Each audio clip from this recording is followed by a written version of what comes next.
Listen, we often get a lot of email correspondence during the show, Rick, which I don't sort of pass on to you because I mean you're busy, you're planning the show and stuff. You've got a lot of ideas, you've got music and stuff to worry about. So I check the emails, and we get a lot of response. A lot of people obviously want to give us feedback.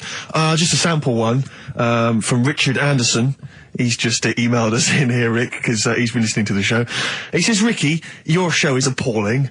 Are you actually aware you're on the radio, or has someone just secretly stuck a microphone on you? That's from Richard Anderson. So that's typical of the kind of feedback, Rick, we're getting today. So, is that good, is it? So that's the kind of, high positive praise that we're getting. So I'm glad Anderson's listening, because I wanted him. I was gunning for him as a fan. I was worried that early on in our career. So I think he's hooked now, though. But thanks, Anders, for getting in touch. Good work. He's fitting through for Hellraiser, though, isn't he? Yeah, well, that's still to come. Still to come. Still to come. What we're playing. Just let me just check Richard Anderson's email again. Just remind myself of. Go on. Ricky, your show is appalling. Richard Anderson, thanks. What I like about Dickie Anders is that he's obviously so angry, he's so annoyed by the show that he's bothered to email just to get the venom out. Otherwise you'd switch over. Well, he's obviously so annoyed, he knows how to hurt someone as well. Exactly, he's really taken the time out to show his disapproval. Of giving up.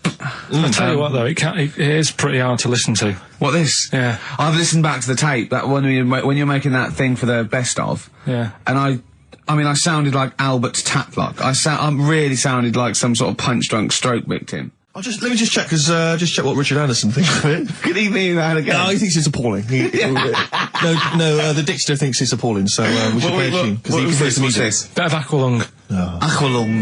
Aqualung. Rockbusters next.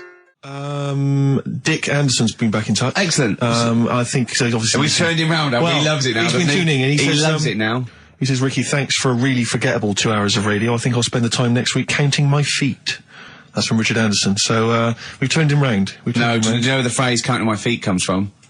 Well, in the olden days, right, and I'm talking ages ago, when you really loved something, you used to, as a sign of respect, like, say, a radio show, you'd count your feet. And that's where that comes from, Carl. Guys, can I just stop you there? I'm just going to email Richard Anderson and tell him I agree. Do you reckon Richard Anderson will be back next week? Yeah, Richard Anderson will not miss this show. Excellent. I'll tell you, our number one fan has emailed again, I'm pleased to announce. Richard Anderson, Dickie Anderson, he was in touch last week. He loves this show. He's such a fan of the show, and this week he's emailed in, what actually is the point of your show? Is it to confuse, irritate, depress, or what? All of those things, Dickie. Thanks for noticing. Oh, he loves this show. He's such a fan. He's such a fan. He's because last week, you remember, Carl, he emailed in to say that he'd rather spend his time counting his feet than listen to this show. Presumably he's done that. Yeah. And he's decided to email in. Well, how many feet? Incredible. Yeah. No, but he loves this show. Good, yeah. So, thanks, R.A. Thanks for listening. See you later. Well, I was just looking at some of the emails, and if I can find it, I got an absolute treat from you. Go on. Dickie Anderson. Is he? Anders, he's emailed in Richard again. Anderson, our biggest fan. Biggest fan. He said, Dear Ricky, sorry for not tuning in recently, only I've been busy watching a puddle evaporate. Glad to hear you haven't tinkered with the show's winning formula by trying to introduce any quality into it. That's from Richard Anderson. So, good to have Dickie Anderson listening again. Because he just keeps us on our toes, you know. Yeah. And good work, Rich. Thanks for that. I wonder what he looks like. Dickie Anderson? Yeah. I bet he's a good-looking guy. For some reason, I've always imagined him as being slightly older, with maybe a beard. Oh, no, I think of him sort of cords and now and sweater. Definitely cords. I think he looks like, maybe the Proclaimers. Yeah, but again, with a beard or at least a moustache. Yeah. I don't know why I'm seeing some kind of facial hair. And he's sort of like, he likes the Cure and the Swiss Nut, but, he snarls at everything. He thinks everything's puerile. Yeah. I bet he prefers Radio 5. Do you think Radio 5? Yeah. 5, yeah. And 4. I bet he's a real music snob as well. I bet there's certain bands, it's like rubbish. The Blazing Squad, rubbish. All pop music, rubbish. Britney Spears, rubbish. Is this defamation of character? He slagged you off enough times, Rick, and the show. I don't know. And I'm only saying it's my opinion. Exactly. I imagine. So yeah, I mean, we don't know. I mean, you know, you could be a lovely guy. To be honest, I'm getting to like him. What I like about Richard is he's willing to say what he thinks. Well, it's not. It's more than that. He's a bit like Eminem. No, it's more than that. He actually hits on the truth too often for my liking. Yeah, well, I mean, this is a shoddy show with very, very little to offer. You got to remember though, it is a bronze-winning show. We did win a bronze award at the Sonys last year. One of the most coveted of the awards. Yeah, Bronze. In my opinion, the bronze is slightly better than the gold. Well, a lot of people don't win the bronze, Rick. You got to remember that there's not many people who win the bronze. Gold, just, gold's got no intrinsic value. It's just a currency, and in my opinion, bronze is better. Well, yeah. In a way. Carl, Rockbusters, your mum, Carl. Yeah, no, listen, we did get a bronze, but this year we introduced Rockbusters. Things will be changing. So, hey, we didn't introduce Rockbusters, Carl. Please don't tar us with that brush. Yeah, you introduced and also, it. do you remember the show that got that bronze was the show with the complaint that was upheld by the radio authority? Was it really? Yeah, the show that got the award and was nominated was the one with the only upheld complaint we've ever had. Do you think if we hadn't discussed that particular subject for quite as long, we could have got the silver? I think it was a mention of, and I say this meaning male birds, of all the cocks. Right. Yeah. This isn't a radio show, is it? I just suddenly caught myself. This is nothing. I told you that before. It's been bad today. No, but I mean, it's the way, this casual way that it's like we almost have no regard for our listener, and I'm not proud of that. I just don't know what to do about it. Do you know what I mean? I don't know how to do this properly. I mean, we're just chatting here. I mean, it's only Anderson who's seen through us, and that surprises me that more people haven't. I mean, what are the figures like? Do people listen to this show? Well, I'll find out for you. You keep saying that. But, there's this parrot, and, apparently it lives Rick, it's unique, if nothing else. I mean, when you wake up with Woken tomorrow, you're not even going to hear him start a line with "there was this parrot." Go on, there was this parrot, go on. Before we go, can we just get a little email off Anders, because I think he must, I think we've probably turned him round with this show. I'd have thought so. I think he's going to be saying, coming to us with his tail between his legs, saying, "Sorry lads, blinding show, I was wrong, you were right." Yep. Yeah. All right. Song for the Lovers is very exciting this week. We haven't had a song for the lovers or the ladies for quite some time. Let's combine the two. And a bit of John Martin, May You Never. Let's end with that this week. We'll see you next time. Bye. Do you think if someone's just tuned in now, is Anders listening? Well, I'll tell you, Dickie Anderson. I've got an email from Richard Anderson, Dickie Anderson. Go on. The Dick Machine, which the big dick, which now this is interesting. I think we're wearing him down. Ricky, I think your show might be improving. Go on. That sense of despair and loneliness I normally feel when listening to your show doesn't seem so bad today. He's desensitised to it. Yeah, exactly. Or he's given up. Him down. Or he's just given up. Yeah. I mean, you listen to this long enough and your standards will drop. Let's play a tune. Let's come back with some more of Carl's. I don't want to use the word facts. No, he's got more screen testing now. The camera's ready for you. Yeah. So I'll tell you what'll perk us all up though. Richard Anderson has emailed us. Dickie Anderson. He's loving the show, is he? Well, I don't know if you've heard this, Carl. Carl, I've called you Carl. That's okay. That's okay. I'm Claire. Pleased to meet you. Is it the shaved head or the stupidity? Yeah. It was the k sound. Because didn't I call you Arthur or Jack or something last time? You called me, I can't remember. I don't know, but it was quite embarrassing. Claire, I'll be honest with you, Claire's quite an unmemorable name. Yeah, I know. But yeah, Dickie Anderson, he's a guy, I'll be honest with you, he's not a big fan of the show. But well, we're getting to winning round. He says, "Dear Ricky, the more disappointing your show becomes, the more I seem to look forward to it." Now I see your face plastered across London. Is your show some sort of curse put on me by an old gypsy woman I've annoyed? Good point, Dickie. But Dickers. But Randers, as I call him. He can't listen now. I know what he's doing. Yeah, he's tucked him in. He's backing into the fire as we speak, and he wants to roast them until they spit. Oh dear. Thanks for listening, Anders. It's a Merry Christmas to you and Happy New Year. And as you know, you've got a lot to look forward to because our first hour is always the best. That's exactly. So you're going to be loving it till 3, cockers. Oh dear. What should we play? Well, this is every so often I get sent a CD by a friend of mine, Harry, who just sorts me out with tunes that I may have missed. That's such a good idea. It is a great idea, and this is one that I think it came out this year. It's a Teenage Fan Club, and they teamed up with Jad Fair, and I think it's a mixed bag, the album apparently. But this is one of the good tunes on it. New to you. Last message from Anders, I suspect, for the day. He says, "I've just roasted my chestnuts over an open fire. It's a lot more enjoyable than listening to your show." He's pretty snappy, is Anders. Yeah, he keeps them coming. It's a shame that, you know, that we sort of couldn't sort of maybe meet up with him and try and persuade him that, you know, he should come over to our side rather than, you know... Come over to the side. Exactly. Yeah, come over to this side. I think we've got him, though, because, Do you think so? Yeah, apparently they did this survey in America. People who loved Howard Stern listened to an average of, like, an hour and a half a week, and people who hated him listened 2.5 hours a week. Yeah, exactly. So I think he's probably more faithful a listener yes. than some of the people that quite like us. Exactly, yeah. You know what I mean? He's got to listen. I'm the same with some people. I've got to listen to things that I just think are awful. I can't. You know, it's compulsive viewing. So, you know, I don't care if people listen to us because they hate us or like us. No, indeed, as long as they're listening. I was on the as long as they're spending money on the advertisers. Other day. Yeah. Hey, I should just point out, because it's Christmas time, we've had an email from Dickie Anderson. Oh, Dickers. Yeah, RA is, well, he's I suppose he's a long-time listener.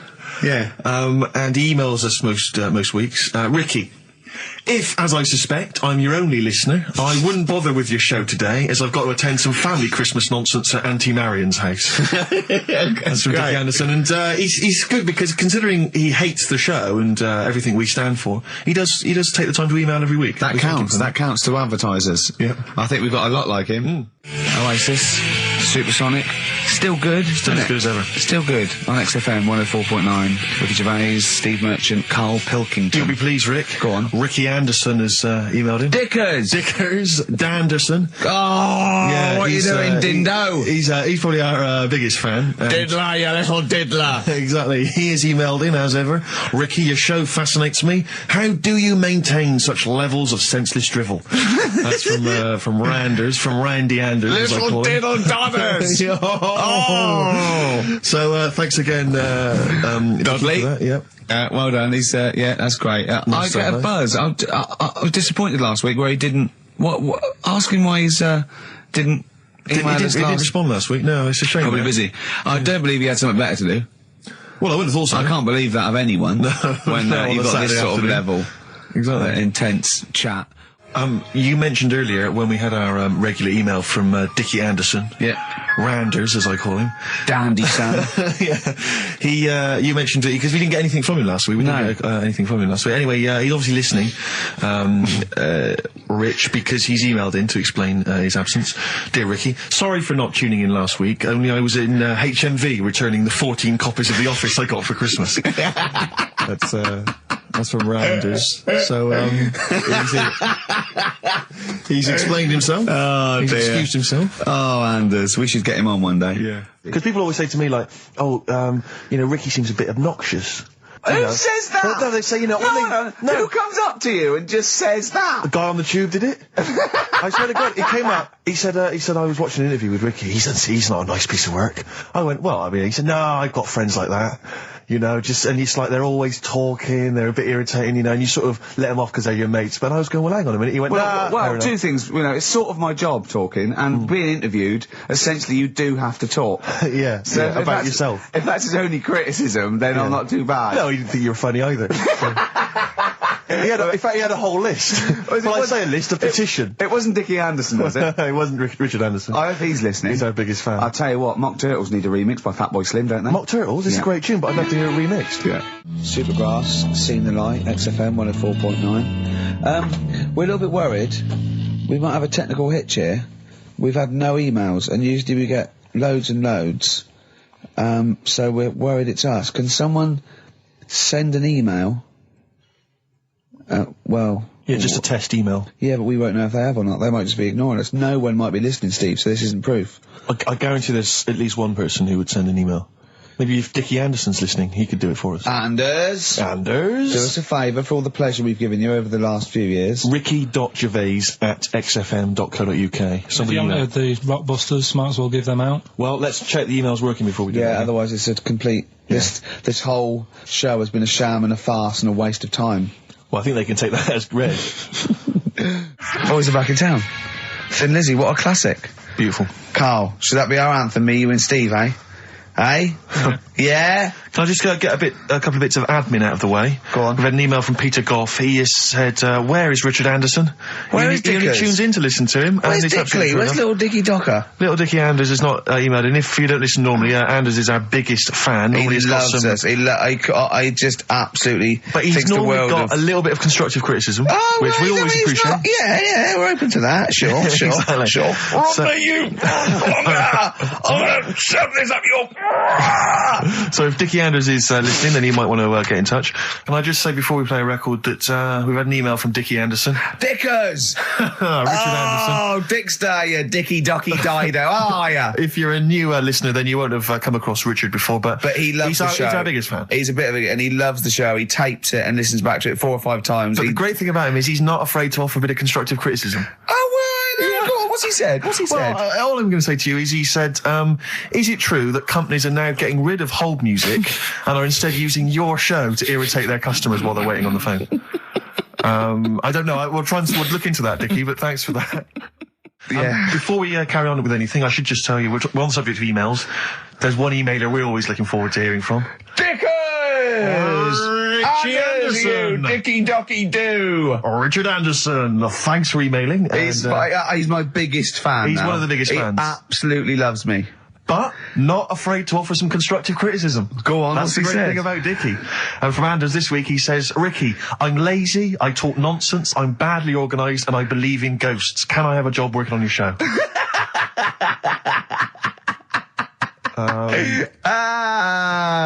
Possibly, Anders. Maybe send in a CV. Or email a CV. He's put a little bit of all of us in that, hasn't he? Oh, I'll ask him if he's a goggle-eyed freak, Steve. All right, calm down. Well, no, I didn't mean there's no need to get insulted. No, I didn't necessarily mean you, No did need I? to get nasty. Richard Anderson, incidentally, has emailed in. Go on. Dickers Anderson. It's not happening, is it, there? Is it? Why not? Because I'm a bit stupid. Why Because I can't work it out, can I? Can't figure it out. How would you call someone normally? Well, normally I just pick up the phone and dial it. Sure. No, I And don't then mean... get- No, I mean... But it's like I have a problem getting it through the desk. I tell you what, can I play an ad break and practice? I'll pretend this didn't happen and then Do you come know, back in a to weird you. way, it's like It's like having Carl. Here. It's like having Carl. Play the ads. I'll get back to you. Richard Anderson, I should just say, has got in touch. Okay. Here we go. Hold on. Oh, Claire. No, I can do it. Just tell All me right. Anderson. This is ludicrous. Yeah, so obviously Richard Anderson, he's emailed in his thoughts. Dickie Anders, Randy Anders. You. Dickster, Dickmeister General. Dickmeister General. And he says there's something making... Have we got it, Claire? He says there's something making strange yelping noises in the thicket at the end of my garden. Shall I go and prod it to see if it's Carl? Let me just tell you what Dick has said. He said, Richard Anderson, he also said, P.S. the show's still rubbish without Carl. Still rubbish without Carl. Now, is that a compliment? It's still rubbish without Carl, which suggests he thought it might be better without Carl. No, I think he means it's equally rubbish. Right. Brilliant. Nothing Thanks. changes. Thanks, Dickers. Yeah, he's Beautiful nothing- Dickmeister. What's happened to Anders? Well, I was just going to say, actually, we've not had correspondence from Richard Dickie Anders for some time. The Dickmeister Yeah, General I with know. his naughty, insulting ways. Yeah, Anderson used to email regularly. Anders, get on your computer. Get in touch, mate. What Just do you tell us think think of the show. Hold on, though. To be fair, he was listening when we were pretty shoddy. Isn't that If true? he's listened to the last 3 weeks, I think we're owed a little apology from you, Dickster. Exactly. Absolutely. Listen, Piley, we want to send you all those goodies, including Scottish rock, but we don't have your address, so email in your address and we can send that off to you. All right? Yeah. More adverts? Yeah. The Seeker from The Who. Brilliant. Classic rock. On XFM 104.9, I'm Ricky Gervais, with me Steve Merchant, Karl Pilkington. All right, well, unsurprisingly, the overwhelming consensus is that people would like to hear the return of Rockbusters. I should, however, point out just some of the no responses. Let me see what we've got Is here. Dickie Anderson called in yet? Sadly, nothing from Dickers. I think I might make him one of my hilarious sort of comedy characters. What do you think he would sound like? What would he sound like? I sort of probably like that, I think. Ding dong. Hello. Hey, it's Dickie Anderson. I can't believe it. Your show's rubbish. Something like that? I mean, I think you should work on them perhaps before You're saying there's not a lot of substance to these I'm guys? just saying that, once the novelty of the doorbell has worn off... I don't think you understand comedy on radio, Steve. I'm not sure I do, to be honest. Listen to Noel Evans, listen to Moyles. You'll see you don't need to riff with it. It's just, you just do the doorbell and just say they're here. Right. That's all you need to do. Sure. So, that's the main thing. Well, so we've had a couple I'm of thinking of some responses. more characters as well. We'll keep working on those. Yeah. It's interesting. I mean, I don't think our number one fan, Dickie Anderson, Richard Anders, was on the panel, although he here has emailed in. He's got a couple of thoughts as to maybe why we... What is Dickers doing, man? Dickers says, commiserations on not winning a Sony. I can't believe you didn't win, naturally. I mean, apart from your show's obvious lack of quality and effort, having a monkey for a producer, offering the biggest load of tat as competition prizes, saying hairy Chinese kid 48 times every show, Rockbusters, not bothering to turn up for weeks on end, only having 3 listeners, introducing the comedy characters Camp David, Harry Fook, which I think he spelt wrong there, Stephen Merchant. I'm not a character. Apart from insulting every race, religion and sexual orientation, bickering like schoolgirls... We haven't done everyone yet. We have not insulted everyone yet. There's loads to go. Despite the fact you generally bring misery into the lives of anyone who listens, I thought you were surefire winners. Better luck next year. Well... I mean, a couple of constructive, criticisms there, but generally, I still can't nail it. Was he on the panel? Well, I don't think so. Well, he's a fan, so... Yeah. Well, no, he's clearly a fan. I mean, he obviously loves the show. He has hit the nail on the head. Oh. Which... Yeah. But, by the way, Red Hot Chili Peppers on XFM 104.9. So, a few more shows. And then I hope Sony are happy. They should encourage... we've only been radio, a couple of years. Exactly. You encourage young talent like you. Yeah. Instead of giving it to Radio 1 and Radio 2 and... The old war horses. We just had a quick email. I wonder if you could answer this. It's James from NW1. He says, Ricky, is Karl going to be on this week's show? Please let me know, as I may listen if he's not.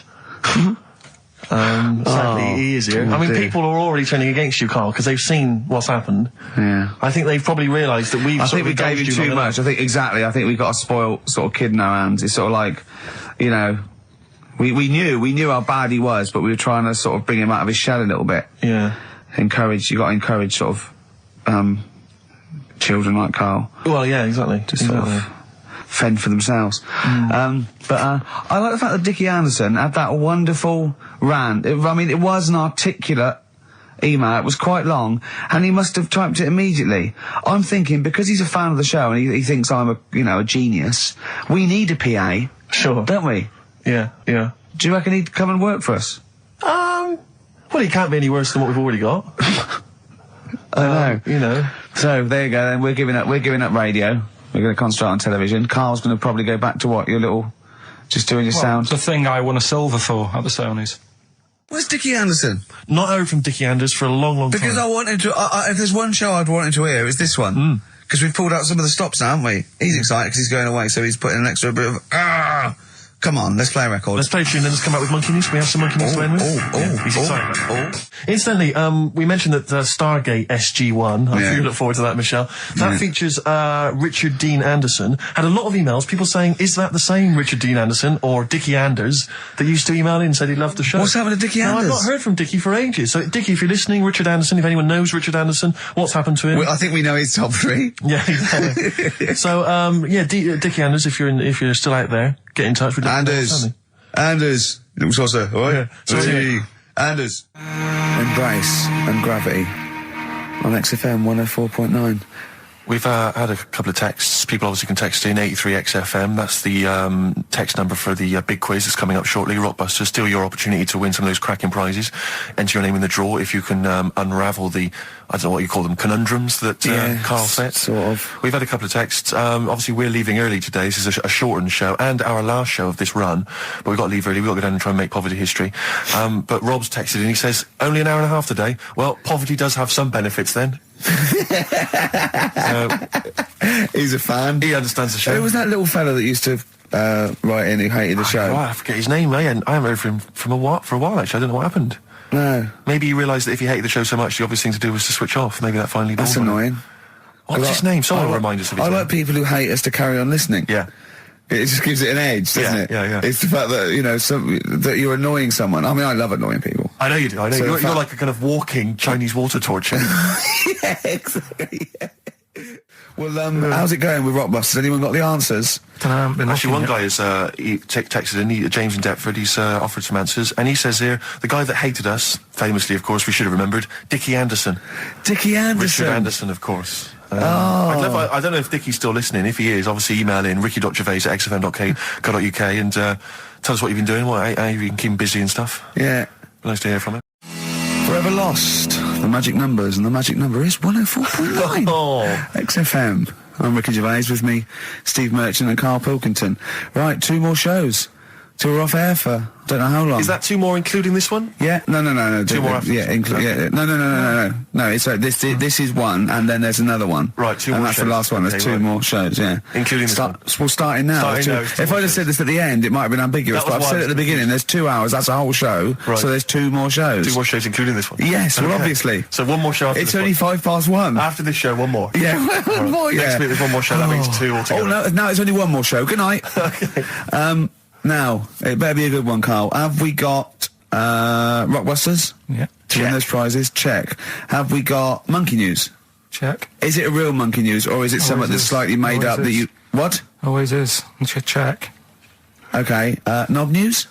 Yeah, we've got a bit of knob news, yeah. I'm worried that knob news, because it's only about penises, is a little bit sexist. Have we got any fanny facts? Can we sort that out for next week?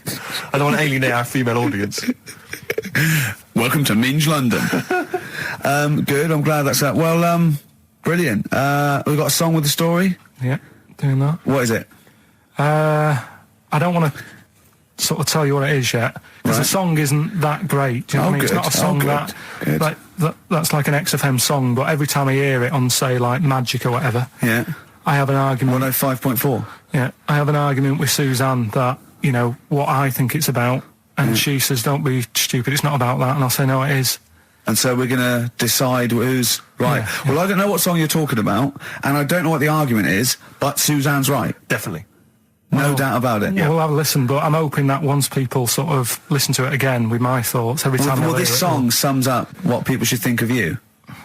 It's don't believe a word. All right? That's the sort of links I'm capable of. If that doesn't bag us as Sony, then nothing will. Thin Lizzy, don't believe a word on XFM 104.9. I'm going to miss this show. It's been good. You want to be the only one? No, well, you know, so we'll come back again. We've got a lot to do over the next few months, but maybe for Christmas or just after. But I still call Karl every day anyway. Oh, sure. I called him a couple of days ago. Of course you did. And I went, it was the weekend. I went, what are you doing? He went, oh, just in Regent's Park and that. I went, what are you doing? I said, just going for... He went, oh, Jesus. I went, what? He went, a caterpillar just fell out of the sky. I went, what? He went, a caterpillar just fell out of the sky. God, it's there, it's wriggling around. I went, sure a bird didn't just drop it. He looked up and went, oh yeah. It was a bird. Of course he did. Yeah. For a moment he thought caterpillars were raining from the sky. I thought I was in Chicken Licking. Yeah. Unbelievable. Why did you think a caterpillar had fallen out of the sky? I don't know, it just startled me a bit. I love Karl being startled. I like the idea of him straight on the phone to Trevor McDonald. Look, Trevor, there's caterpillars, insects falling out of the sky. They're falling out of the sky now. Put it on the news, quick. Are you sure there wasn't a bird? Oh, there was a bird. Yeah, sorry, Trev. Bye. But it was after, like, I hung up the phone and that from you. I sort of sat there for a bit watching it. I imagine him cross-legged, just in front of it. But do you know what? Because of his shape, the shape of his head, and his sort of IQ, I bet the caterpillar was thinking, Mama. Yeah. Do you know what I mean? Yeah. It's unbelievable. Go on. It was sort of running about all over the place, right, Steve? So the caterpillars have loads of feet and that, don't they? Wow! Well, they have 6 legs. They're actually larvae of an insect, so they have 6 legs. But they have little sucker things to hold on to the back of cabbages and that. No, they've got more than that. I'll tell you, they have got 6 true legs. Trust me. Trust me, I'm a scientist. And you were thinking what, Karl? Well, but they've got little pods. They've got little pseudo pod legs and little suckers. Yeah. But it was running about like everywhere, like mental, but sort of running off to the left, and then it sort of went back to where it was, then back, you know, went right and what have you. I'm just thinking, whoever gave them the legs, right? What's the point if they don't know where they're going and that? Do you know what I mean? If you can get Imagine that sentence. Did you hear that sentence? Can we play that sentence back? No, I don't think we can. Imagine who gave him that legs. Whoever gave him them legs, what's the point if they don't know where they're going and that? And that. Always and that. And that, but maybe you just, to be fair to the caterpillar, with all its legs, okay, and you know where it's going, it had just been plucked from its house by a bird, shot up into the sky, and then dropped from 80 feet, hitting the ground. Onto the head of a weird, bold-shaved monkey. It was probably concussed. Yeah, it's one of them things again, though. But it still knew more about the world than you. How does that make you feel? I just think it's a waste of time having all them feet. It's the same thing as the... now it's got feet now! It has a nightmare buying shoes, doesn't it, Carl? All the, what was it you were saying about leeches and that? Because we were talking about insects. Well, they're not insects. They're not insects. What are they? Well, I think they're probably, probably platyhelminth. Probably sort of like a flatworm type thing. That's what you were thinking, wasn't it, Carl? Yeah, I'm not sure about that. I don't know what the phylum is, but they'd be, What was the leech? What was an interesting? Well, there's an experiment where you get a maze for a leech, and there's a bit of blood thing, and it eventually finds its way to the blood. Okay, and then it knows. Okay. And if you put it back to where it starts, it knows where it goes straight towards it because it's learnt it. If you liquidise that leech and feed it to some leeches who have never done the maze, because of a thing called chemical memory, they find their way straight to the blood. That is extraordinary. It's extraordinary. Yeah. I mean, it's incredible. We should try that at Hampton Court one weekend. but maybe with some tourists. We'll just blend up some tourists. Or the people on them, I'll tell you who would do it, those people who go on Celebrity Love Island. Any of them. They would do anything to get They will be liquidised. People have enemas, they will do they wank off pigs, they will do anything to get on telly. What about that? Be liquidised and fed to another. Get one D-celebrity slapper, liquidise her and feed her to another slut. So we blend and see if she can find her way and see if she can find her way to Channel 5. Yeah. What a brilliant show, hosted by Jimmy Carr. Of course. That'd be amazing. The Kinks, Better Things on XFM 104.9, Steve Merchant, Ricky Gervais, Karl Pilkington. But do you know this, we're talking about the leech thing. Sure. Right. You're saying put them in a blender. I'm not saying that. Well, someone did. Yeah. Why were they doing that in the first place? Do you know what I mean? How did they find out that if you put leeches in a blender? I don't know. They probably kept notes. I don't know. No. But what made them? Were they just having a laugh? What made them go? Was it a party? It was a couple of 40-year-olds. They were at a party. It was a couple of research scientists. They'd been given £1 million, and the boss was coming around to say what you're doing, and they were just making a smoothie, and they went, "Quick, Mr. Yakamoto's come round, throw in some leeches." What are you doing? Just leeching. Just feeding these leeches to some other leeches. All right, well, that looks like science. I'm off. Well, that's what they Here's another £1 million for next year. Bye. Yeah. That's how they work, though, isn't it? A lot of these scientists. That's exactly how they work. I'm just saying they're getting away with murder. Go on.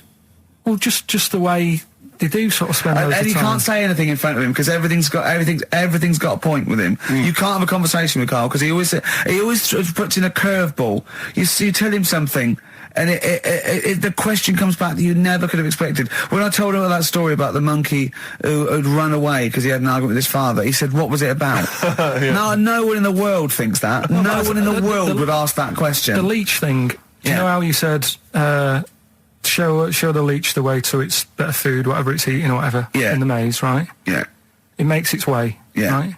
It eats the cheese or whatever. Right? Blood, right? And then you give it... Everything's a cartoon with Karl as well, isn't it? Everything is a cartoon. It's a leech with a little hat and a little baby bell at one end. But what happens if you got another one and move the bit of blood, right? So feed those two leeches to one, then what? So is it going to get confused or... Do you know what I mean? Which way will it go if it's eaten two leeches that have done two different ways? Yeah. Is it sort of stressed out? I don't know. It probably knows both routes. It probably goes, well, there's one over here. Oh, there's one over here as well. I'm happy. I've had two for the price of one. Right, and I'm full of leeches. Then what's the best that can happen for? What are you talking about? What do you want out of me? Because I'm just saying, if by doing that they can go, right, we can do this. We're humans. Oh, what do you mean? What do you mean in the name of Christ? What do you mean? All I'm saying is, what's the point in doing it? What do you mean? If you could do it with humans, I'd say... But what? Right, Carl, think about what you're saying, man. Yeah, I'm saying... If you could do it with humans, do what with humans? Say if Einstein, right, didn't do all that maths that he did, right? Say if he got to E equals and then he died. Squash his brain, give it to someone else, say, right, eat that. And they go, right, it's E equals MC squared, isn't it? What I'm saying is... But they wouldn't. They'd go, E equals... Oh. Wouldn't they? If it was chemical memory, they'd go, oh, E equals... Oh, yeah, same as Einstein said. Yeah, I just ate his brain. What am I saying? What have you made? Carl, think what you're saying. It's unbelievable.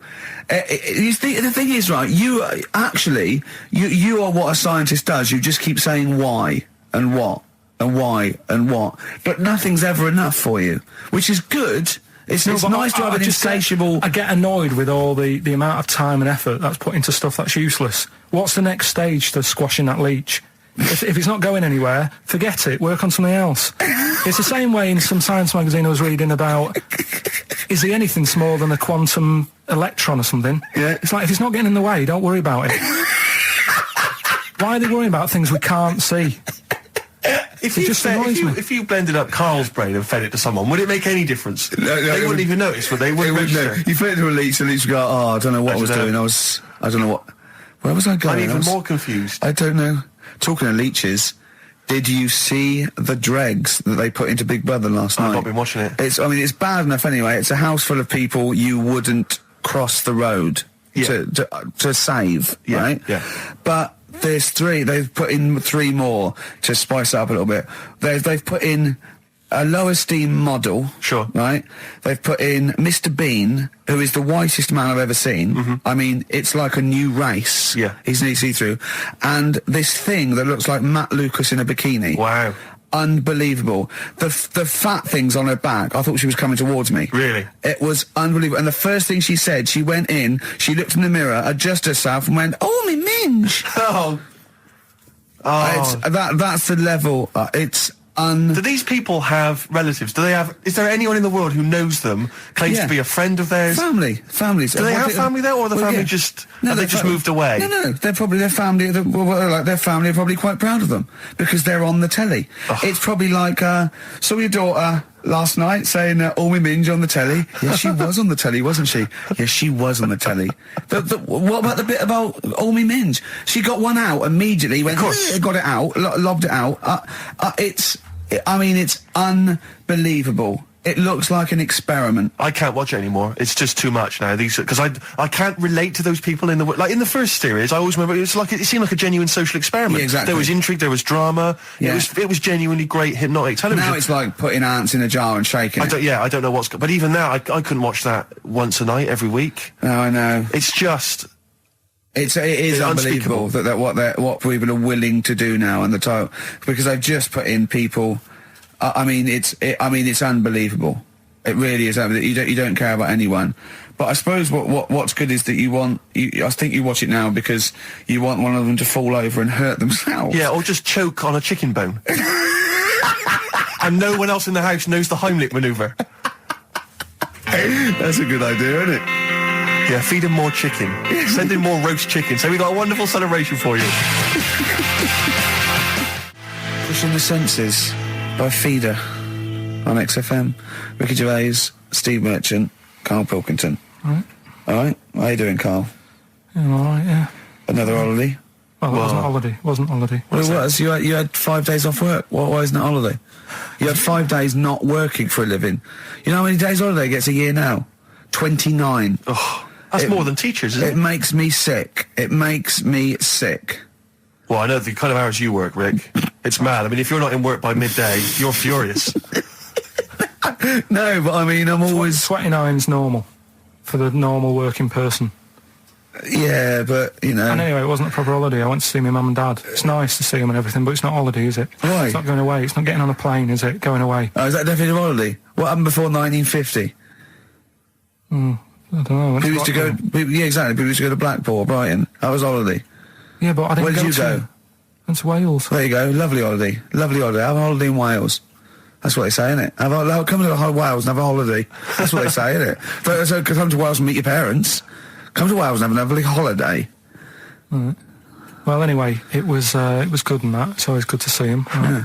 But week off work. Do you know, like my mum likes gnomes and stuff. Yeah. Right. Of course she does. She's lived with one for 30 years. She said, get your dad to take us to this park where they've got 6-foot gnomes and stuff, right? Have a walk about. Sounds like a nightmare. Yeah. Sounds like a living nightmare. Keep an eye on Carl. Yeah. So anyway, he stood still for 2 minutes. Someone bought him. No. You can't buy them and that. It's like a little exhibition thing, right? And it's part of a hall, right? This big hall that you have to pay to get in. But we didn't want to see the hall. I just wanted to see the gnomes. Of course you did, yeah. So anyway, my dad says, yeah, well, we can get in there for free. Of course he did. Clever. Right? So we parked up on this little country lane, right? No one about. How much was it to go in? Like £2? About £3 each. Yeah. But he said, well, yeah, but if you don't have to pay, do you know what I mean? You enjoy it even more, don't you, when you're walking about and you think, I've got this £3 in my pocket, no one's having it. Yeah. Right? No, looking over for a bloke with a peak hat saying, can I see your ticket, please? I wouldn't enjoy it more, no. Go on. Yeah, but you don't worry about it, do you? You got a bit of money now then, Rick. You've changed. So anyway, so we had to walk across about 4 fields. For £3. Right. And what happened was, we're walking through all these fields and what have you, big grass and muddy bits and all that, 'cause it'd been raining, and climbing over fences and stuff. And we're in this field, right? And I look to my right, and there's about 30 cows all staring at us, right? And Suzanne started to panic a bit. She said, we shouldn't be here. Dad says, of course we can. We're allowed to go wherever we want. You know, all this land, it's ramblers' rights and all that stuff. Yeah. And take a cow if you want, unattended. Serves him right for leaving him in the field unattended. I'm having one. Yeah. So keep us fed for a week. Anyway, these cows start surrounding us. Surrounding us. Oh, brilliant. Oh, no. Face off. And Suzanne's panicking, going, this isn't right. We're not going to make it to the fence in time. They're moving faster than us, and he started sort of running a bit. Wow. And it's like some kind of bovine West Side Story. A gang of cows coming at you. Don't worry about it and stuff. But my dad had to sort of stand there and like wave a stick at him. Of course. And we got away, but Suzanne was like having a bit of a sweat on. Got away. Saying, we could have got killed. Sure. And my dad saying, no, it never happens. And I just wondered if it does, if there's a risk of... Yeah, it is rare, but there's been a couple of cases of being trampled by cows. They're not aggressive, they sort of run through you. Well, they're aggressive if they've got a calf. What? You had kids with them. Kids, yeah. That's a goat you're thinking of. Yeah. Maybe they were trying to sneak into the gnome thing, and they were worried that, like, if too many people did it, they thought some cows, we can just sneak in. No one's expecting cows. And the cows were going, walk upright like you're human. Don't walk upright. They thought you'd blow their cover. Yeah. Yeah, people have been killed by cows before. Yeah, that was like the highlight, and then...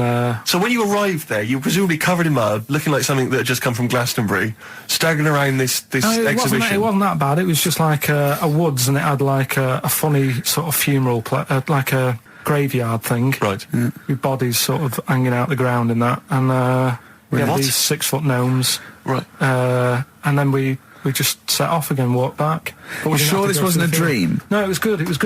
But then I got back, right, Steve, and called up Ricky. I said, right, are you about? Have a chat and that. So he said, I'll just come round. It's a nice day. Have a drink and what have you. So I got round there at about 6:30, right? Go up to his door, knock on his door, right? He stood there with his tackle out. Oh. Yeah, what did you make of that? What was wrong with that? What do you mean, what's wrong with that? Why were you looking at it? Why were you looking at it? I tried not to look at it. But again, you're always sort of attracted to it, aren't you? Kind of like... I've never been attracted to another man's tackle. I don't know what you mean. You can't help but have a little sly look. Especially when it's there. When you ring the bell, and I mean the one on the door, right? And that's hanging out. And does he dress to the left or the right? It was to the left, wasn't it? Yeah, it was left, yeah. Just popped it out of my shorts for him. Just popped him out of the shorts. Should have seen the state of him. Shorts on, no top, cigar. Looked like someone out of The Sopranos. It was a mess. Yeah. And then, we sat on the balcony drinking wine, didn't we? Did you pop it back in, or was it? Yeah, I popped it straight back in. I'd got the laugh. Sure. I'd got the laugh I wanted. Yeah. He walked in, he went, it's not that hot. Straight away, it's not that hot. Oh, brilliant. Then, was that knob news, or is there more? no, it's got more knob news. That's just a on there. taster. Just a taster. Listen, let's play some adverts. Let's play some great music, and maybe we should have some early knob news. Early knob news coming up. XFM. Landed by Ben Folds on XFM. I'm Ricky Gervais, Steve Merchant, Karl Pilkington. We've had a couple of emails, Rick, saying that there have been reports of people actually being killed by cows. Yeah. So it is actually quite a lucky escape for Karl and his family. The worrying thing about that is it's tragic, and anyone dying unexpectedly, it's terrible. But what makes it worse is when it's something like being killed by cows, because there's a slight humour aspect. Yeah. How were you killed by a cow? Yeah. You know, like for example, if you were killed by a falling safe, Yeah. the vicar might laugh. Yes. That's my worry. Yeah, well, I read a story in the paper of a man who fell out of a window and died. He fell out of, he was like a third-story window and he fell out. But it was slightly amusing because at the time he was mooning. I know. For a laugh, he was mooning someone and he fell out. I know. So when he fell, even though it was tragic, he obviously had his trousers around his ankles and his arse out. I know, the thing, there was a kid who died, got hit by a truck mooning. But you know, the worst thing about that is, it's not funny enough to be killed for. No. Mooning isn't funny enough. No, it's just not a good enough gag. Do you know what I mean? It's a witless sort of thing to do, and then to be killed for it. If you'd just done a 2-hour impromptu Eddie Izzard style, routine, and then you got tragically killed, that would sort of make sense. But doing something that's mooning, it's almost karmic because it's such a bad joke. Yeah, it's like in some weird universal karmic way. It's like if you hadn't been mooning, maybe you wouldn't have got killed. I know. If you hadn't done such a lame joke, maybe you'd be okay. Yeah, but that's it. But there's lots. Yeah, you don't want to be walking along. You don't want to be walking through the garden and stand on a rake and it flips up and it hits you so hard, and it's like a boing noise as it hits you. And it hits you so hard that it kills you. It kills you. Yeah. Or you fall out of a window and a cactus goes up your bum. You don't want you're that. killed by a cactus up the arse. I know. Or you're at a concert and a fat woman stage dives. Yeah. And she just squashes you. Yeah. How did he die? He was squashed by a big hefty. Mama Cass just jumped on him. Just big fat woman squashed him to death. Yeah. Tell you what. Yeah. Tell you what though. Right, talking about fat women.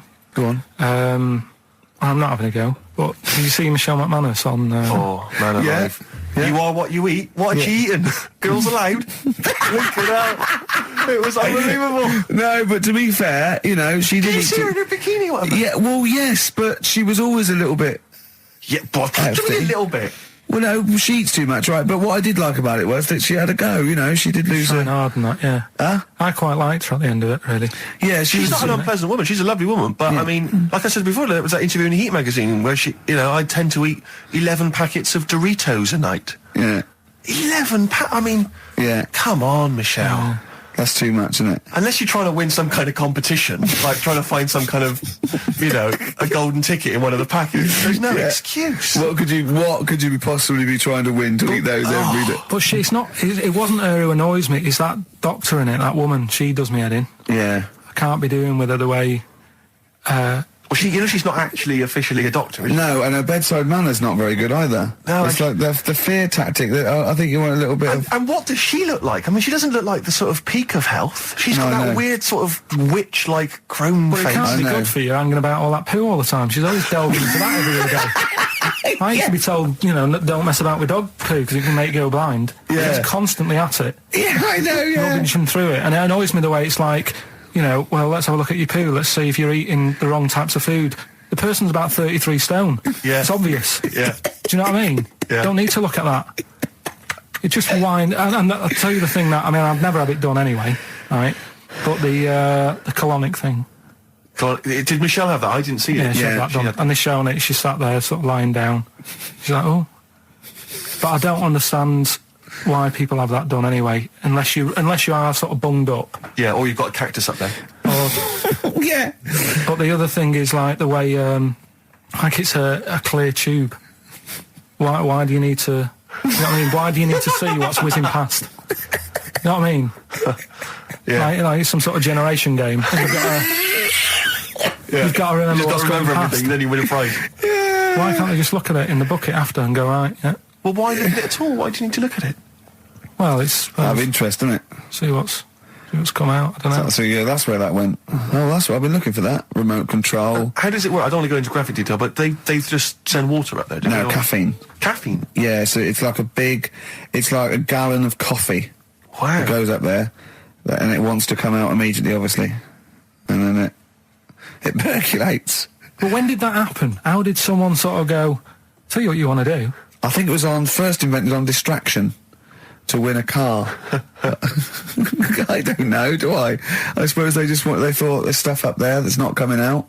It's for, they find things up there. Though, isn't it? They did that thing that they find things up there that they swallowed when they were 5 and that, don't they? Lego bricks and stuff. Exactly, yeah, marbles.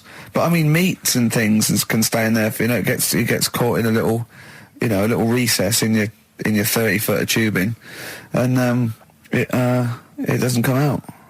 Talking of meats, I saw an advert on the way in today. Question to both of you: who eats pepperami?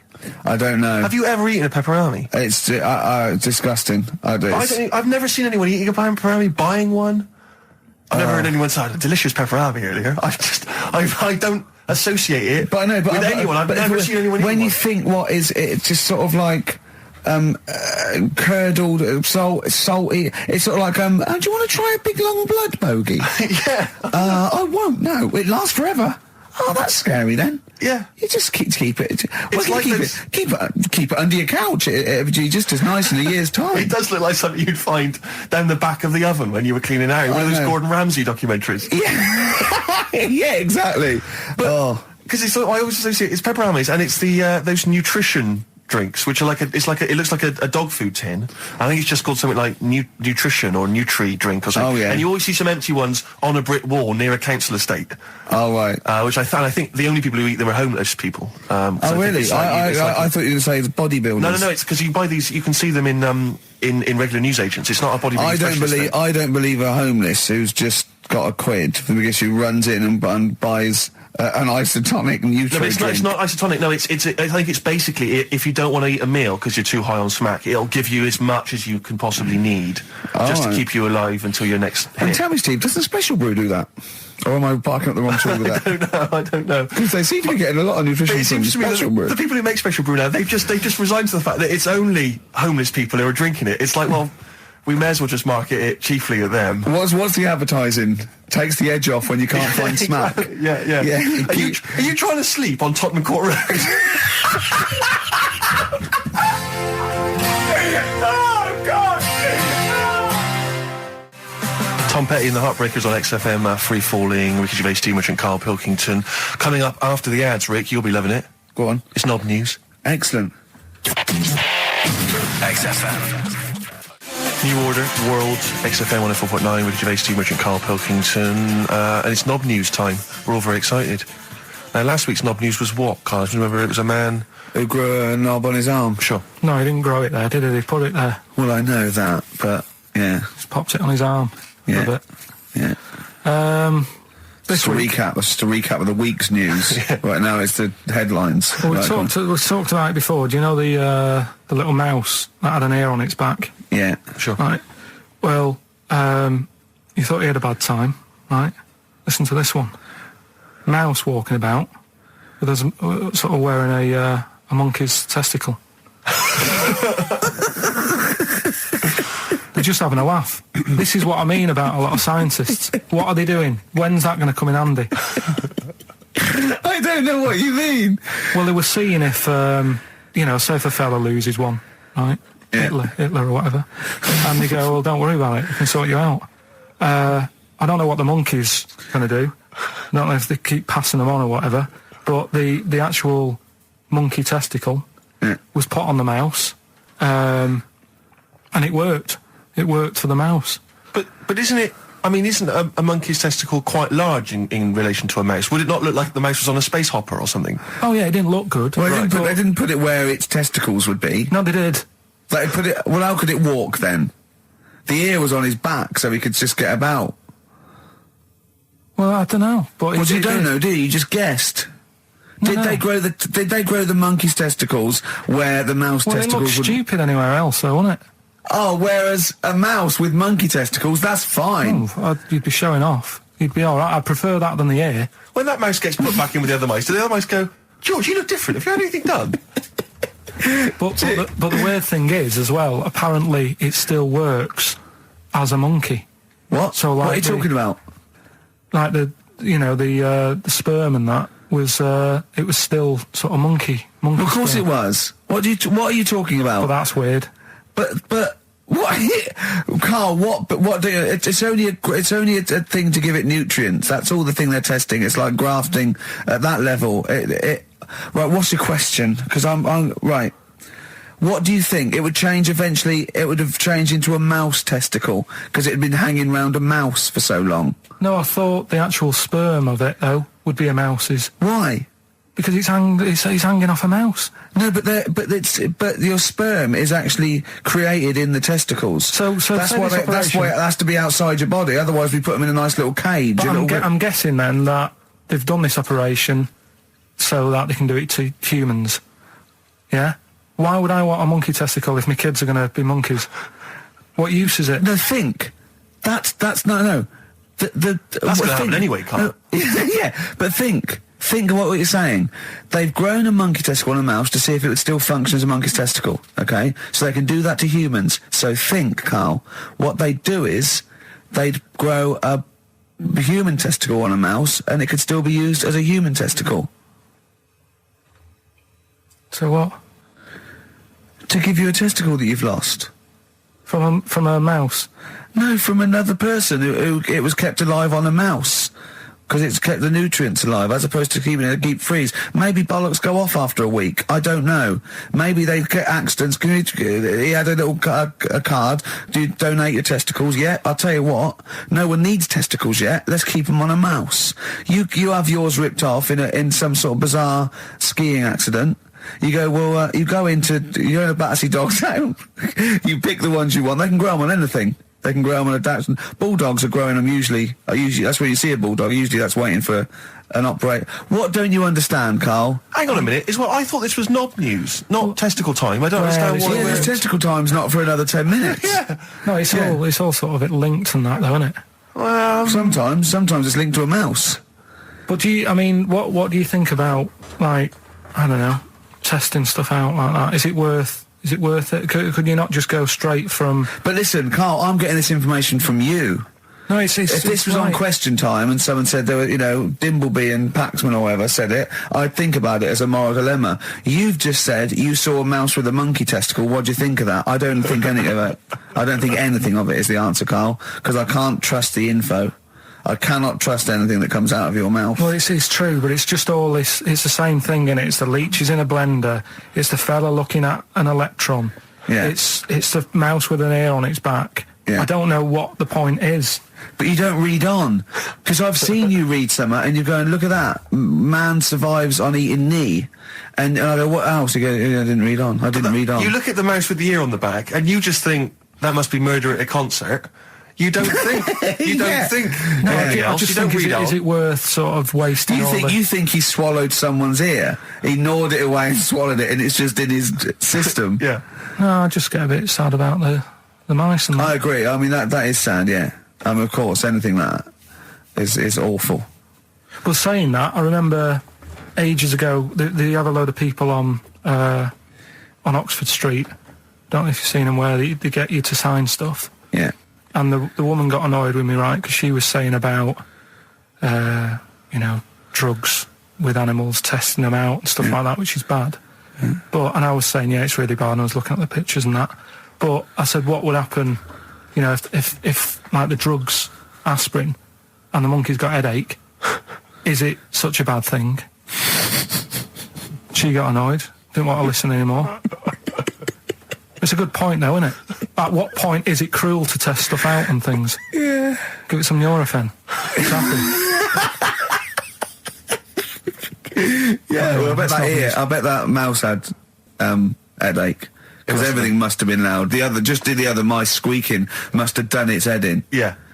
Oh, that would give him a Turn that Nurofen. radio down. Give him a Nurofen, please. But listen, are we going to get Rockbusters out of the way quickly? Go on then, Let's quick do it. then. Might Give as us well a do it. clue. It's not going to take long, is it? Go on. Right then. So, 3 clues and that. Yeah. Initials of a band and artist. Yeah. And win some stuff. Steve can go through the... Ladder 49 better be in there. Oh, let me Got to just check. quickly... It's ladder 49. You get on with those clues and I'll tell you what's happening. And this is the last time. The winner of this... No, we'll do it again next week.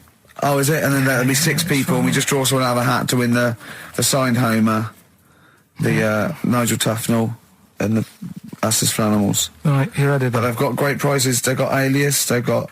They've got Alias, they've got The Aviator, a Batman cartoon series, M. Night Shyamalan's The Village, atrocious film, and Ladder 49, there it is. Brilliant. It's in there. Joaquin Phoenix, John Travolta. Their greatest challenge lies in rescuing one of their own. Brilliant. Go on then, Carl. Right, the first one then. When I'm ill, I throw up horse food. When I'm ill, I throw up horse food. How can that work? What's going on there? The initials there, I-H. Right? It's a band or an artist or a singer. Something like that. I-H. They're the initials. The clue. I've got it. When I'm ill, I throw up horse food. Right? I've got it. Right then. Well, don't say anything. Works, doesn't it? No. Second one, that garden tool, it's not yours. What are you doing with it? Right? Yeah. That garden tool you're messing about with there, it's not yours. Yeah. Give it back. Right? What's that? ND. ND. Right? Artist or a band. What's going on there? Right? Third one, that male sheep sounds fed up. Why is he fed up? Right? TR. TR's the initials. That male sheep sounds fed up. What's going on? If you know the answers to them 3, email in ricky.gervais@xfm.co.uk, or you can text in 83XFM. Right? Great prizes. You can win yourself a copy of Ladder 49. Foo Fighters. Best of You on XFM 104.9. All right, Carl, you calm down now about science. It just does me head in, a lot of this stuff. I think I would have been better off sort of growing up in the 1940s or something. Why? Where there isn't as much science going on. People just live, don't they, for the moment. So You know what I mean? well, but what if you'd had to go to war? What? What if All right, you- maybe 1945, then I'd be happier. Just after the war. Just that bit after the war and before they started What messing age? about. What year would you want to be born? When was the war over? 45. Right. 46 then. But there'd be Born rationing. 46. There's rationing for another 10 years. 56 then. But there's a lot of science going on. Oh, forget it. It just annoys me, all the messing about. They're always messing about with stuff, and I sometimes think, is it doing any good? Is what I mean.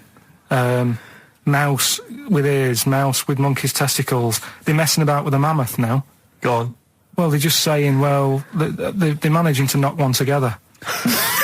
Who And you asked? just think, some scientist somewhere. Just messing about. Andy. No, but it's just, do we need, do you know, I mean, we've done it before about the do we need them thing, the amount of creatures and insects and that are knocking about. You've got that caterpillar that I mentioned walking about, it doesn't know where it's going. Get rid of them. The mammoth, the world's busy enough, it's crowded, it's overcrowded now.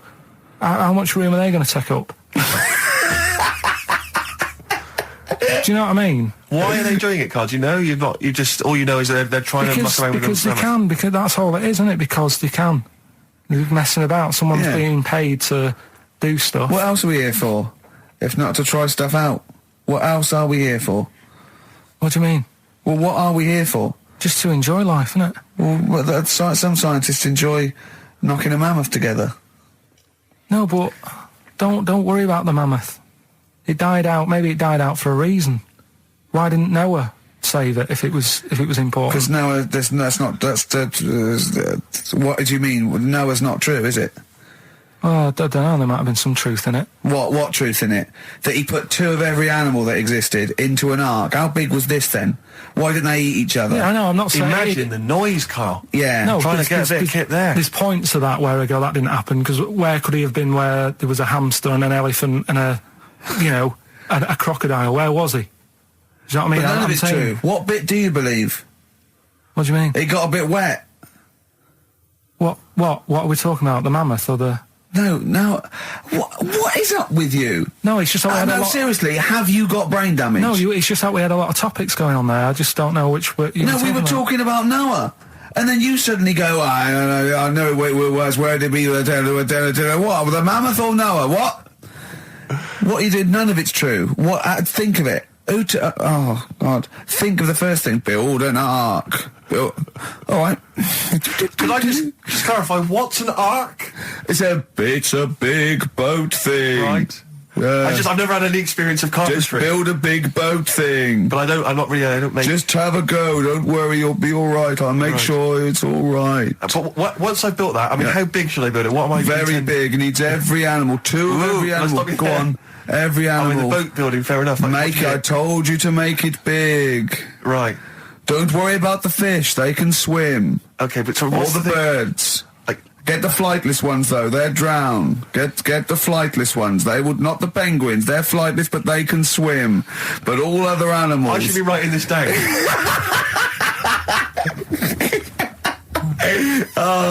Why? I mean, wouldn't you have took that opportunity to go, right, forget the, whatever. Man, the jellyfish didn't need to get in it, did it? But there's other animals where you can We don't need to be here. No. Because Karl is actually having a little argument with his own head. It's like, you remember that comic strip, The Numbskulls? Yeah. Where there's loads of people in there doing different stuff, that he can hear them. Yeah. And sometimes his own mind puts him off. Yeah. Like just then, he has an argument with himself and it puts him off. Right, what's your question? I'm just saying, don't mess about with a mammoth. Whoa, good. Okay. Well, what a platform, it's good. We've got a radio show, got our own radio show. People are spending money to advertise it, people are actually bothering to listen, and the words of wisdom coming out of your mouth is don't mess around with a mammoth. Brilliant. Great.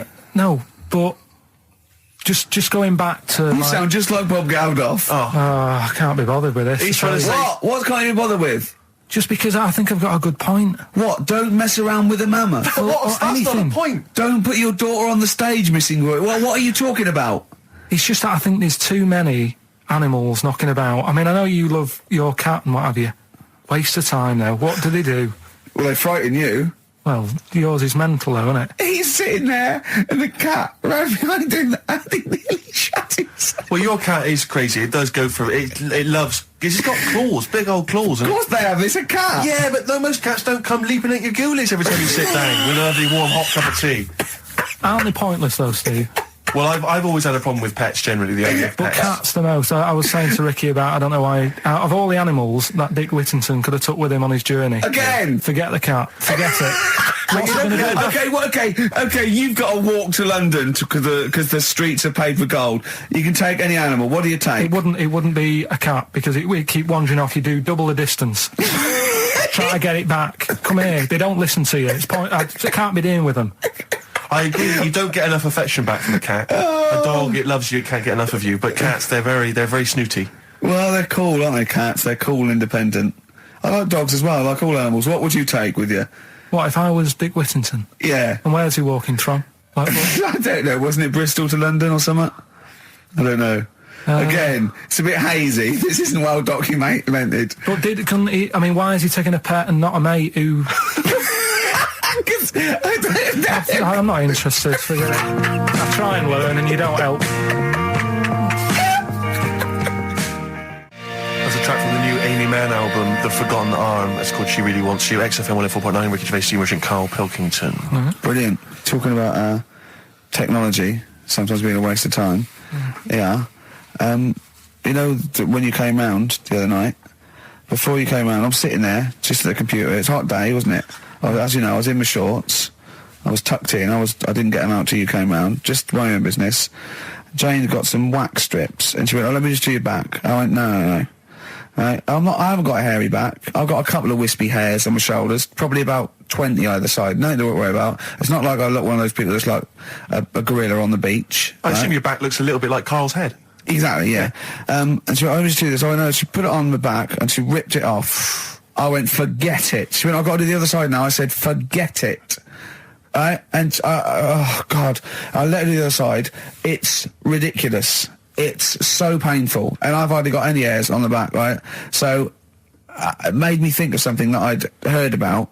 There's a thing that you can do, and I don't know why, for people who are really hairy backs and people who are hairy all over, okay, called back, crack and sack. They do your back, and there's some people that do look like little monkeys. Yeah. Right? Yeah. They do your back, they do your arse crack, and they do your balls. Oh. In that order? Again, always a question that doesn't matter. No, it does, because what I'm saying is it done from the top all the way down? It's not done in one. What do you think? This is huge 30-foot Band-Aid type thing that you're wrapped in and then pulled. It's done a little bit at a time, isn't it? Right, well, again, it still matters which order. Because if it hurts your back, it's definitely going to hurt the sack. That's what I'm saying. I think... What is it called? Back, crack and sack? Or sack, crack and back? No, it's called back, crack... I don't know. It's probably a marketing person said we've got it in order. You could probably choose which order you want them in, Carl. It's back, crack and sack. It should be sack. Sack, crack, back. Definitely. It should be sold like that. Why? Because like I say, if you're lying there, look, you've had half of your back done. If you went, forget it, right, there is no way you're going to have the sack done. Is it? No. I'm sorry, I wouldn't have the crack and sack done anyway. I don't know why people I'm not going to have a back done. It doesn't need doing. Where are people going where they've got to worry about the condition of the sack? At what event do you go to and you go, I've got to look sharp. I've got to look the part today. I don't know. The sack done. Nudists? No, because they're about being natural and that, isn't it? Normally they are airy, like that woman on holiday. Yeah, the women are, the men aren't. I don't know. Yeah, they all are sort of pretty airy. They believe in just leaving the body as it is. I think little gay fellas love it, don't they? Why are you looking at me? I don't know. I don't know. If you're a little gay fella and you've had it done, text in. Just text in. What's the text thing? 83 XFM. Just text in. Tell us what. I don't know. Is there any information that we're missing? Is it painful? I assume so. Of course it is. Why did you get it done? That's the question. Why did you get it done? Yeah, why is it important to have a hairless arse? XFM. Touring breaks on XFM. Ricky Gervais Show and Karl Pilkington. Carl, are we doing your story with the song? Is that what you want to do? Yeah.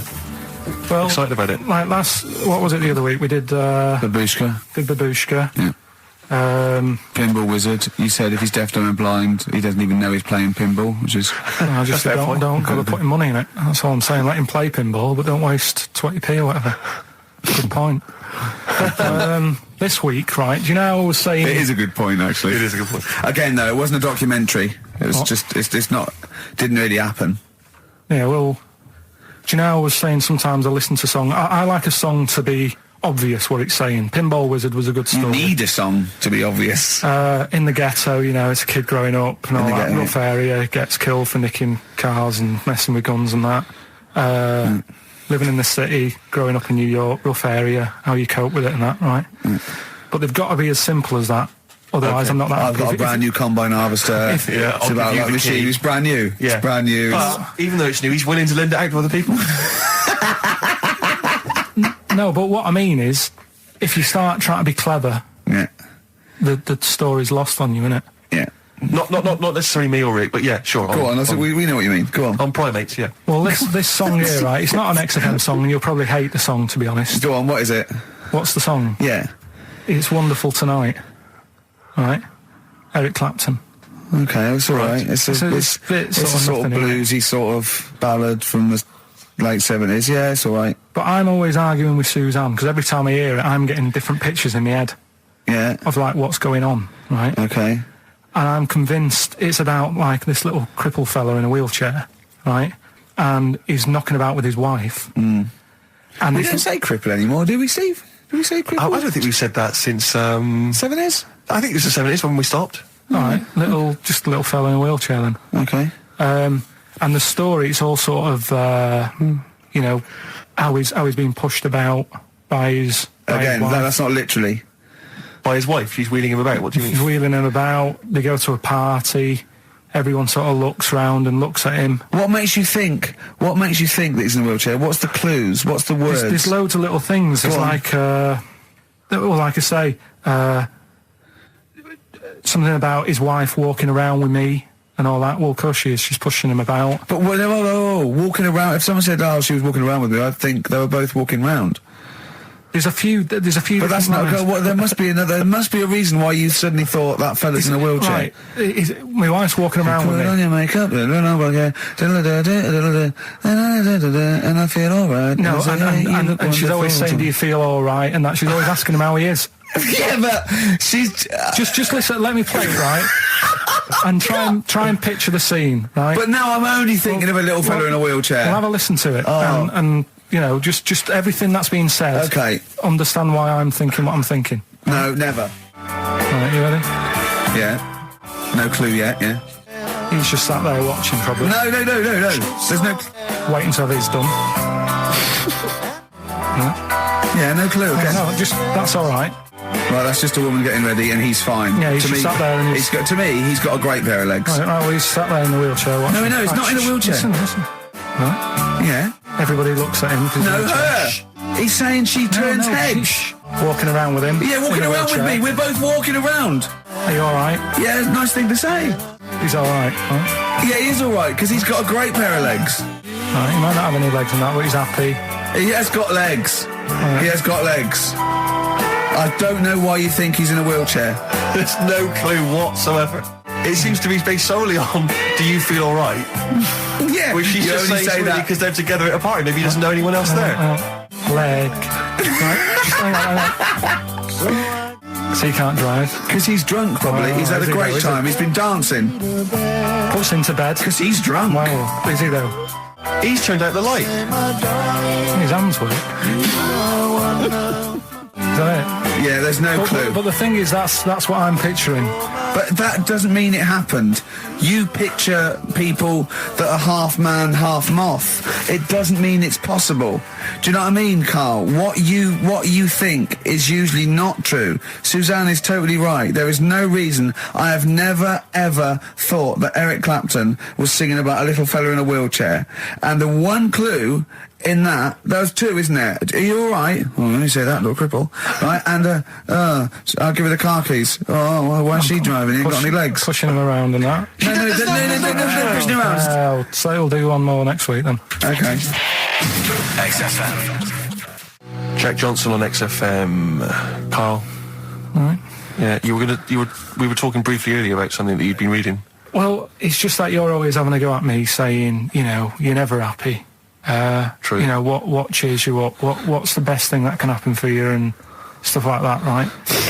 Yeah, sorry, I have never said to you what's the best thing that can happen for you. No, but I'm trying to encourage you. Steve's, and you have a bit. I've started reading more and doing more science stuff, even though some of it does me head in. Like I say, knowledge is almost annoying.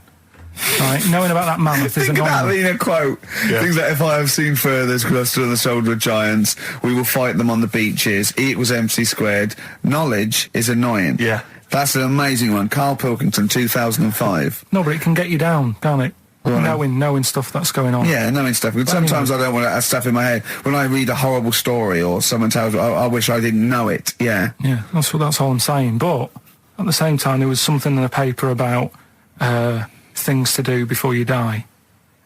And it was just stuff that I sort of looked at. I thought, don't want to do that. Cross that off. Not bothering with that. At number one, you always know what's at number one. It's the same thing every time. Swim with dolphins. Yeah. Don't know why. Do you want to do that? What's going on down there that it's so good? What do we not know about? I mean, yeah, it'd be fun. I'd love to sort of encounter most animals, to be honest. I mean, there's a few animals on the top of the list. I'd rather hang out with a bunch of chimps. I wonder if it's you're down there with dolphins and you're swimming with them, and then they click away, they click, and they tell you a secret. You go into they lead you into a cave, right? But down there, it's like being at like Rolling Stones' house in the 1970s. It's they're like smoking. There's drink, there's women, there's bars. There's like they're eating tuna. They're loving tuna. They're loving it, but they can speak. They go, "Oh, this clicking stuff. It's nonsense." We're having a wild time. Then they go berserk, go crazy. It's 24 hours of non-stop debauchery. I think it's spiritual, but isn't never it? mention it to anyone else. It's incredible because they're so intelligent, and you know, do you know about dolphins though? That how intelligent they are. Well, people keep saying that, but what've they done? Do you know what I mean? What's someone done that they've gone? They spoke. I've read a book by a dolphin or whatever. What have they done that makes them so bright? It's the same way they go, you know, they look after you, they save you and that. There's got to be one bad un in that bunch. Of course there... Sorry, I wasn't suggesting they're all flipper. I'm not just they're constantly going around the oceans trying to save people. I mean, they're intelligent, you know. In what way? What do you mean in what way? Well, what do you mean? Why do because why they do pass people tests? Keep saying they're bright? Because of the things they can achieve and learn. Like and, what? And well, they can tell shapes, objects, colours. Sorry, Carl. I mean, they're no match for you. They're not as clever as you. They're way down this that. But it's all relative, isn't it? For a non-human, they're doing okay. They're up there with chimps, you know. So what do you want to do before you die? Anything? Any achievements you want to have? Well, if I'm ill, I'd prefer to go to the doctors than to go with the dolphins. Yeah. Why are you suddenly ill? It's not, they don't, when they say things to do before you die, they don't literally mean the sort of, the day before. They mean you croak it. that you want to experience life. You can do it over the next 20 years. Is that what you thought you meant? Like, literally the 24 hours before like you die? a priest there going, give me the lift. What is it, Grandad? Dolphins. You know, no fit state, Grandad. Get me in the water. Get me down to Brighton. What do you think that list means? Well, yeah, that, you know, before you die. You're incredible, Carl. You're all this time. Things to do before you die. That's why he doesn't want to do any of them. Didn't you think it was a bit extraordinary that you had to try and swim with dolphins and visit Disneyland and climb Mount Kilimanjaro all in the same afternoon? That's why I said to you, I would be in no mood for a dip.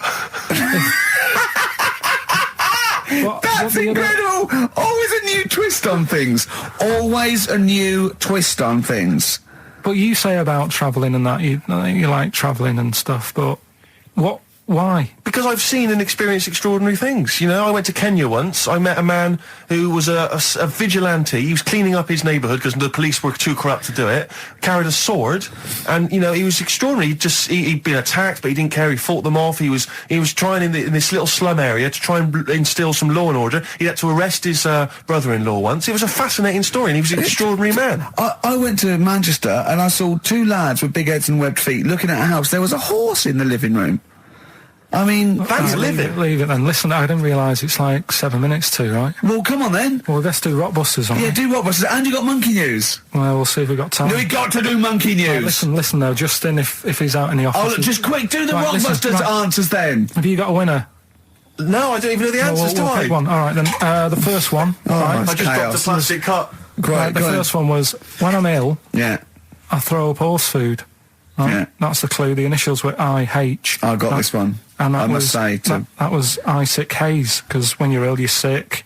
What do horses eat? They eat hay. I-sick haze. I-sick haze is the answer. They got that. Second one, that garden tool you've got, it's not yours. What are you doing with it? Right? ND. That was different. That was what's a garden tool? A rake. Right? If it's not yours, what have you done? You've nicked it. You've nicked Drake. You've nicked that rake. Nick Drake. Nick Rake. Right? So that's ND. You got that? That's fine. That's fine. The third one, that male sheep sounds well fed up. Go on. What's up with it? That was TR. Yeah. That was that ram. That's a ram. That's a male sheep. It's fed up. It's moaning. Ram moans. Ramones. The Ramones. So they got that as well. Well, let's give it to Jenny McKean from Isle of Wight, because she's got all three of those answers. And right, straight on to Monkey News. It better let's play a record. We've got to do Monkey News. It's only 5 minutes to go. We've got time for a record and then some Monkey News, surely. Bit of XTC. Making plans for Nigel XTC. Okay, let's play the jingle. Oh, chimpanzee, that Monkey News. Right, this happened in Pittsburgh. Right, there was a rock band, and they've got this studio in Pittsburgh and what have you, and they're laying down tracks and stuff like that. And in the studio that they use, right, there's this monkey works there, Right, called, I love the way he throws that in. Like he throws that in, this monkey works there. No, it's just got a little gig there. He sort of, he carries the equipment in, guitars, stuff like that. He doesn't. He does. No, he doesn't. He just sort of cleans up after the bands. No, he doesn't. Emptying the ashtrays. Doesn't that happen. Sort of stuff. He Doesn't does. happen. That's the gig it's got. Anyway, right? Gets women out of the crowd that they want to go visit with. With one arm. Drags them back. So anyway, right? So the band's in the studio, right? And one of the band members brings some A&R fella to the studio to have a listen to the latest track. Right? Yeah. So they hit play, and they're all there going, "Yeah, brilliant, this is good." Oh no. Anyway, so the fella says, "Yeah, I like the track. I especially like the bass on it." Right? Right, this is bullshit. So this is rubbish. So And they hadn't laid down a bass track? so this is. Have you heard it? So Carl, please don't do this to so me. the A&R fella goes, and it's like, the band members have stood about, and they're going, "That's good that he liked it." And they're saying, "Yeah, but what's he on about with the bass?" So No, this is rubbish. This is absolute rubbish. Where'd you get this from? Please, because we never get to the end. Let's hear it. This is absolute nonsense. So they played it back. Yeah, right? and it's the chimp playing bass. Definitely not. So they were like, "That's weird, we haven't got a bassist." Anyway, so they go, "Well, whatever, right?" So We they haven't leave. got a bassist. So They go, whatever, let's go home. forget it. XFM. Hickory dickory dock, some lads there just wrote a song called Clocks. The lads are Coldplay. And the song is? Clocks. I'm Ricky Gervais, with me Steve Merchant, Karl Pilkington, pressing the little buttons there. XFM 104.9. What's that? What's that little Well, I think I do more than press the buttons. right, you see, this is it, right? Karl has had a little strop on since last night, okay? And it's He's had a little strop on. yeah. You said strop on. I just wanted to clarify. And I don't know why. He says that I'm an annoying person. He says that I wound him up, right? Which I don't know. He says that you're winding up because you're sort of like negative about I'm everything. negative? Yeah. And but what I think it is because we pointed out that his lateness is unacceptable. Yeah. He said meet you at 6. He turned up at 20 past. He said, well, someone stopped me in the corridor. I don't care. I've got stuff to do. We had stuff to do. I think we're a bit busier than you, Karl. You've got one job. We've got loads of jobs. I keep telling you that. You've got one job in a little room, a 9 to 5 there, that you don't even get done in 9 to 5. That's why you're late and mucking around all the time. There's loads of work to do. Yeah, one job. No, cool. It's not. It's one job with a lot of other jobs in it. It's like those little Russian dolls you get. Right? Well, it's So not, don't is have it? a go. Yeah, it is. Yeah. Everyone thinks, oh, he only sits in his studio messing about, making songs a phrase. That's what I do in my free time. Which we've got coming up later. Super slick. I still think 20 minutes late is an outrage. Though, Yeah, Karl. 20 minutes late Yeah, is... but I didn't say bang on 6. I You said said around 6. 6. No, you didn't. You said 6, which means 6. Well, it doesn't. Wait, sorry, it doesn't. If it was a newsreader, I'd say, yeah, you've got to be on time. Do you know what I mean? If it was a 6 o'clock news, I wouldn't want to be late. But it's the fact that I said to you, I'm busy, I've got stuff to do. No, you didn't say that. You said 6 o'clock to sort out tomorrow's show. I didn't. I know what I said. So Yeah, well, You don't, because I remember you sent me a text. You didn't even, it wasn't even a phone call. You didn't even have the politeness to call. Stephen has stitched him up by being a little bit more Busy. precise than him. It was a text and it said, see you around 6 tomorrow, question mark? Around. You just said it. Well, Around yeah, but 6. That doesn't count, that doesn't mean anything. Well, yeah, no, he does. What, so, all right, You Rick. told me he said 6. Well, he did, I'm paraphrasing. 6 o'clock, Rick, to me, even if it was around 6 o'clock, that would be 5 to 6 or 5 past 6. It would not be 20 minutes after the event. Because that is late. Well. Well, you've got nothing, you see, you haven't even got an excuse. Yeah, but then I turned up, right, and I said, right, well, let's not argue about this. Let's come up with some good new features, because we've been in Cheap as Chimps. That's gone today. Good news. He never liked Cheap as Chimps, Carl, did he? Right, he never liked it. Do you know what? Do you know who's took it further? Go on. Donald McIntyre. What? He's doing a programme, Cheap as Chimps. No, he's not. doing It's a channel. Well, we'll see. Again, I'll prove you right. Again, He's Prove you wrong. not. He's not doing a program Cheap as Chimps, is Yes. he? He's not. What do you mean? He's doing. I saw a trail on Channel 5, and it was saying, you know, Is he's it done 5 this. or is it about 20 past 5? He's doing this, he's done that, you know, now see him on Channel 5 because he's moved to Channel 5. Right. He's saying, first big problem, chimps, you know, they deer and that. And, No, they're not dear. He's getting confused. no, 50 odd grand for a chimp, and it's saying, you know, he'll look into how much you can get gorilla for. What are in the name of God are you talking about? We'll talk about that later. But I don't know what. I'm just saying that's another idea. And then, so go on, you got off. This is why you never get stuff done and you're late. You got off the point. You were talking about arriving late. Yeah, I know, but I'm just saying to you now. I turned up late, so I said, right, well, let's not argue. Yeah. I said, let's do some stuff. Yeah. You weren't having any of it. I think at one point you were trying to be sick on my leg. I do remember that. Yeah.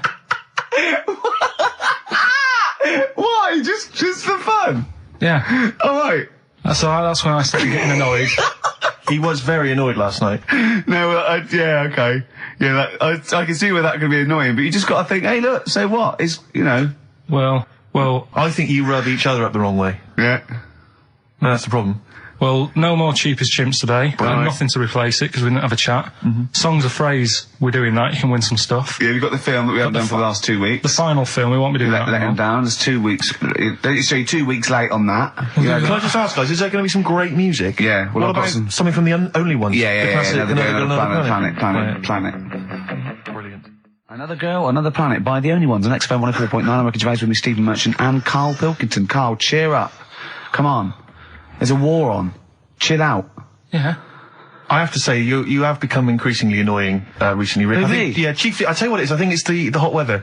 Can I just remind you when we were in the office recently? We've got a little office that we write in, we work in, and many moons ago we were doing some work. This was when we were writing the first series of the office, and I was typing away. I was just typing something up we'd written, and I read it back to Ricky, just check he was happy with everything. I was reading it back, and as part of the thing, there was a knock in the script. It said, knock, and so I was acting out for him, and I knocked like this, and I realised he wasn't listening. He was in fact asleep underneath his desk, and I knocked like that as part of reading the stage directions. I knocked. He thought someone was coming in. He leapt up, plunked his head, zipped up, thought someone. I said, Rick, it's not. I'm just acting it out for you. He just wasn't paying attention. He wasn't listening. And can I just throw in? So recently we're in another office. We're typing away. I look round. He's got his shirt off. It was hot. He's taking his shirt off, right? So he sat there, 41-year-old man, or whatever you are, 40-year-old man, there with his shirt out. Beautiful. I mean, I've seen most parts of your body now, at one point or another. I think from the early days when we used to work at XFM, you started showing me bits of your anatomy, which is something he does to people he likes, friends of his. I'm sure you've seen most of it, Karl. No. And so, it's not that sort of relationship. He was sat there, and there was a knock at the door because we'd asked someone who worked in the building to bring us something, and so I had to delay it by sort of not opening the door so he could get his shirt back on. Yeah. So he was running around trying to get his shirt back on. So what would they have thought? What would they have thought? They'd have walked in, he'd have just been sat there, stripped to the waist. Didn't they sort of think, hang on, what's going on? Look through the keyhole. No. No. It was ludicrous, because as they came in, he was flustered and he kind of was just leaning against the window, just looking like... I often stand here with my shirt back to front. I was getting like Bernard Manning. You see Bernard Manning, whenever he goes into the house, he has to go upstairs to take his trousers off. I'd love that. The fact that in your house, you've just got your pants and your vest on. That's what you want to do. Yeah, but it's all the time. It's not just, I mean, you haven't done that with me, taking your clothes off and that yet. But, like, last night we were sat in the pub and I was saying, right, let's not even worry about new features then. Let's get the current ones, going. Like what? Good. Like... The one that was trying to work out, the cheeky freak of the week. Think of that! Yeah, but Think of that, though, as a normal conversation. Yeah, I'd looked online, right? I didn't find that much. I found... actually, I'll tell you what I found later. Brilliant. We're looking for them, right? And then at one point, I think you said to me, go and, what about the Guinness Book of Records? Yeah, they'll have, like, the best freak in the world or whatever. Yeah, ever. So I said, yeah, bring one in. Now, you've got one at home. Yeah, I've got a couple. But you couldn't be bothered carrying that in today, so I had to go out of the pub that I was at. Yeah. Nip into Borders. Yeah. Buy a Guinness Book of Records. Yeah. Out of my own money, $18.99. Yeah. Bring it back, and then you said, I don't know if I want to do this feature. So it cost me 20 quid for that. I had to buy a video for Silence of the Lambs film clip. I'm actually out of pocket at the end of this. But do you want to work with me is the thing. If you want to work with... people would pay that sort of money to work with me, Karl. You're a lucky bloke. Think how many people think, Karl, he gets to drink and sit. Yeah. Well, you were making a cup of tea and I surprised, didn't I? Little surprises. Last night, when I left the pub in a bit of a mood, because I was just fed up with not getting anything done. Yeah. Walking down the road, I was thinking, how can I get out of this? how can I stop having to work with them? I'm thinking, I wonder if I leave, I wonder if they'll be funny and they'll go, and then my boss will be giving me stick. And I'm thinking, how much notice have I got to give out? And all this is going through my mind. I'm walking home and I got in, said to Suzanne, I'm sick of it. She's going, you need to do it when I get a new kitchen. And I was like, yeah, but how big does the kitchen need to be? I was saying, do we need a big kitchen? Can we get a small one? Have we got enough for a small kitchen? Do we need so many cupboards? Can we just have wood instead of steel? All this, trying to get out of doing this. Yeah. It's always just, I always feel like, you know, because I like to think that I'm not perhaps as bad as him. Yeah, no. You annoy me in different ways. Like what? How does he annoy you? Well, stuff that, you know, I come up with ideas, say Cheap as Chimps. Yeah. Rockbusters springs to mind. Yeah. 15 like Taiwan. 15 Taiwan. Let's just remind people what 15 Taiwan was. It was a little feature that I wanted to give a run, you know, give it a little run, see if people like it. The premise being? No, there's no premise, it's just a title. No, we were going to get 15 sort of ornaments, you'd explain them, and then people would call up and say, that one's from Taiwan. See? God, you just explained why I didn't think that was a good idea. Yeah, by explaining the good... No, you know the funny thing is, Steve, right, I was walking down Regent Street on Monday, walked past one of these big stores, right, and they've got all famous quotes on the windows, right, and one of them was something like, an absurd idea is often a great idea. Yeah. Do you know who said that? Go on. Einstein. Yes. Which made me wonder, if you were his mate, would he ever have done E=mc²? Or would you have said, don't bother with that, it's not going to work? Because that's all you seem to do. Everything I come up with, you put down. Yeah. Well, that's one thing. He's negative, right? I don't know why. I don't know why he is. What else? He messes me about. I get him concert tickets for stuff, and you say, oh, I didn't bother going. Yeah. That is annoying. You come in, you know, 5 minutes to go with tracks that need editing. Yeah. The little bag, that bag that was free. Yeah, you got a free bag today, an XFM little rucksack thing. Yeah. You were like, oh, what's this? What's this rubbish? Yeah. Ricky said, I'll have it. They're great. He said, no, I want it. Yeah. Well, it was free. I needed. I'll give that as a gift or something. So, I mean, I think on reflection, Steve is probably a little bit more annoying than me. I won't go that far. You are annoying. If I had to go away for a week somewhere, if it was a quiet place... Well, you are again, aren't you? That's 2 holidays you had this year, I mean.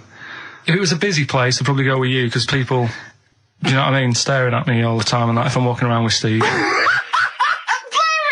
No, I'm just... Can I draw up a list of reasons I don't like you, Carl? Just being honest. What? I'll tell you, because the list of reasons I don't like you is incredibly long and getting longer. Just saying. Do you want another slap? There's a star. Ash, XFM 104.9, Ricky Gervais, Steve Merchant, Karl Pilkington. Carl. Alright, let's start again. Yeah? I'm going to be the same, but let's start again. So what I mean is stop being grumpy and let me carry on being annoying. Because Steve's not going to change. He's not going to suddenly start going, you know what, Carl? I think your ideas are really good. Do you know what I mean? Remember when he came up with that idea, that game show idea? And you went, well, it's not an idea, Carl. And he came to me, he said, oh, I've had it with Steve. What was it? He went, how did The Office ever get on telly? Well, what was the idea again, in summary? I don't want to talk about it on air, because someone will nick it. No, they won't. They will. Donald McIntyre's already got Cheap as Chimps. I bet they're in the making of Rockbusters as we speak. Yeah. So I'm not going to tell you any more about it. Bob Oldness is probably nicking that idea. Exactly. Well, cheeky little... Right. Song's the phrase coming soon. Is it? Yeah. Yeah, what is it this week? What's the phrase? We're, remember the story I told you ages ago about my neighbour having a horse in their house? Oh, yeah. Having a horse. What's happened with that? Lenny Henry doing it as a series? So, and people nicking your ideas left, right and centre? Well, that's the phrase we'll be using anyway. What? My neighbour had a horse in her house. How many words is that? 6. My neighbour had... So, there's no grammar either. My neighbour had horse in the house. My neighbour had horse in house. What is the phrase? My neighbour had a horse in her house. Are there any prepositions? Are there any prepositions in this sentence? Look, don't judge it beforehand. You see, I'm turning over a new leaf. I think this is a great idea. I think Carl's a genius, and I look forward to hearing this enormously. Yeah, okay. And I won't be sick on your leg, or squeeze your head, or make you jump when you're making a cup of tea. Just looking through the Guinness That's still the funniest thing, isn't it? Squeaking at someone when they got a cup of tea. Right. There are a lot of what strike me as seemingly pointless feats. The Guinness Book of Records is right. The Guinness Book of Records is great. I used to love it as a kid. I've had about 10 copies in my life. The last one I bought a couple of years ago, present. It was really good. I love it. I love the real records: tallest, fattest, thinnest, best, fastest, most expensive, biggest, and all that. But the ones that really annoy me are the ones that. The reason these people are in there for it are the only people that tried. What? Yeah. Balancing the milk bottle on your head. Most watches eaten. I just found that one. Kim Sung-do from South Korea ate 5 watches, the entire watch with the exception of the wristband, in a time of 1 hour 34 minutes. What do you make of that, Carl? Made him regular. Come on. How did they time him? Most live rattlesnakes held in the mouth. 8 live rattlesnakes held by, it just says an idiot. Yeah, this gives you an idea, Carl. Talking of idiots. Do you want to get into Guinness World Records? No, Carl, come on, that'd be brilliant. Wait, there's things in there that are just absolutely anyone could do. Like that one in Big Brother, I was watching it, and it was, balancing sugar lumps. I want to go, how many people try that? If there's schools around Britain going, listen, we've got to get in the Sugar Lump Award. It's grassroots level. There's not enough kids balancing sugar lumps. How can we compete in the world market? I was looking at it last night, and there was one about the farthest that a dog swam. I think it was something like 9 miles, but it had no choice, did it? Do you know what I mean? They took it out to the Atlantic or something, and so it didn't want to do it. Threw it in the water. Yeah. So it's not alright to put it in a bin bag and chuck it in a canal, but, it's for a world record. Yeah. 9 miles it did.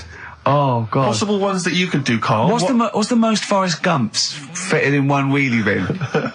What about this one for you, Carl? The record stands at the moment for most arrows caught by hand, but that's quite tricky. So what about most arrows caught by head? Yeah. And you would just fire arrows at your head? They wouldn't, it would just skim off him. Do you think so? Yeah, the roundness, it would never actually get any sort of, connection. Fastest human crab. Could you do that? I'll do that. Can you form the crab? Can you do that? What's that? It's just like bending over backwards and running. Do that. No? Alright, what about, what would you be good at? what about hamburger stuffing? Right, Carl. Alright. In the mouth, you mean? Well, it says the record for stuffing the most regulation-sized hamburgers, including buns, in the mouth at one time is how many? How many hamburgers with buns in the mouth? This is just... You're not swallowing anything, you've just got stuffing in your mouth. You'd be so good at this because your shape of your head. You've got a shape... His head's just like Hamburglar. You'd be good at this, man. Yeah. Honestly, you'd be perfect. You look like Zippy. And the great thing is your head's empty, so you could get more in there. Do you know what I mean? This guy had a brain to contend with. Do that. What is it? Is it possible? Is it mental? How many do you think it was? There were I don't 3 know. burgers in buns. What do you reckon, Carl? What, how quick he ate them? He didn't eat them, it's just how many he can stuff in his face. So literally hold them within his cheeks and his mouth, but don't swallow anything. So what, how many burgers? How many burgers did he manage to get into his face? So it's a fella, he's not... Yes? About 5? No, 3.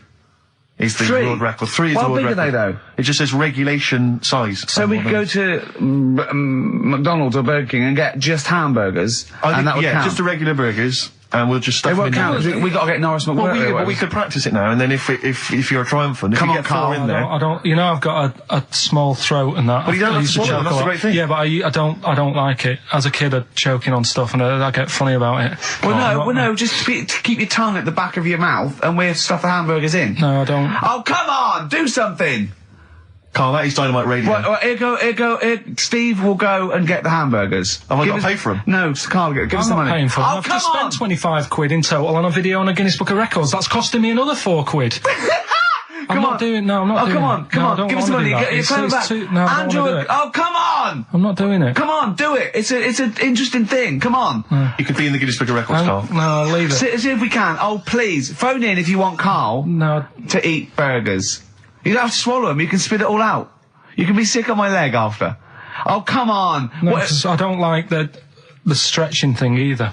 Don't stretch it. It will stretch. I'll be like the little bloody dog on the Winston Churchill ad. Don't swear. Well, I'm just saying, though. I know, but we apologise to the Radio Authority. Carl is not only swearing, but he's refusing to do things we come up with. But the Radio Authority will be happy with me stuffing 3 burgers in my face. God, I'm not doing it. Yeah, we will. No, leave it. Yeah, I'll give you the money. Can we do songs of phrase, something? No, let's do it. Right, play a record. Play a record. You're going to do it, Carl, or you're fired. No, actually, he wants that. No, you're going to do it. Do it. Please do it. It'd be great. Honestly, please do it. What about Chicken McNuggets? Meet halfway. No, there's no record for Chicken McNuggets. Well. Mental. So I'm not doing it, Steve. So. You are.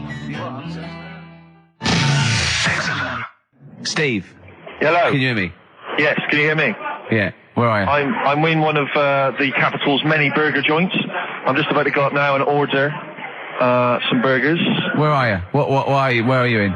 I'm in McDonald's in Leicester Square. Oh, right, okay.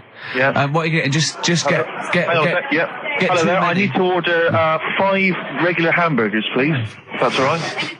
Sorry. 5 hamburgers. Yes. You're probably wondering why I'm ordering only 5 hamburgers, aren't you? And let me tell you why. My friend is going to try and break the world record for putting burgers into his fat, stupid face. What do you make of that? Exciting? Yeah. Do you wish him good luck? Yeah. What's your name? Tyre. Tyre? Yeah. Oh, thank you very much, Tyre. I'll try and get Tyre to wish you good luck in a minute, Carl. The coming shortly. 5 should be enough. The world record is what? 3? 3, yeah. Okay, good. I don't know what. Oh, here we go. How much is that? $3.45.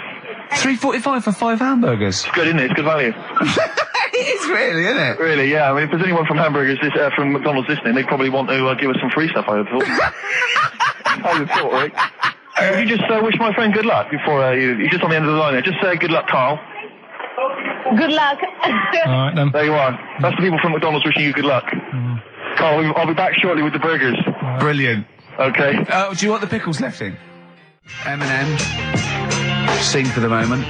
On XFM 104.9. I'm Ricky Gervais. With me, Steve Merchant, with 5 little hamburgers. Got 5 burgers here, yep. And so I don't know, how should we begin, Carl? Do you want to just look at the size of these burgers? Look, they can see it on webcam, can't they? They can see us stuffing these burgers into your mouth. Hmm.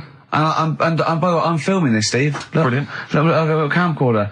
We'll put this on unseen footage on a DVD or something. Or maybe on the website. On the Oh, Carl, what if you break the record? Okay, Carl, I'm coming round now to just monitor this and adjudicate. What's the web? If people want to see this on the webcam, what is it? xfm.co.uk. Right, okay. Hold on. Can I, Steve, I'm can I not do being that? funny. I'm not being funny, right? But I think I have got like a bit of a wheat thing. You've got a bit of a what? A wheat allergy thing. Don't give me that. No, seriously, my head's... I've been eating a lot of shredded wheat recently. And my head's got a bit bigger. Carl, I don't think you can let us down now, mate. So you just got to put that... No, I can't put that like that in my mouth on its... I've got to break it up. I've got to break it up. Can't break it up. Can't break it up. It doesn't say you can't on the rule thing. It does. It doesn't. I can't look. I physically can't. Try it. I can't look. I'd have to be Jay Goody to get it. Seriously, look. Try it.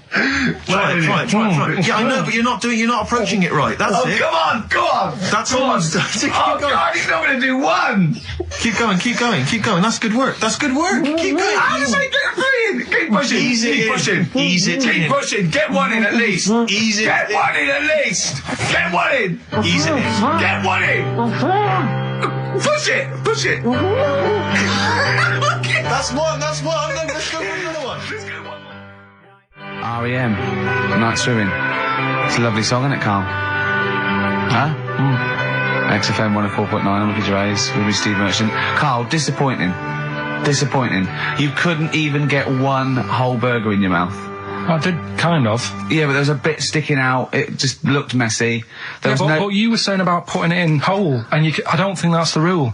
Okay. It's like you can get more in a suitcase if you put things in properly. So you don't just get all your clothes and chuck them in. So it's about... I reckon you've got to rip it up a bit. Okay, do that then. See how many you can get in. You've got to get in 2. No, just 1. No. Well, it's don't pack it in. What do you do? Pack your cheeks first. Honestly, Steve, my head is swelling a bit because I have got a wheat allergy. That'd be good, there'd be more room. Right, okay, look, Carl is now just sticking it in his cheek. Yeah. Don't eat any. You can't swallow any. It's like a hamster. You got to work it like a hamster. Yeah, stick it in. Come on. He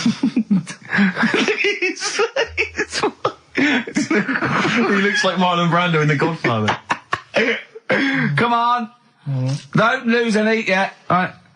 Pack it in, then use your fingers to pack it in. Come on! Wedge it in. Like you're grating the bath. I can't do this either. Keep going, keep going! Keep going, don't give up so early. This is part of the problem. You just give up, Carl, too quickly. You failed again. It's like your history O level. Come on, Carl. Come on. Do something well. Succeed at something. Push it in. You've got nearly a half a burger there. Oh, I'll come round there. You're chewing. Don't chew. I've got a bit of food. I don't know what he said, but...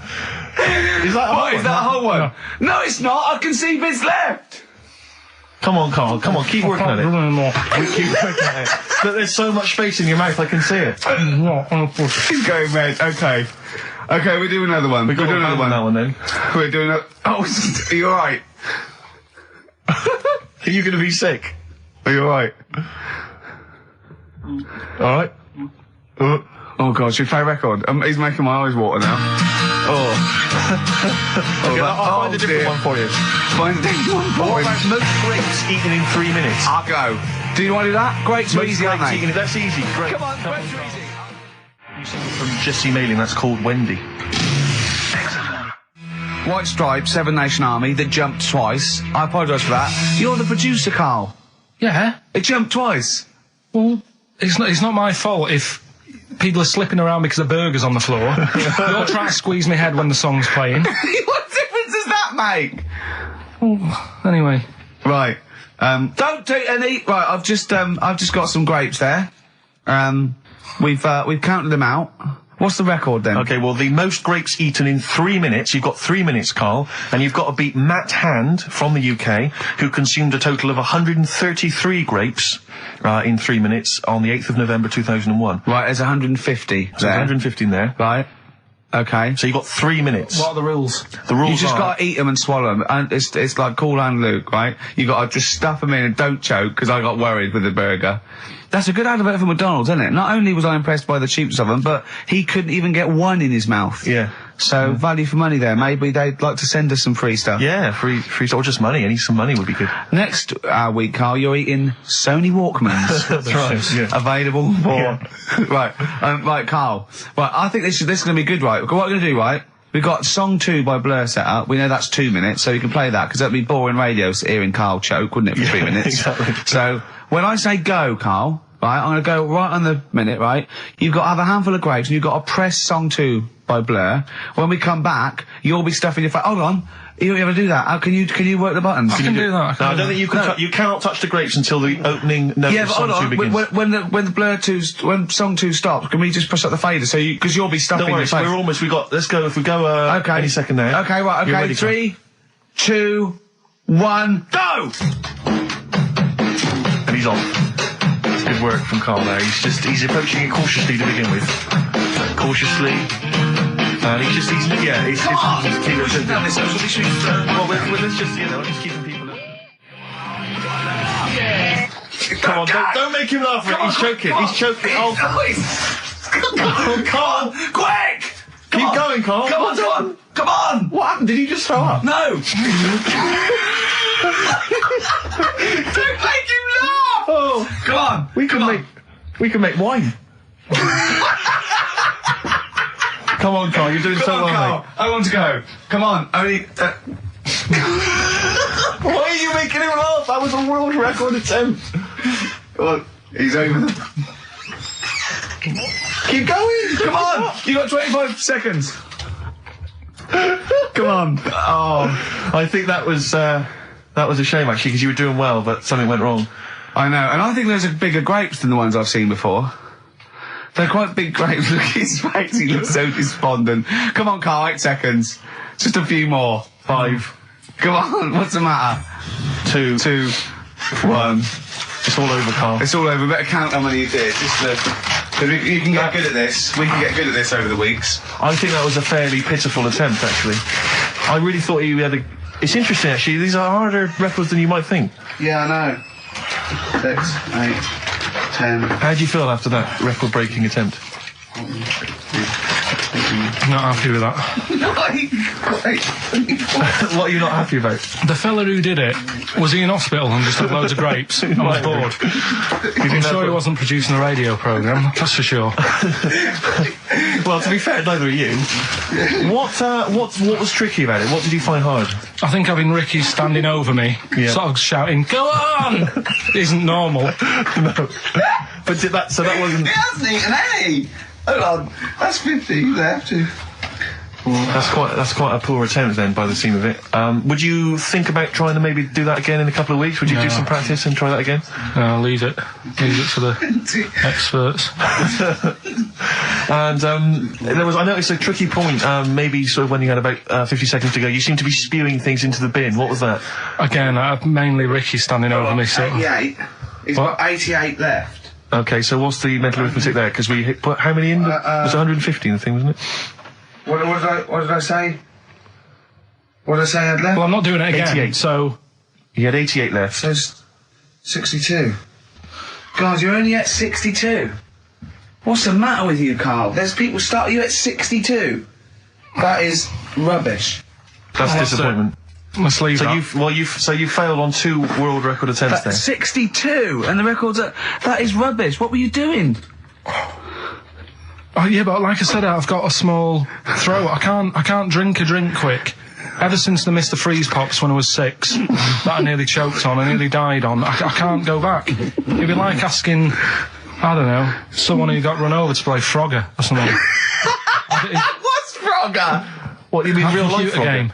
Well, just a computer game brings back memories, doesn't it? And I can't do that. What's Frogger? Does Frogger get run over? Yeah. It's a little frog that has to run across a busy road. Do you know who he reminded me of? Apart from Hamburglar and Zippy and all that. When he was mentioning those grapes, because the shape of his head, it looked like a game of Pac-Man. Yeah. It did, as he was getting to him, it looked like... We should have had that music. It looked just like it. Oh, God. Do you remember there was a board game version of Pac-Man? Was there? I mean, the only thing that Pac-Man had was the fact that it was on a computer and it was a little face eating things. But imagine that as a board game. But there's board games of, like, things that you don't need board games for. Yeah. It's like there's board games of charades. Do you know what? You don't need that. It's like parlour games. Board games of let's watch the telly. Yeah. Let's play sit around. And it's all like 1999. You don't need it. New from Mattel, a stick. Simply run along, clanking it against a fence or a metal grate. It's fence stick. In a picture of it, Nan, that's my stick. I'll tell you That's what. my fence stick. Do you know I saw in a shot recently the board game of Cold Feet, the TV show. That is a winner. You are John Thompson. Yeah. Go back. Yeah. It's a good game. Drink 8 pints. Go on. Songs of phrase. Songs of phrase, nicely done. Right, we'll get this going. How do you feel, Carl? Yeah, all Again, right, disappointment. Disappointment probably to your family and friends. Well, I don't think they'll be that gutted, to be honest. Right, songs of phrase. Well, Carl, why don't we both we'll come up with songs of phrase, because it's a big tease. People love that. Yeah. It's one of the hot new We've got quizzes. one more thing for you to eat. No, I'm not doing any more of it. Seriously. Play a song? Right, songs of phrase next. Right. That was rubbish, that half hour. Rubbish. That's great. Roots. The Seed, XFM 104.9. I bet that is a record. Eating grapes whilst DJing. Possibly. I'm assuming if there's any listeners out there that have a record-breaking attempt they'd like to see Carl undertake in future weeks, they should email in. I think Jono's got that one. Right, what have we got then? That's that. Right. That's the silliest side now. Let's get on with the proper show. Right, songs of phrase. Yeah, let's do that. On to the classy stuff. Yeah. Do you want to do the prizes first? Right, now then, where are they? Here they are. I haven't seen these, but I'm excited as ever. Alright, we have a t-shirt there, arbitrary t-shirt that you have probably stolen off of someone. What does it say? Is it the Red Hot Chili Peppers? So that's right. That's not too bad. It's a big t-shirt there. On DVD, should you be giving this away? This looks like it's the film Don't Say a Word. Yeah. And it's, it doesn't have all the proper packaging. It's literally the disc, the DVD disc, just loose. So enjoy that. The current album from Oasis, Heathen Chemistry, DVD, on DVD, The Life of Mammals, the complete series, the David Attenborough recent DVD, that. Walking with Cavemen, which I think is a DVD, it's currently on TV, isn't it? And, well, there you go. And also the X-List, which is a good new compilation, double CD compilation from XFM with loads of stuff on there, including Nerd, Snoop Doggy Dogg, Athlete, all sorts. Go on then, Carl. So not bad, actually. Nice one. Well done. Right, so, yeah, it's a phrase that's been said at some point, or said a lot on the show. We've had, like, Hairy Chinese Kid. We went back to, my mum had wind for 5 minutes and that. Today we're looking at, my neighbour had a horse in a house, right? Yep. If you remember, we were talking about that probably about a year and a half ago now. Yeah, of course we remember. They've been talking about it ever since, Carl, I imagine. Yeah. Well, it's famous. It's a world famous phrase, my neighbour had a horse in her house. Right, so this is, this week's Songs of Phrase, and what I've done is I've got songs with those words in that make up that sentence. Yeah. You get to email in ricky.gervais@xfm.co.uk. There's 6 different songs, right? You email in with what? I don't know, there is 6. Me neighbour had horse in house. Is it really that sentence? My neighbour had a horse in her house. It does work, honestly, it works. Okay. Yeah, okay, don't bother explaining it, just play it. Right, yeah. So here's the, here it is. We're just going to do it. Head horse in a house. Right? What in God's name was that? Yeah, name the 6 songs. Head horse in a house. Huh? Are we naming the artists or the songs? Either. Artists. Anyone who gets anything can get a prize. What's more, Carl? Artists, here we go. Head horse in a house. That's tricky, Carl. That's very hard. Once more. Head horse in a house. Email in ricky.gervais@xfm.co.uk. I'll give it Another letdown. Another letdown. It's brilliant, this. No. How can you just say that after I've just been stuffing grapes in my face and that? Well, you failed. You didn't get one burger in, right? Even when you tried to chop it up, there's 3, right? So that's it. Steve, out of the goodness of his heart, went to McDonald's. Okay, I got some grapes. At 62. That's got nothing to do with this, though. This is my game show here. Bob Holness didn't say, yeah, Blockbusters is good, but I never see him eating grapes. So this is a different thing. Forget that. Right? Here's the clips again. Here's the clips. Head horse in a house. Oh, you know I said I was going to turn over a new leaf and not criticise your ideas? I think it's the end of this one, mate. Oh, he's done it again. It's atrocious. Ricky.gervais@xfm.co.uk if you've got any idea. XFM. Dandy Warhols, We Used to Be Friends. That is Carl's favourite record of the year. Yeah. Yeah, new music. He gets one play a year, and he chose that. That's what he chose. It's all right, but I mean, that favourite track, innit? He played that. That was Carl's choice. Just something new. On XFM 104.9. Don't worry, we've got some really good stuff coming up later with me and Steve. If you're from the 70s, you might like it. You see that he's getting too cocky, isn't he? It's arrogant. It's sort of like I mean, we've tried giving him something in his life. He's got, you know what I mean? He comes in and tells us this sob story of just like a trail of failures, and we've said, Carl, come under our wing, right? He just started picking up on him. A few other people's like, and then he does that. He fails at the burgers, he fails at the grapes. He will not trust us with, you know, what we want to do. I don't know what more we can do. It's like I've saved a mouse from a cat's jaws and it turned around and bit me. Yeah. Yeah. That is a brilliant analogy. It's a bit like we were trying to give you something that you could care about, that you could be passionate about, that would somehow give a meaning to your life. You would be in the Guinness Book of Records alongside, I mean, Bubble. Bubble failed. Do you want to be Bubble? Do you want to be Bubble? Or do you want to be the bloke with the milk bottle on his head? Exactly. Who's in there? The guy who ate the watches. Yes!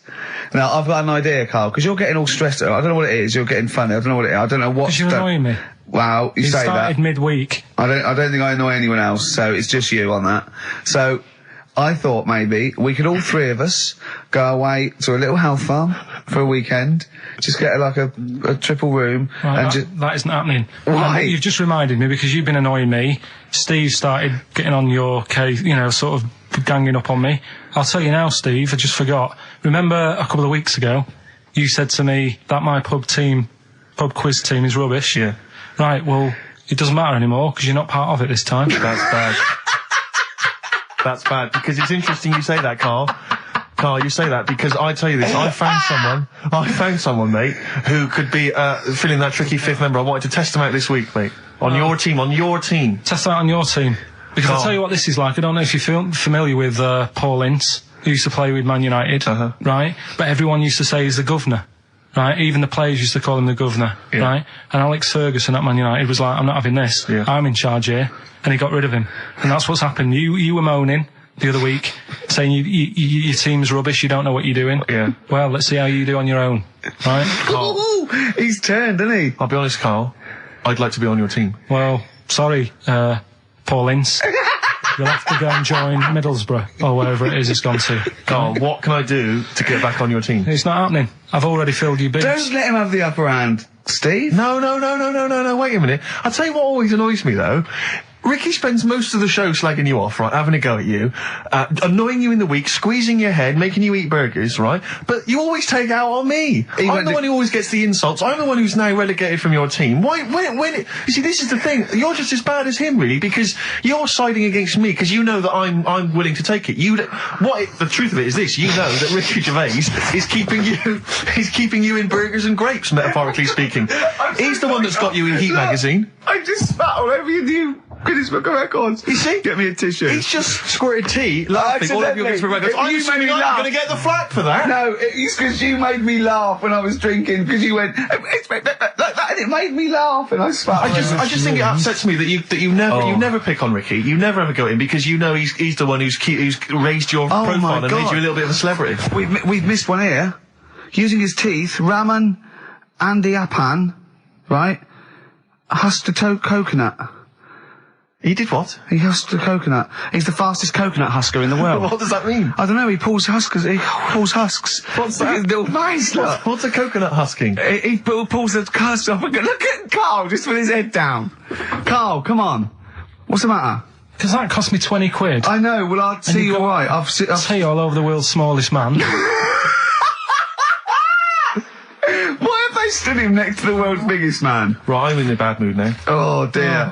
So you haven't got a team? Steve, I'll sort you out. Come to me. I'll sort you out. Seriously, mate, I found someone who would help you win this week, Carl, and I was going to tell you about it, and now... Steve, you can be on my team this week, and I know something about the quiz that Carl doesn't know. So... I'll tell you, I just think that it's so ungrateful. Whatever. So ungrateful. Right, song's a phrase, just give it a couple more plays, just email in, we'll pick a winner soon. Ricky.Gervais@xfm.co.uk. Well, this is rubbish this week. No one knows it because it's rubbish. Steve was right. There's 6 songs there, so if you know what they are, just... That's the end of that, I think. That's the end of Songs of Phrase. Email in. I think. We've got no there. No. That's the last week for that. Okay, well, why didn't he give us some monkey news? Is it monkey news time? Come on, monkey news. We'll play a song and we'll... No, do monkey news. Let's play a song. Oh, it's a great track. Cheer up, Carl. Is it new? Is this Waiting for an Alibi with Thin Lizzy. What year? Doesn't have to be new. It's brilliant. What year was it out? Oh, Einstein wasn't new when he came up with the greatest theory ever. Oh, hold on. Hey, hold on. You're not new. Waiting for an Alibi by Thin Lizzy on XFM 104.9. Right, okay, this is, with all the trauma in the world, I thought we'd come on to a little bit, and he's just brought it right down, little mank twat, whinges. No, but I mean, do you know what I mean? He's had a go at you, he's thrown you off his team. I'm devastated by that.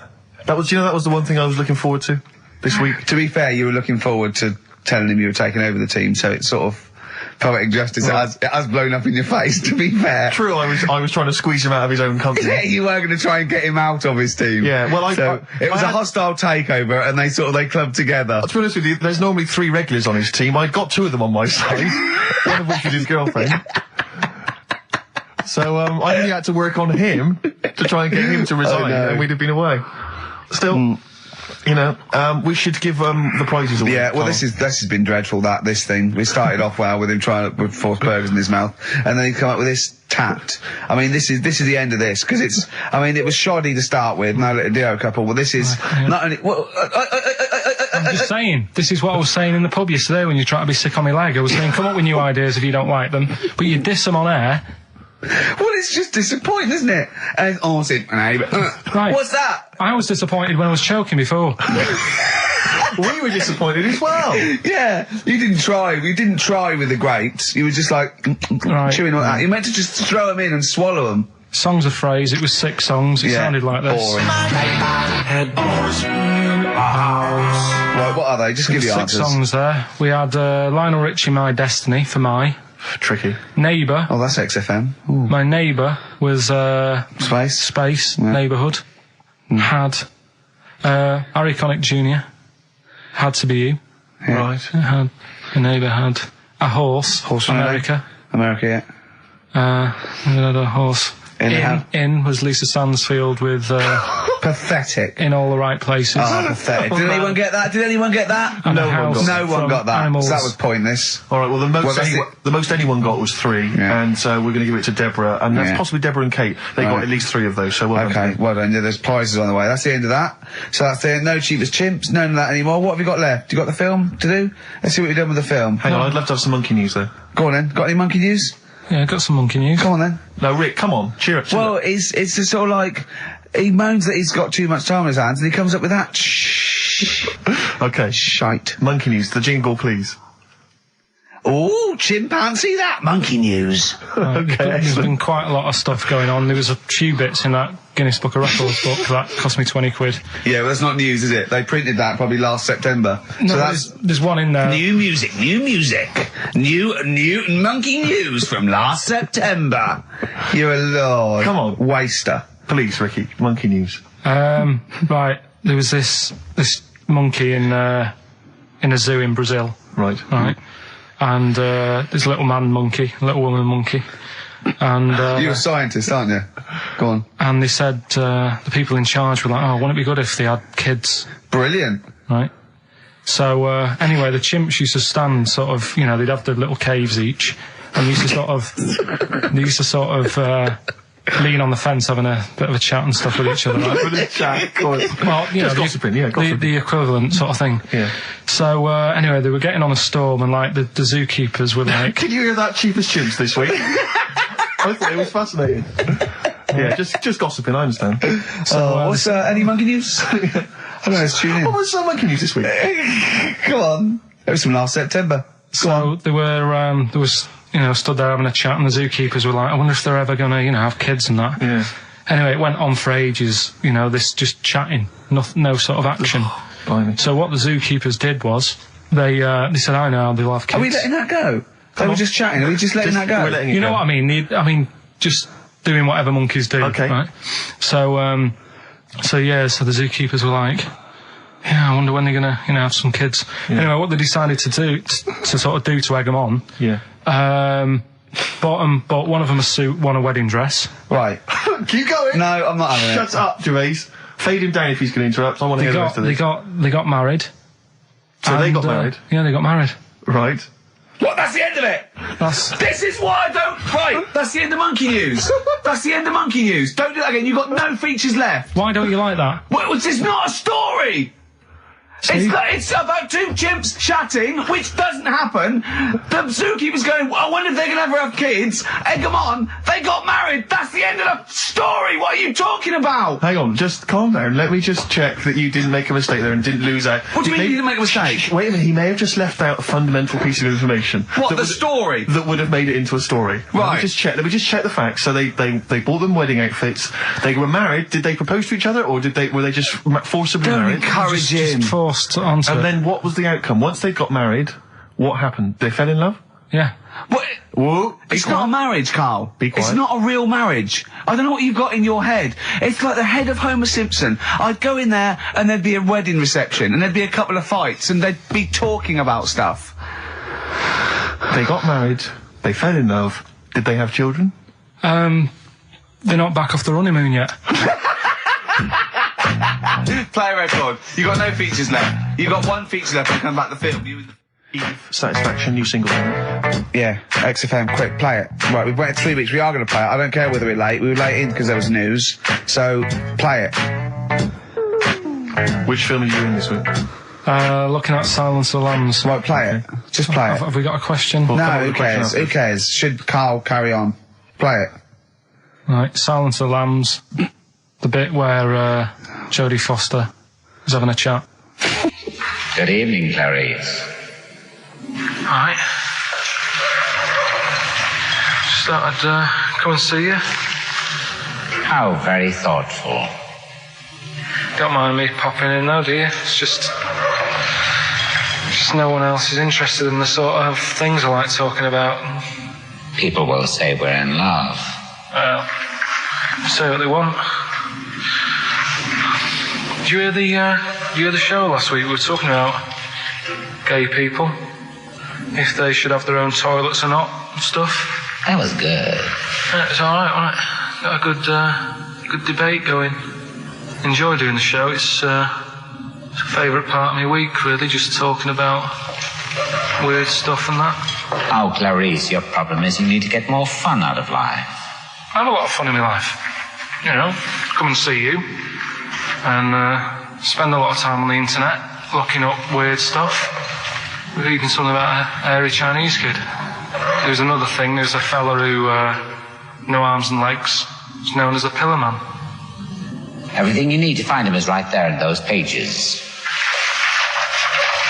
Bizarre magazine. Yeah, I get this. The hairy Chinese kid, what annoys me is he could sort it out. He could just have a shave, couldn't he? Do you know what I mean? No, he cuts. Does he? Well, he used some like EMAC stuff. Yeah, don't be getting funny with me, just because you're in a bit of a mood, right? You know you shouldn't eat people. Your eyes are bigger than your belly, I've always said that, so I'll see you later. Interesting. Atmospheric, moody, and the question is... okay, here, how about this? How many films have been made featuring the character Hannibal Lecter? How many films have been made? They haven't got time to phone in now, have they? No, they can email in, they'll have time. Do you care? I don't care. No, exactly. Ricky.Gervais, xfm.co.uk, if you can be bothered. If you're interested in what, and you want a $4.99 copy on VHS of Silence of the Lambs. He's dissing that as well, Carl. What do you think of that? Bit annoying, but that's it for this week. But remember what happened when... No, it's not. It's 9 minutes to 3. How can that... Tell him, Steve. No. How can that be it? It's 9 minutes to 3. What's he doing? Is he playing a record? Carl, what can I do to get back on your quiz team? You're not. Right. Songbird Oasis, right. Send Carl a little present. Send him some essential oils or something, or, a little lavender pillow, or just a little message. Send him a little message. Tell him it's all worth it. He's getting all grumpy, aren't you? I just get sick of it, that's all. It's not worth it for going through the stress for 30 quid every Saturday. You lying little... You'd get more than 30 quid. Oh, not much more. Anyway, Steve, who's the winner? The winner is Mike McNulty. He correctly answered the fact that there were 4 films featuring Hannibal Lecter. There's a downer now, isn't there? There's a downer. I think it was you, actually. I mean, I don't know, Carl.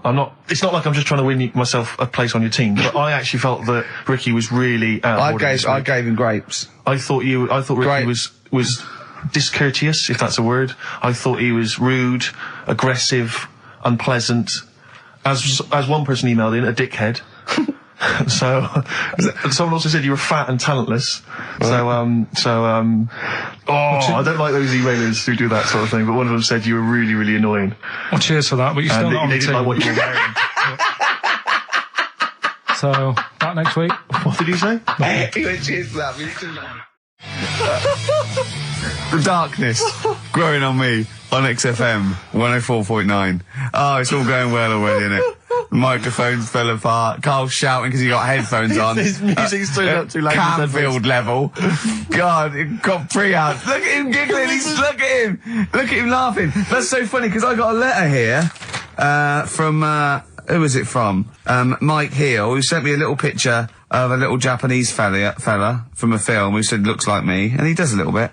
But he says, please can you make Carl laugh? I've never heard him utter as much as a snigger, and I'm worried he may have a genetic disorder. Well, I mean, he has got a genetic disorder, obviously. But, he was giggling then. I hope, people heard you then. Look at his little face. It was a joy. I love the things that make him happy. But I love the fact just before the microphone came up there and just before the record finished, he had his headphones on, the music was too loud and he was just shouting, Bauhaus is not working! Bauhaus is not working! I have to play something else! I went and found Ziggy Stardust by Bauhaus and he said, why isn't it working? Look at him giggling! Look, he's lost it! Is he going away? Are you on drugs, Carl? What have you done? He's tickled. Look at his little... he looks like one of those shaved monkeys. Look at his little... Oh, my God, I've never seen a forehead glow. I know, it's extraordinary. Oh. And he's got that red shirt on as well, so the whole of him is just a big glowing... Carl, what are you trying? What are you putting in? I'm going to see if I can get this to work. Go on, then. Hang on. Brilliant radio. I hope Dr. Fox is listening, because I think he's eating his words right now, Steve. Right, I think I've done it. Well done. That's excellent. Right, what let's play Bauhaus now, and let's try and compose ourselves. This is Ziggy Stardust by Bauhaus. That worked. That worked, didn't it? See, panic over. Calm now. You're on holiday soon, aren't you? Yeah. You got to go off early. Well, about... How many holidays have you had? Because I only ever have time off when I'm working, like doing another job, like, you know, filming or something. But you seem to have a lot of holidays, just like... And you were sick as well. You was just like... Because you had wet trousers, which is a little bit... Do you not care about the job? I mean, I've got to ask, because... You know what I mean? If I was in charge, I'd worry about your motivation or... Because yesterday we were trying to work out what you enjoyed doing. And we got to Manchester United and moaning. And that is the two we came up with. I don't know where you get the moaning thing from. You're always whinging. About what? Everything. When? When did I last have a moan? Just before we came on air. Right, and why was that? I don't know, I can't remember. Because we were in good mood. We were in a good mood, me and Rick. I'll tell you why. Go on. Because you brought a song in at 10 to 1. Yeah. With a load of effing and jeffing in it. Yeah. And saying, can you edit this? Yeah. Yeah. But that's your job. You could have brought it in yesterday. No, I couldn't. Why not? I hadn't thought of it. But why are you whinging? That's your job. And I didn't come in 10 minutes before. It was a good 20 minutes before. It just took you ages because you were whinging and moaning to even get started. I'm not being dragged into this. You are always... I'm on my holiday now. Well, not yet. No, you're not on yet. You're still working. Well, that's what's funny. This isn't even work, right? And yet it should be. Compared to what I do in the week, this is a doddle. Well, it's because you're not putting any effort in, clearly. Where are you going anyway? Where are you heading? Cornwall. Yeah? What's happening down there? Well, there's a monkey world. You're excited about that? We're going to see that. Probably go twice to that. Yeah. Whilst I'm down there. How long are you waiting for? The whole week? Yeah. Yeah. So, this is with your parents, isn't it? Yeah. Taking them out. Your father, what do you think your father will be up to? What's he going to be nicking on this holiday? Well, tin. There's a lot of tin in Cornwall. Since they've shut the mines. He's just called Suzanne, said they've got there, said it's a nice little place. There'll be no towels when you get there. So what are you going to do? What are you going to do? Just going to chill out and sort of like go to the pub and stuff? Yeah, like I say, I mean, all I've got planned is probably probably Tuesday and Thursday at Monkey World. What about Wednesday? What are you thinking of Wednesday? Just wandering around? Just sort of think about, you know... King Arthur and that. Where he was down there, wasn't he? I don't know, but I'll tell you something. Going? What town? I don't know. I don't know where it is. Susan sorted it out. Yeah, she's sorted it out. I heard you on the phone to her saying, well, pack 2 pairs. Poor woman. She's packing your bags for you. Yeah. Right. But, you'd spend more time at home if Steve didn't come in at 10-2 with a rap record with, like, obscenities all over it. Yeah, well, we'll play that next week. Well, you didn't even get the job done, that's the thing. We can't even play it because you didn't get finishing time. I'll tell you what, that method man, if he doesn't stop effing and jeffing, it's the end of his career. In my opinion. All this F that and yo Jeff, I'm a Jeff myself. Yeah. Or I'm hanging out with my Jeffs. Yeah. It's terrible. Jeff, and we know you can't put out the J word on XFM. Oh, Mother Jeffer. Well, so we haven't got that, but what we have got... Go on. Monkey News. We've still got a Monkey News, have we? That's sorted out, that's coming up. Yeah. Rockbusters. Yeah. Well, last chance. Definitely your last chance this time. You actually improved a little bit last week. You did a couple of good ones. Yeah. Same again this week. And, Cheeky Freak? Controversial Cheeky Freak of the Week. Where Karl, finds, a human being with, some sort of, congenital or, imposed deformity. Or, So, and we talk about that. In a wry way. Do you think that's big and clever? No, but that's just it. It's never about taking the mickey out of someone, right? It's to make you think. I'll tell you what isn't big and clever. How lucky you are. A dwarf with learning difficulties. Nice. Yeah. Well. We'll explain it to you. That's the forthcoming single from British Sea Power. That's called Carrion. That's nice and retro. That's like end of the 70s Bowie. That's great. On XFM 104.9. That's just some of the records that we've played so far. Do you know what I mean? You've had The Darkness, You've had Bauhaus. It's like, can it get any better, Carl, do you think? Like I say, we've got Monkey News coming up. So, guess what? I lost 400 quid cash this week. Gambling? No, that's tragic. This is why it gutted me. It wasn't even on your gambling addiction. No, I had a photo shoot, I had a suit, right, and I'd claimed back some expenses, and I'd had it in my pocket. And then when I took the suit home, it must have fallen out in the street or the cab, and I remembered it, and I went every pocket twice. And it was just the fact, I don't think about, oh God, that's terrible, that's a terrible blow. I think, oh God, if I had it back now, it would be free money. Yeah. If I suddenly found it now, I'd have £400 that was just free money. And I had a little nap to get over it, and I was... and you were fine. I was okay. But that was good. Someone just found what a gift that is. Oh. Just, I mean, untransport. Was it in a money clip? Was it rolled up in a money clip? No, it was just literally 400 quid in an envelope. Oh, and that's so a that, treat. I know. See, I'd always hand it in. I genuinely would, unless I found it in the middle of a forest or something. If it was in a street. Do you know what I mean? No, because a bear dropped it. Yeah. But I mean, if I found it in a pub or a cab, I'd just hand it to anyone who was rushing through. Yeah, exactly. Yeah. But I'd hand it in. Well, but there's no way. If they found it in the street, there's no way they could do it. You know, it goes to the police station and it sits there for 6 months. But yeah, exactly. Well, it's a waste of time. Pocket it. But because when I was younger, I remember being outside a post office once when I was about 10 or 12 and finding a purse. And thinking, oh, that's nice. Yeah. And opening it up, there was some money in there, and a pension book, and so it was obviously an old lady. I found an address, I sent it to her, and my mum said, you know, you've been so good there, you'll probably get a little reward. She'll probably send you a little reward. Nothing. I got maybe a thank you note, but no cash, no moolah, nothing. Really? And I was livid, because I'd been told that I was going to get a reward. I thought I've been a good Samaritan, nothing. So, many moons later, when I was at university, I learnt from that, and this is the most bizarre thing. This explains a lot, doesn't it, Carl? This is like the Mary Celeste. I went to a cash point to I thought, I can't get my card in here. And I realised there was already somebody's card in the machine. They put the code in, but then they just disappeared. They'd been kidnapped or something. So it was just there, waiting, sitting. He said, what do you want to do? And it gave you a number of options. I thought, interesting. Steal or go to heaven? Yeah, exactly. He went, oh dear. Yeah. Well, I pressed balance.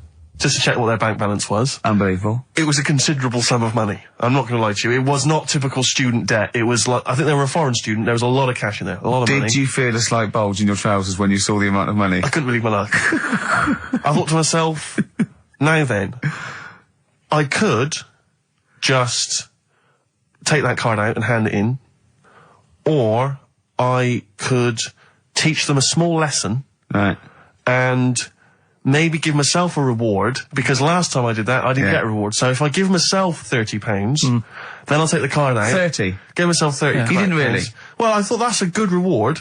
And I went in, I handed the card in, I took Steve, and that's a little reward for me. And I'll tell you this, don't think it's evil, because I went in and I bought everyone a drink.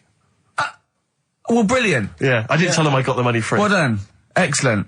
So probably gangsters are quite generous with the money they've stolen from other people. Yes, but someone's negligence, Rick, has lent... the thing is this, Steve, right? I believe it, except that buying people a drink, Carl. What do you think? well, I kind of thought that when he said it, but then I thought, but they'll be buying him back. So he's still up. So in a way, he's still a winner. Yeah. Everyone's a winner in that situation, including the student, because frankly, if there had been a less scrupulous person who found it, they'd have probably helped themselves to a considerable sum. I cannot believe he did that. There was thousands and thousands of pounds in there. What if Beadle had jumped out and slapped you with his little claw and said, we've been filming this merchant? Well, so what? How old were you then? I don't know, 19, 20? Would you do it again, or was it just to get the world back for the old lady's purse?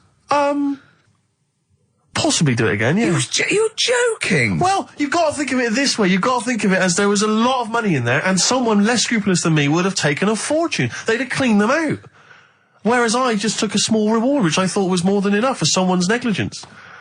And I've returned the card. They've got the card back. Everything's fine. Think of someone else. I could have gone on a spending spree. I could have been buying stuff, all sorts. Yeah, but it wasn't yours at all. Yes, but they probably would have given me a reward. And because, you know, sometimes people forget or, you know, they don't give you a reward, I thought I should take it myself. You had to go at your dad for nicking a loaf of bread out of a phone box. Yeah, but that's because it's for old people, geriatrics and stuff. How do you know how old was your people who you were robbing from? It was on a student campus. Well. Wow. I think it was more... I thought it was excellent behaviour. I thought it was good, honourable behaviour. That's showing another side to him, isn't it? What would you have done, Carl, in that situation? And tell the truth. I might have helped myself a little bit. There you are. I don't know what this is helping yourself a bit. Like you say, just sort of, send them back and sort of say, If you find a £1 coin in the street and you can be bothered to bend over for it, then have it. But someone's cash point card or personal belongings... I'd let them know, though. Did you send it to them and say, I've service charge included? I've took that out already. No, I handed it in to the... You let them know? What do you mean you'd let them know? I'd say, you're lucky here. Right, I just took, I'd probably said 20, actually. Okay. Because that's just like one note. Sorry, right, okay. You are winding me up. No, I'm not. I mean, not for once. I mean, I know what Steve's like. He is tight, right? He is. And you know that, don't you, Steve? Financially, you mean? Well, no, I mean, just the way you are. You're very sort of, you're not wasteful with your money. I'm careful. No, I'm not wasteful. Absolutely right. No, but to the extreme. Not towards the extreme. Not towards the extreme. No. Look out for the pennies. The pounds will take care of themselves. All right? Simple to remember. Good advice. Yeah, all right? But the thing is, right, I know that I take the mickey out of you for, like, the way you look and stuff. Sure. Right? Well, I'm right back at you. But the thing is, you can't help that. Absolutely. But I'll tell you something that women don't like. Sure. And it's fellas who are tight with the money. Sure. I'm not frugal with money with ladies. I'm frugal with money with you. Well, I've got no reason to splash money out on you. I've never seen you splash money out. Well, you've never been out with me. Steve, have you ever splashed out on a lady? No, but I hope to one day. The right lady. Play a record. Blur. Out of Time on XFM 104.9. Ricky Gervais, Steve Merchant, Karl Pilkington. Talking of money, Steve. Look at this, right? It's in the paper. A wife has had her beauty insured for £100,000 in case she grows ugly and her husband walks out. Nicole Jones, 26, of Chipping Sodbury, Gloucestershire, says £200 a year, pays £200 a year for a policy. She arranged it as a present for her husband Richard. Her beauty will be judged by a panel of builders. So, have they been selected beforehand, do you think? Do the insurance company know who they are? I assume they're complete strangers. So suppose, like, in 30 years' time, he looks at her and goes, "Oh, you've lost your looks." She goes, "Well, have I?" Yeah. He goes, "Well, yeah." "Well, have I?" They're calling the panel. Somebody's going, yeah. All right, get him out for that. Well, never mind that. It's she's lost it. Right, 100 grand. Well, 100 grand coming your way. They stand on some scaffolding. Yeah. She walks by. Yeah. And if they wolf whistle. That is amazing. Do you think they give her a quote first? Yeah, what if they say, "Actually, love, you've got nothing to lose. You're not oil painting anyway." Yeah, we can't come round and judge your beauty for at least 2 weeks. That is just open to abuse, isn't it? £100,000. Because I remember, in Japan, they're mad on golf, right? And if you get a hole in one, you buy everyone, you throw a party. And it was costing them, like, thousands and thousands of pounds. So they were insuring themselves against getting a hole in one. And so miraculously, everyone was going, "I got a hole in one." "Did he?" "Yep." Yeah. Paying out insurance. I mean, they could be in that together, couldn't they? They're not. I'm sure they're not. They're probably more honest than you two that would take 20 quid out of a cash point. But, No, 30. 30. Yeah, 30. I like the wording, though.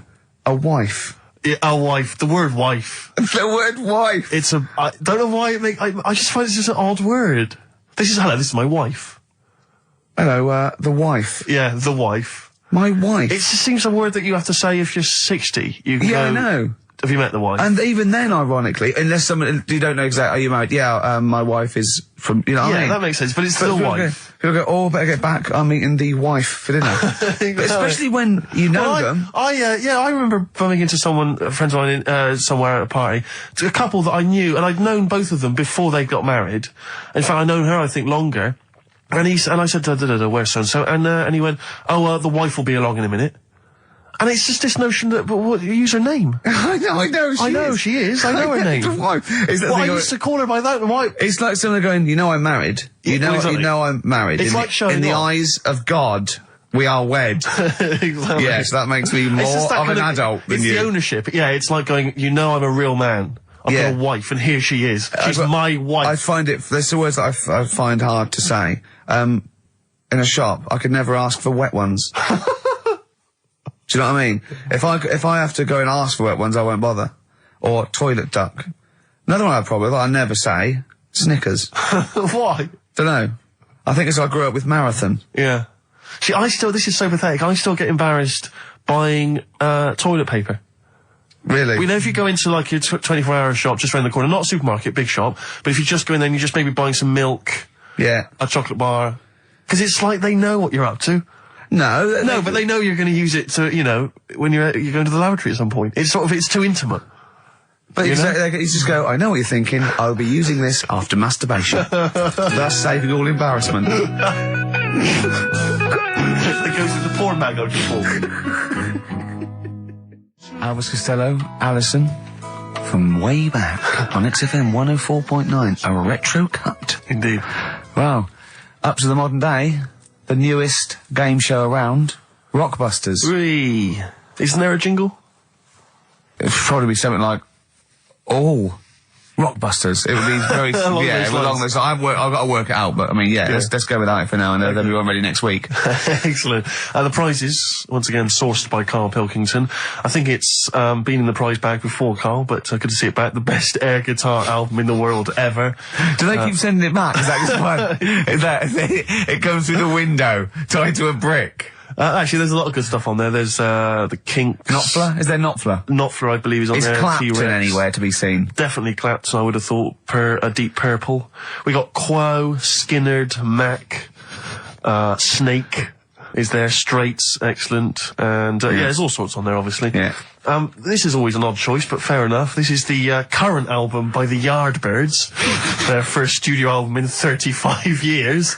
So, the new music station XFM giving away that. Excellent. I suppose it's new music in some ways. A Smash Hits compilation. We got stuff on there. It's Aha, it's Curiosity Killed the Cat, it's all the old favourites. Plus 2 DVDs. Columbo. What Columbo? It's got a couple of classic Columbo episodes there. Suitable for framing. One of the best, TV programmes of all time. Why do I get... You can always tell immediately who the villains are. Suitable for framing. I'm assuming that's some kind of art dealer. Yeah. Maybe an artist. Candidate for crime. Presumably some kind of, presidential or political candidate.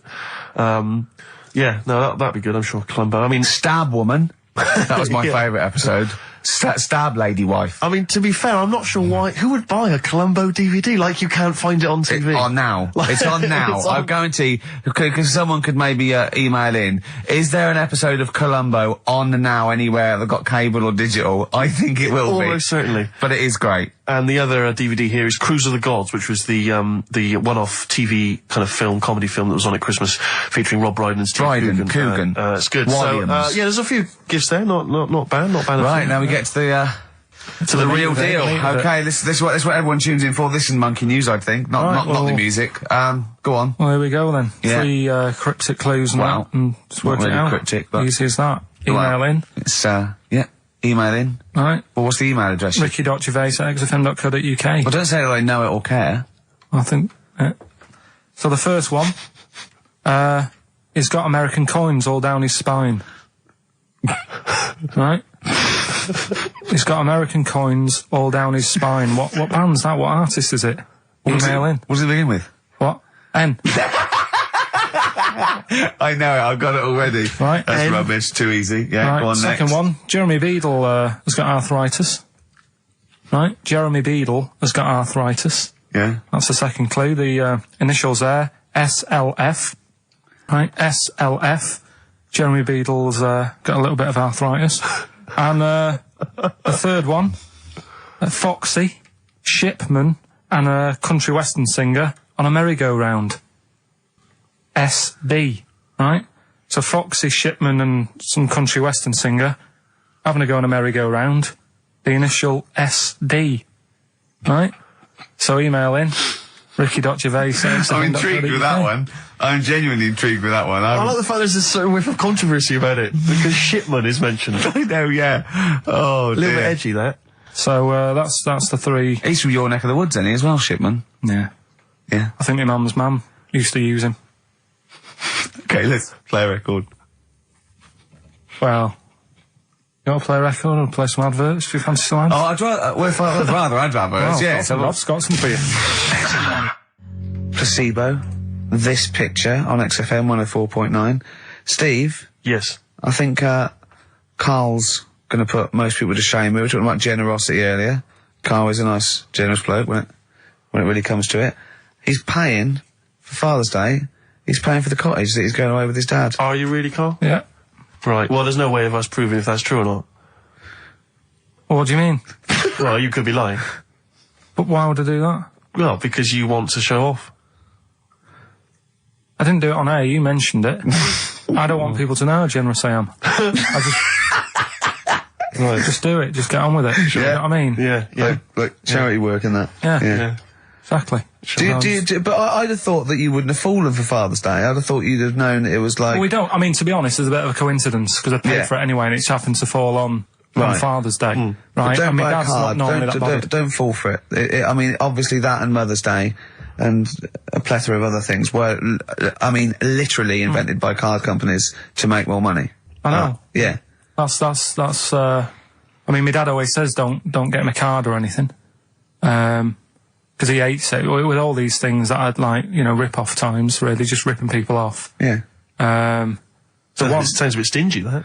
Well, no, I mean, he's right. Yeah. He's right. It's just, because fellas aren't bothered about getting cards anyway, are they? But the other thing that he noticed, you know, helping out the flower companies, the Princess Diana thing, when she... Sorry. Yeah. Jesus. God. So when... Carl, what do you mean? What do you mean?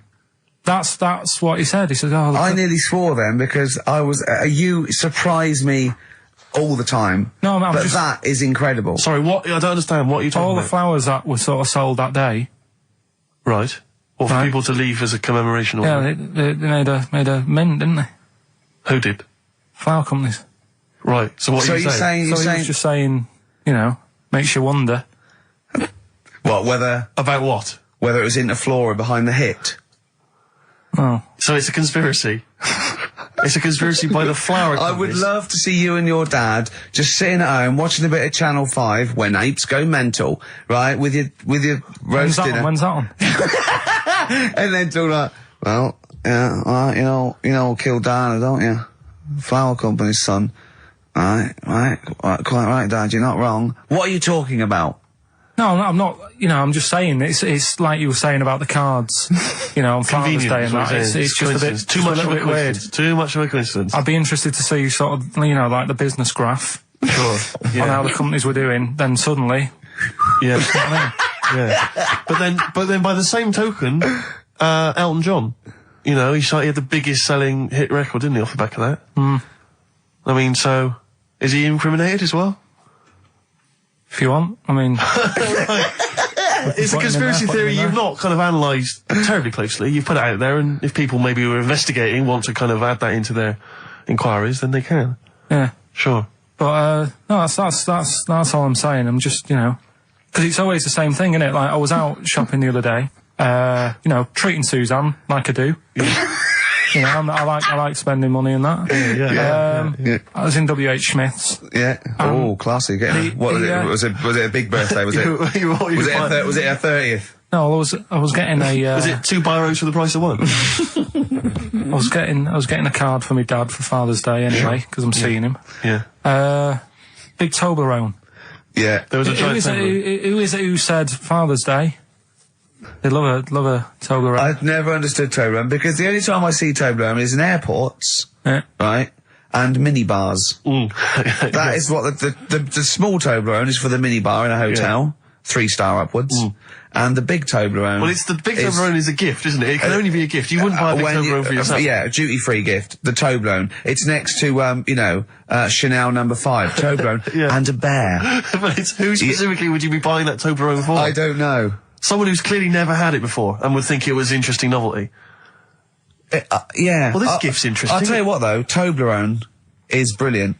I mean, if whoever makes that, if they want to send sort of, you know, some Toblerones. I mean, I will eat Toblerone. Well, yeah. I think very much the same about, I think very much the same about fags. And of course, cigarettes. If you've got any boxes of cigarettes and, that you don't want, you know, duty free or whatever, send them. I'd just like to say that, in no way do I endorse Carl's dad's theory that flower companies were behind the death of Diana. No. Maybe I could say that on air as well, just to save any complaints. I'll tell you what though, talking about fag packets and that, do you know, like now, they've got, if you have these, they'll do you in, sort of thing, on the front now. They've got these special stickers on them. Yeah. Saw a thing in a magazine the other day. In Brazil, it's got, like, pictures of ill people on them. Blimey, that is It's gone really, hardcore over there. That's good, isn't it? But, I mean, to be fair, what more can they do? I mean, there are fag packets now that say these will kill you, and people are still smoking them. I mean, I don't know what they. I don't think the message is getting through. You could ban them all together, I suppose. If it seems weird to sort of like, you might as well sell guns and go, careful, you can kill people with these. Well, ban them then. I'll just be careful. Let's have your eye out with that. This is poison. This is poison. These are really, really mental poison drugs. You know those people with you ever see them in the street? They're selling fags duty free. Obviously, they're just selling them on the street. You know, have you ever seen these guys? I walk up and down Finchley Road lot because I'm just near my place, and all these people they're sort of looking a bit shifty, and then they think that you're maybe a smoker.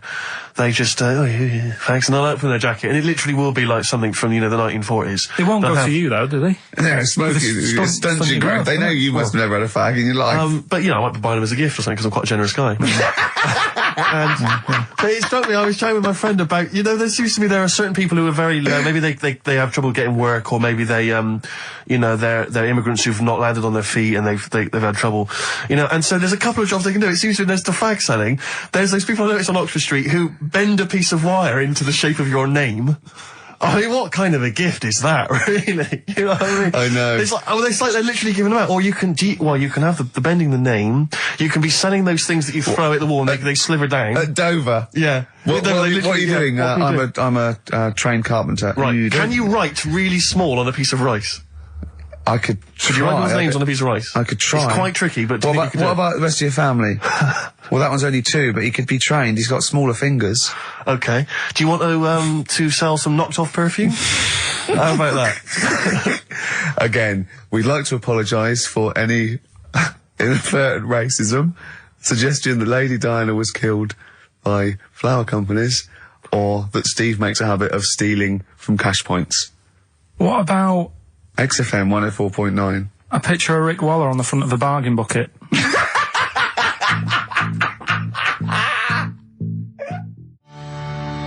Red Hot Chili Peppers, universally speaking, on XFM 104.9. I'm Ricky Gervais. With me, Steve Merchant, and, of course, Karl Pilkington. Now, people come up to me, and they say, is Karl for real? And I go, what do you mean? He goes, well, they want to say, is he that stupid? And the answer is yes, right? Some people think that he's putting on. Some people think that he's a character that we've invented, like we've got an actor in, like he's a Gareth Keenan or a Tim or something. And I go, that we've scripted. Exactly, yeah. No, he's absolutely real, aren't you, Karl? I go, where did he come from? Well, just to tell the story, we came here and, I was much too important to run the desk myself this time round. So they just gave us a tea boy. Steve came in with you, I remember that. yeah. Why do you remember that? Well, Steve knows. I don't want to keep going over it, but it's just the way he looks. It's just. Were you taken aback? A little bit. Yeah. Right. And he's just developed into my favourite thing. I also said that you get bored with, like, battling tops or, pets sometimes. I mean, I love my cat, but he's not as, Colin. my cat. Yeah. Colin. Actually, Carl's away next week. Is he available to run the desk? No. Well, he's actually not as intelligent as Karl, and that's the truth. He's not, he's marginally. Yeah, and then in the week, he's like one of those little Tamagotchi toys, Karl, because I have to phone him every day and keep his interest up. Yeah. Like I'd give him an interesting fact. And, I got a book out and I found out I'd call Karl like that. And I thought this was a great fact, right? A 2-day-old gazelle can run faster than a racehorse. Right? I thought that was incredible. Sure. Okay. So I phoned him and I said, a 2-day-old gazelle can run faster than a racehorse.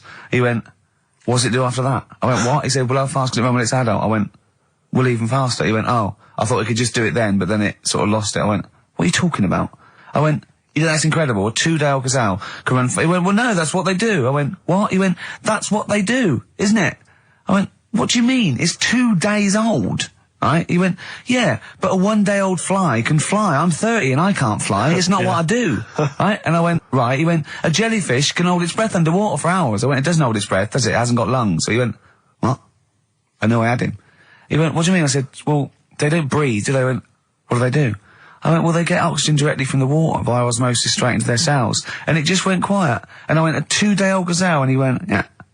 Do you know what I mean? He was just thinking about the jellyfish. Yeah, I know. He was looking up osmosis, and then he was thinking about the jellyfish. But I just think, I mean, if Bambi's anything to go by, this little gazelle spends a whole day trying to stand, and the next day it enters the derby. And you don't think that's incredible? Yeah. See, you know the sort of things I find incredible? Go on. Mirrors. Shiny objects. Kettles. Yeah. Oh, God. Well, listen, remember the time when I told you about the baby that had a baby? The baby that had a baby. The baby that had a baby? Yeah. It's happened again.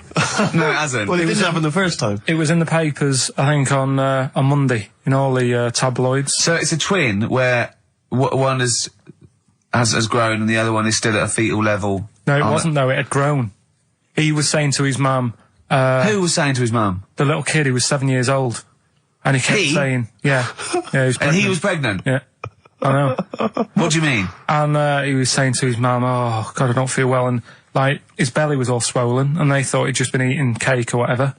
And he was saying, I can feel something moving about, and they were like, stop messing about, there's nothing wrong with you.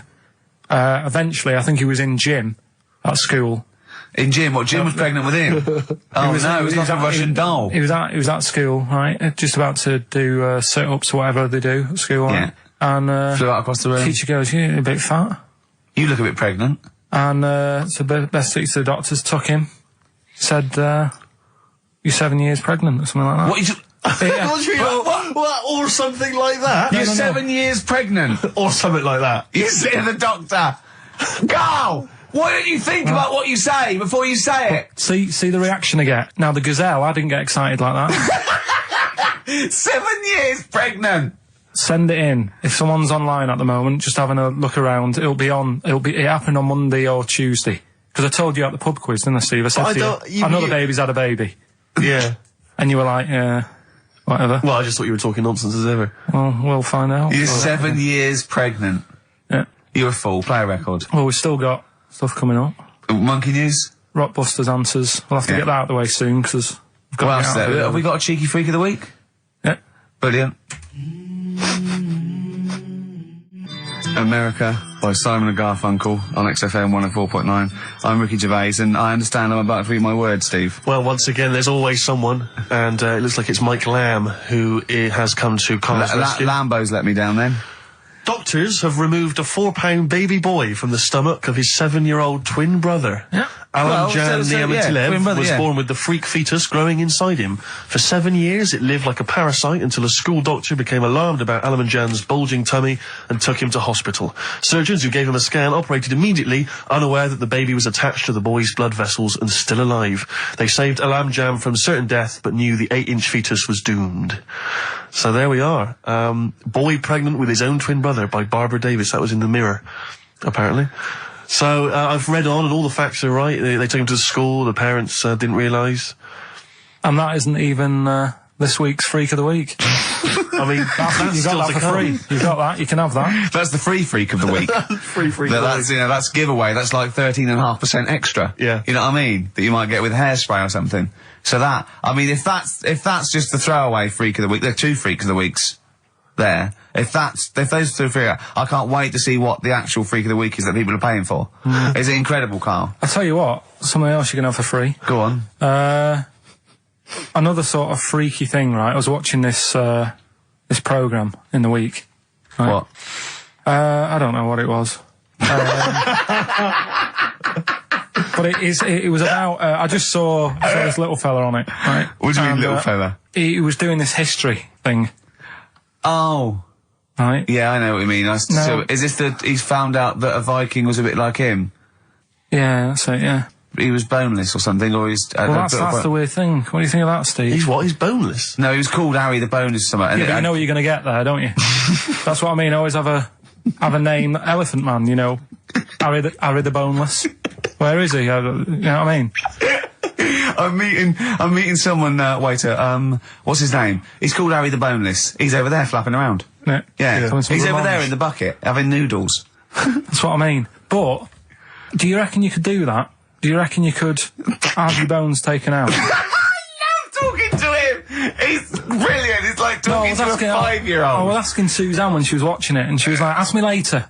Yeah, brilliant. She wanted to know about, What did you said? You were watching this programme about history, right? About Vikings. Like that. You turned to your girlfriend and said, do you reckon you could have your bones taken out? Yeah. I love that.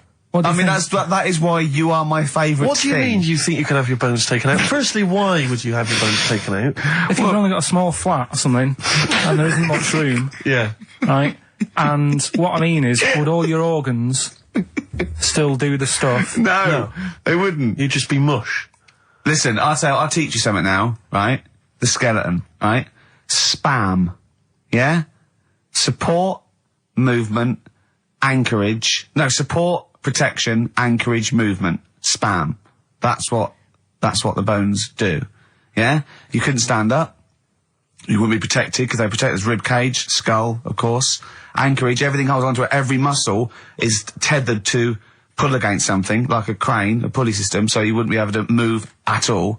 Do you know what I mean? So you'd be in a bucket. There'd be you'd die immediately, obviously. No, you can't have your bones taken out, Carl. I mean, why do you need to ask that question? Sorry, but Boneless Bob, or whatever his name was. Harry the Boneless.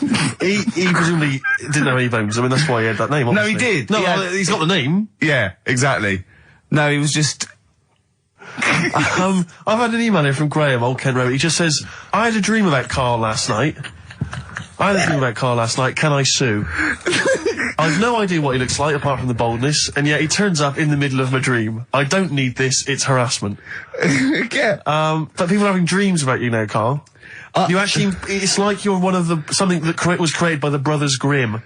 I had a dream. You know when people used to have anxiety dreams, they had like exam or something, like you suddenly go to school and you realised, oh my god, you didn't have, your trousers on, or I had an anxiety dream. I assume we started off in anxiety dream about The Office, about filming The Office, and we had to film in HMV, but someone hadn't cleared it, and so we had to find an R price. And I went, oh, okay, that'll do. And as I was walking there, right, I didn't have any shoes on, which is like an anxiety dream, but I looked down and I went, so what? Yeah. So I'm so lazy now, I think even anxiety dreams don't kick into me. I'm not sure that's a dream. I think that's just a memory. I wouldn't be at all surprised if you, turned up with the film in The Office. Yeah, with no shoes. We don't need shoes. When we were originally doing the pilot for the very first series, obviously Ricky's the main character, he's in it all the time. It's obviously important, this is our big chance to get something made for TV, it's going to launch our careers. And, I turn up on the Monday, he's twisted his ankle. He has to be wheeled around in a wheelchair, because he went out jogging, stepped on a tin can in the street, and fell over. Who left that there? Like a 40-year-old man with brittle bone disease, he just twisted his ankle and he was out of action. It was pathetic. Yeah, that was the pilot. Absolutely pathetic. But I still turned up, Carl. That's the sort of trooper I am. Well, yeah, but you moaned the whole week. Well, Well, I didn't have to go around in a wheelchair, did I? Yeah. It's not pleasant, but in a weird way, it taught me all the problems. Do you have anxiety dreams, Carl? Do you ever lie awake worrying about stuff? Because I have a lot going on in my head. Yeah. I don't have that. What do you do, rent it out to people? Is it two monkeys swinging in a tie at the moment? Yeah. I just don't have that many dreams. No. I love that. I love the fact you don't have that many dreams. Well, you haven't had a decent night's sleep since you were 14, according to you. 12. Really? Yeah, so I know what you meant. I know what you mean though now, when sometimes you're so tired, because I'd forgotten that. You're so tired and you think, well, I'm so glad I don't have to go out tonight. I'm going to go and just lay on the couch and then go to bed. Yeah. Have you had one, Steve? Anxiety dreams, I do have them periodically, yeah. It used to be a lot of, things like running to get to school in time, but, suddenly your feet are running in treacle and you can hear the school bell and you I haven't had them for years. I just haven't had an anxiety dream for years and years and years. Don't know. I just don't care. No, you just genuinely don't care about anything. This is the problem. You've just got to a point now where nothing bothers you, really. It's like you're just too lazy and disinterested in anything. This show, your career, my career, Carl. No, I never give up on Carl. So, Carl, so this little Harry the Boneless, what was your point? Was that really your point? You wondered if you could live without bones? Yeah, I saw the little fella on this programme, and the presenter. Yeah, and he was a small fella, and he was talking about Harry the Boneless, and I thought, you know, that's interesting little bit of science stuff. Yeah. Well, yeah, that's about it on him, really. All right, well, that's just another bonus cheeky freak of the week, isn't it? That's not even the freak of the week either. No. That's still to come. So you've had a pregnant Siamese twin. I know, it's been mad in You've had a boneless fella and another fella talking about him. They're not even involved in freak of the week. No. This is getting mad. Play a record. Let's play a record. Let's have cheeky freak of the week afterwards, shall we? Yeah. Current single from Nick Cave. Can we do monkey news first? I'd rather have a cheeky freak of the week. Nick Cave and the Bad Seeds, He Wants You. Brilliant. XFM. Yeah. So, Carl, off you go. Well, we're not going to do freak of the week here. Okay. Right? Because we've done quite a bit of that in the last 20 minutes. We've right? OD'd on freaks, you think? Yeah. Sure. We'll just shift it a little bit. Okay. And I don't, like I keep saying, don't want people to be thinking we're sort of taking the mick out of anyone. No. Right? Because we're not about that. I feel like I can do a little bit of it because I work with you, Steve. Yeah. Right? Sure. It gives me that right. It's like a care worker. Yeah, I understand. Well, it's like that thing of you can't be homophobic because I've got a couple of gay mates and stuff. Sure. I think it sort of gives me that edge. Yeah. Right? So you're not freakophobic because you work with Steve? No, that's right, yeah. So, yeah. Okay. Well, by that token, I should be able to sort of slag off, you know, the mentally ill. Or at least mentally handicapped. Now, there's a term you don't hear very often. In 2003, there was the mentally handicapped. Isn't that what it was? I don't know where to start. But I'd like to apologise for the Lady Diana stuff, the term mentally handicapped, and any inadvertent racism that we may have stumbled over. What's the actual term then? Is it retarded? Right, come on now. Oh, chimpanzee that! Monkey news, earlier than usual. I'll have to save this link now. Monkey news. We've done a lot of stuff, right, on monkeys. And most of it has been... Is bollocks. No, has been like happy stories. Oh, is this it's not... Is this going to be like our tune? Our monkey tune. Simon Bates and welcome to our monkey tune. No, but do you know what I mean? We've done stuff about a monkey that robbed a bank. Yeah. Why is that happy? He had a great life after that. Right? What, in Marbella? Yeah. Right, we did the one who saved someone's handbag in a railway station. We've had a lovely marriage, couple of marriages. Couple of monkey marriages. Yeah, yeah. There was the one who got a job in a railway station. Yeah, the hairdresser. The one who set up a business in Spain. I don't even remember that one. But, I'm willing to believe that happened. Go on then, Carl. But anyway, yeah. So today's isn't that happy really. It's about some monkey. I think it was a chimp. Who's an ape? Go on. He tried to. I mean, the story sets off at a sort of a weird thing. Yeah. It's something about he went to Russia to do some business. What are you talking about, Carl? It jumped past that bit though. It didn't start there. What are you... Do you know what I mean? It didn't tell you what he was doing. It just said, there's this monkey, went to Russia. To do some business. Do some stuff. I don't know. Bit of monkey business. And, anyway, didn't work out. So, they were furious. We wanted a surgeon, you send us a monkey. Anyway, ended up being homeless. Oh. No, you're joking. So it was taking a turn for the worst. What, couldn't even get into like a tree hostel or anything like that? That's the problem. And, God. ended up homeless. Got in with some tramps. I don't know where to start. Come on. Yeah, so he's knocking about with some tramps and stuff. You know, sharing drink and what have you around a little fire. They broke into some home, not sort of squatted. Right, so not homeless anymore? Problem was, he had a roof over his little airy head. Yeah. And he goes, "Oh, this is good. This is, we're having a good time. This is sorting me out." Yeah. He had his He mate. said that in Russian, though. Didn't he? What was he eating? I don't know. Don't know. It didn't say. But they're in this house. Well, he could only be eating sort of like, fruit, nuts, vegetables. I mean, they classically sort of don't eat, pork pies and. But they've got drink McDonald's coffee. in Moscow now, so. Sure. You probably chow down on that. Yeah. Yeah. Anyway, there was a bust. What? There was a bust in the flat that they were squatting in. All the other tramps sort of knew what was going on, legged it, left little chimps out there, got arrested. And they thought it was a real fella at first. They were like, get him, he's obviously just a scruffy bloke who hasn't had a shave and stuff. Yeah. Yeah. Hasn't shaved his back for a while. Or his face. Yeah. His head. Got him down the station. And the boss was like, "What's going on here? We've got a monkey here." He was like, "What?" So you arrested a monkey. Well, so the arresting officers hadn't noticed all the way to the station that he kept slipping out of the handcuffs and was going for the entire journey. They didn't notice till they got there. What, did they put a hood over his head maybe and just like, I don't know. I'll give you the story if you want. There's the headline. What is it? What's the headline, Steve? I don't want to see it, but... The headline, this is once again from supposedly reputable news organisation Ananova, homeless monkey arrested in Russia. Did you read on, or did you see the headline and make up that whole story? Most of it is there. What isn't there? What bit isn't there then? No, I think Steve can have a look over it, check it out and stuff. Point out the embellishment for me, Steve, will you? Well, what it doesn't say is that the police didn't realise it was a monkey. That's what I was guessing. Really?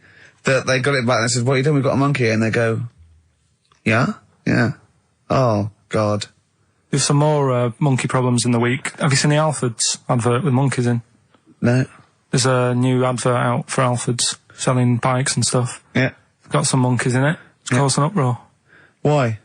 People are saying it's, dressing them up in tracksuits and that is, taking the mickey out of Manchester. it's not nice for the animals and that. So there's been loads of But complaints. they get a free bike or something, do they, I imagine? I think they kept the tracksuits. Yeah. But, Yeah, that's the after thing, this though. cheeky freak of the week. No, I'm just saying we're not doing this to sort of, again, take the mickey out of the animals and stuff. These are true stories and that. But yeah, coming next, Freak of the Week.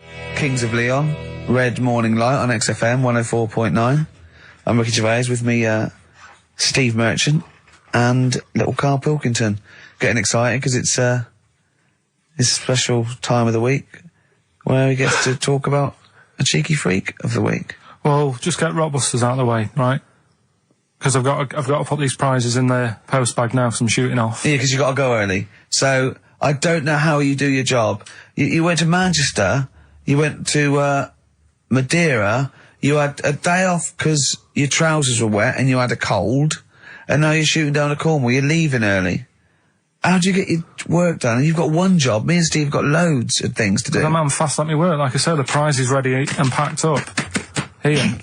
No one's being affected by me shooting off early. Right? Okay. So, Rockbusters answers, got to get them out of the way a bit earlier. Right? So, here they are. First one. He's got American coins all the way down his spine. Yeah. Why would that be? Right? Initial was N. Nickelback. I got all these. I got all these this week. Right. Second one, Jeremy Beadle has got arthritis. What's going on there? Stiff little fingers. SLF, stiff little fingers. Yeah. And the third one, Foxy, Shipman, and No, and a country and western singer, you said. Now, what's the initial? SD. Yeah, so Spin Doctors. Yeah, I got that. And then I said to you, why is it a country and western singer? And you said Dr. Hook. Why is it Dr. Hook? Why does that give anyone the clue Dr. Hook? A country and western singer.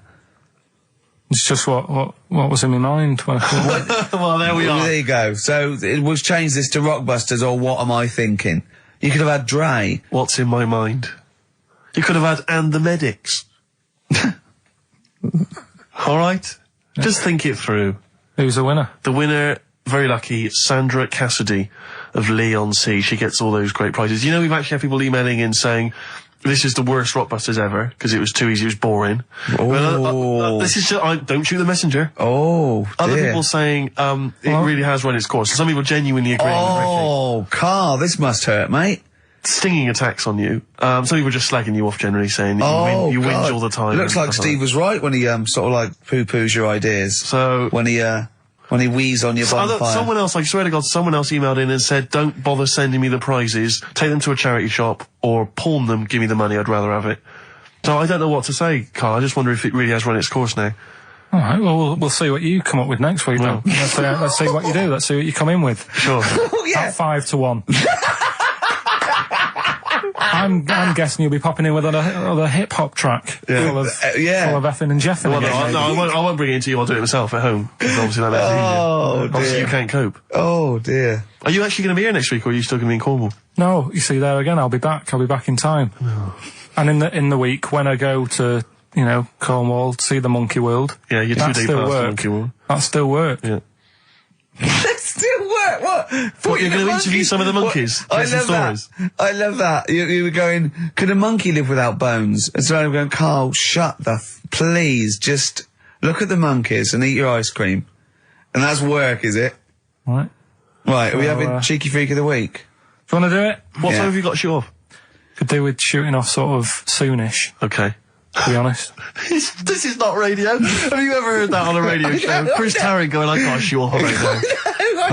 I couldn't get a later train. I know! Why did you get a later train? There isn't a later train. So I couldn't get to Cornwall tonight if I had to. If I had to finish this show, I couldn't possibly get to Cornwall. Rubbish. Of course there's a later train. Oh, I've booked it now anyway. Right, well that's the point, isn't it? Yeah. You're not thought it through. Whatever. I don't think the show's lost anything. I think we've still had the, Freak of the Week's coming up now. Oh, cheeky Freak of the Week. Right, well, we've had some interesting things we've been looking at. This week, it's about the strangest couple that ever got married.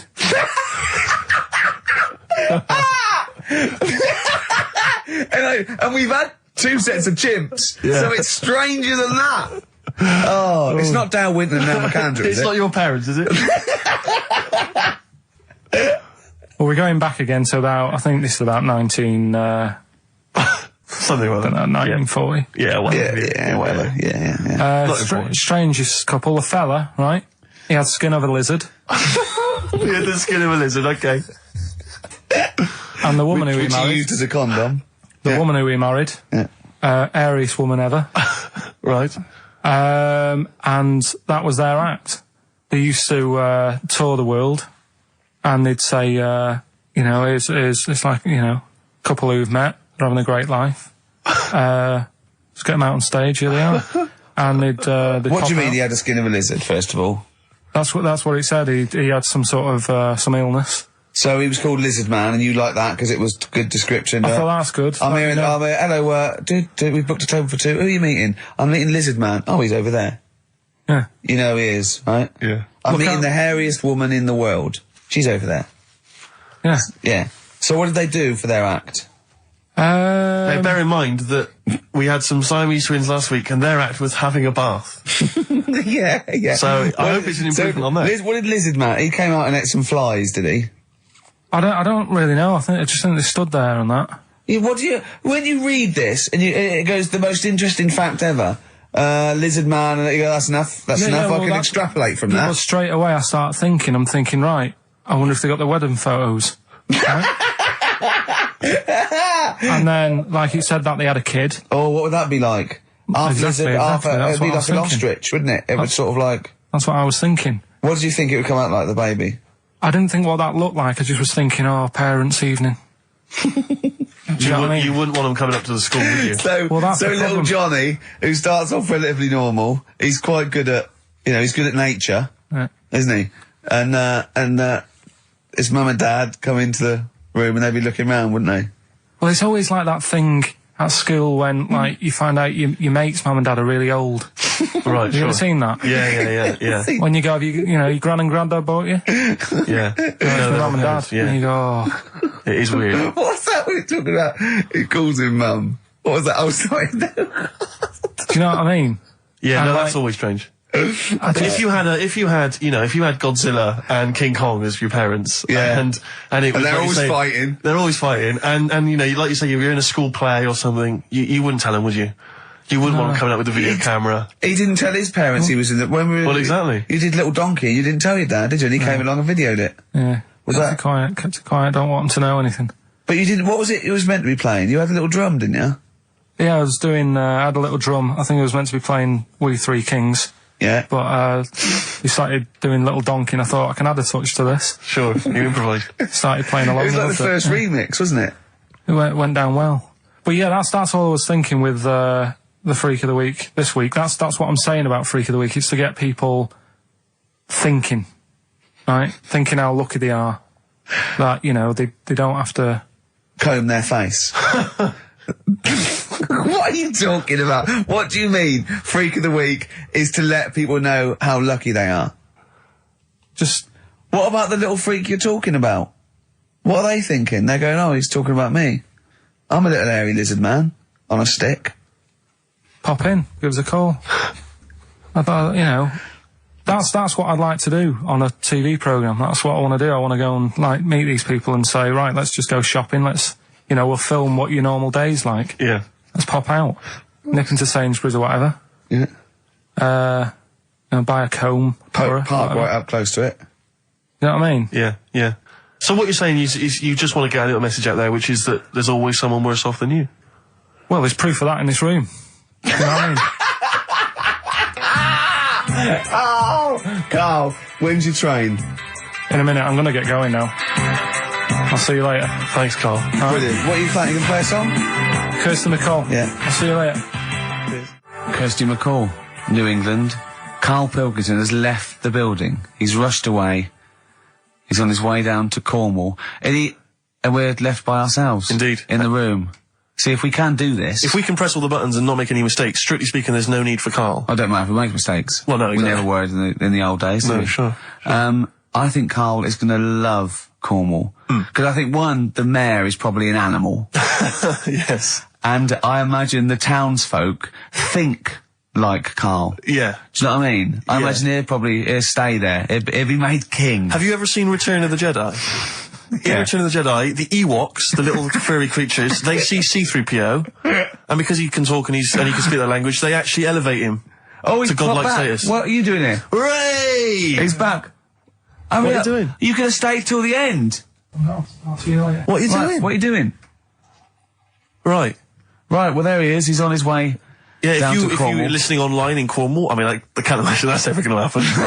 But, you know... on a clothesline with a bean tin at one Exactly. end and Yeah. a big bean tin in London. Or if I'm cool in London. Yeah, or if the foil helmet you wear to fend off laser rays from aliens out of space are somehow picking up the show, then Carl's on his way. Look forward to meet the It'd bold fit in one. because he's got a sort of like, you know, the obligatory sort of red face that would go well down there now. Because I think he's been out in the sun, or he was, pre-boiled when he came in. But he's rushing down to Cornwall now, going from Paddington Station. So, you know... If you're in the Paddington station area, you want to pop down there and sort of wave him off, then do. Yeah. Don't be afraid. That's not a dirty sexual act.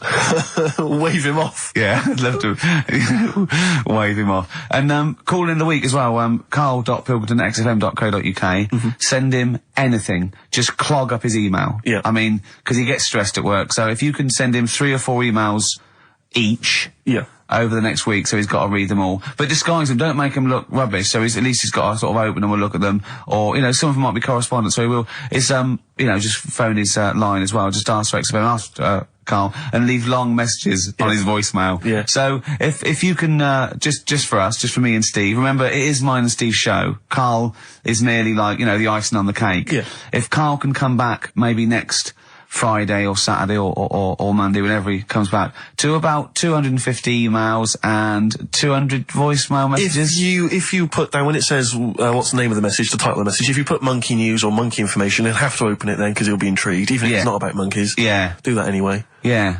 Voicemail messages. Leave them long. I like this information. Disguise it, so it might be important. Yeah. Just so he has to listen through. I wish I'd give his mobile out, but, that is just too cruel. But anyone can get him at XFM, and of course we've given out his email before. So I mean, go mental. There are plenty of ways to torture Karl Pilkington. I mean, we're doing all we can on a Saturday, but we're only two people. But we're only two men. You know what I mean? So listen, go berserk. We'll be back next Saturday, and we'll leave with a song for the lovers, song for the ladies, whatever. It's a beautiful track. A song for the sunshine. Song for the sunshine. It's Lily White by Cat Stevens, and we've done it. We don't need Karl. Definitely not. See you next week, Rick. Bye. 104.9 XFM. You alright? This is Karl, producer of Ricky Gervais and Steve Merchant. They're not about today. Ricky's on holiday. Steve couldn't be bothered. So I'm left here with all the DATs. That's a digital audio tape of all the shows they've done since they've been here over the last, I don't know, year and a half or something. So we'll play you some of the best bits. Alright, so here's the first bit. Well, listen, still to come, right? We've got the monkeys thing. Oh, chimpanzee that. And when I was out last Sunday, right, at Johnny's birthday party, Steve was there. Yeah. Got talking about stuff. And a debate that we didn't really finish cropped up. It blew your mind, didn't it? Amazing. Oh, I know about this. Steve told me. This is the infinite amount of monkeys. Or a monkey with a typewriter and an infinite amount of time would eventually come up with the works of Shakespeare. Yeah. There was no debate. It's a philosophical, mathematical problem. There's no debate. It's true. It wouldn't happen. No, listen, Karl, listen. Infinity sorts it all out for you, right? An infinite amount of monkeys at a typewriter, right? They do everything. They type everything. Infinity just sorts it all out for you. There's no getting to it and they're going, oh, well, let's have a look what they've done. This one's come close. Did Romeo and Juliet. It would do it all. It would type everything ever possible, conceivable. Yeah, but it's a mathematical infinity. Well, we've heard your side of the argument, Rick. And I'll be honest with you, it's a persuasive one. But let's hear Karl, because he heard about this in a pub last week. Yeah, so he's got some strong What's your ideas problem with himself. it? What's your problem with it?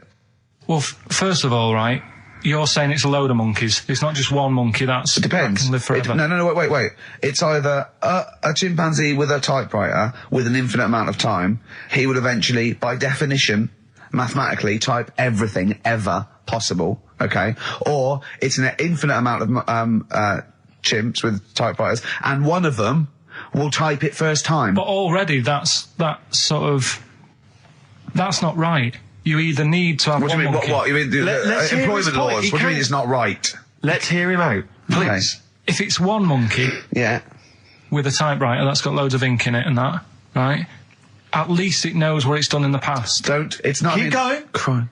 If you've got a load of monkeys, it's like if you have too many. What's that saying about too many chefs? Too many chimps spoil the soup. Right. Well, it's the same thing. It's like, well, I didn't tell you to put salt in it. I was going to put salt in it, and it messes it up. Whereas if it's just one, they know what's gone on. So what I'm saying is, honestly, leave him go. I can't be bothered. I want to hear. I want to hear the rest. This blows my mind. He doesn't know what this does to me. It's a mathematical problem. I want to hear the rest. well, it's just I just don't think it will happen. What do you mean you don't think it'll happen? Infinity works it out for you by definition. Well, what's stopping them typing the same thing again? They would. In fact, the problem should be if you had an infinite amount of time that it would type. It works for Shakespeare an infinite amount of times and everything else an infinite amount of times. But you know, that's not as. But not Shakespeare. Oh, shut up, you idiot! Rick, do you know what he said to me? I said to him, I explained it to him. I said, God. you've got an infinite number of monkeys, infinite number of typewriters. They will type the complete works of Shakespeare. He said, have they read Shakespeare? You're an idiot! Play a record. said, no, I'm not having this they're not doing conversation. it from I'm not memory. having it because it really, really winds me up. But you're saying they'll do it with no spelling errors. Well, they do it an infinite amount of times. And they do it wrong an infinite amount of times. And they spell the last full stop wrong an infinite amount of times. And they do it and they get one thing wrong in Hamlet wrong an infinite amount of times. They do everything an infinite amount of times. But are they going off a story that they've... Play a record, Karl, because I'm going to knock you out. I'm just saying... Shut up! do they know the story? They're monkeys! Oh, Christ. No, Right, okay.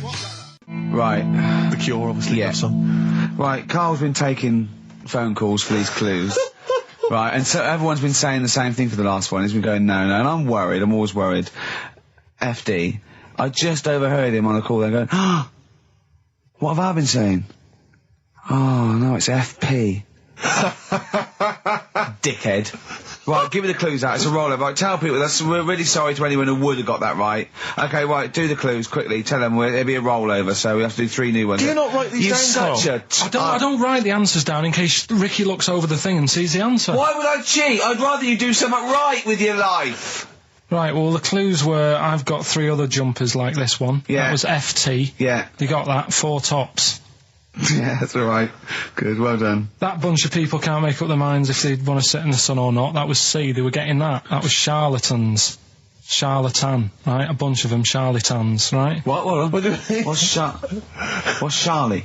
No, it's like, shall I go out? Shall we? Charlatans. They got it, right? Where I went wrong with this one, the Jamaican fella, he had to have some aspirin. Why? It's my fault, you know, I'm not cutting, there's no point passing the book or anything. I said FD. A lot of people were saying, Fred Durst, like, forehead hurts, which is a good one. Yeah, which would have been as good as any of yours. But I made an error, so we'll roll it over. No. What is the answer? What is the answer? over. Jamaican fella what? Add some aspirin, why do that? What's the thing? FP. FP, it was Frida Payne. Frida Payne. Frida Payne. Frida Payne. Frida Payne. That's awful.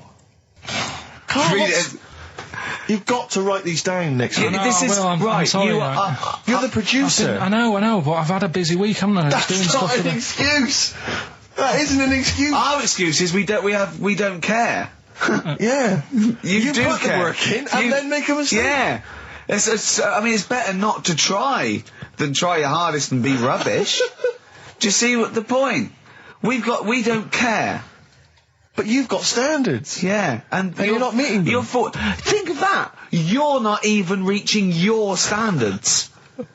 God. Right, well, that's that, I guess. Well, the prizes will be giving those away next week. Again. Just completely... Song for the ladies to end the show with. It's from Nick Cave's new album, Nocturama. This is a track called He Wants You. Back next week.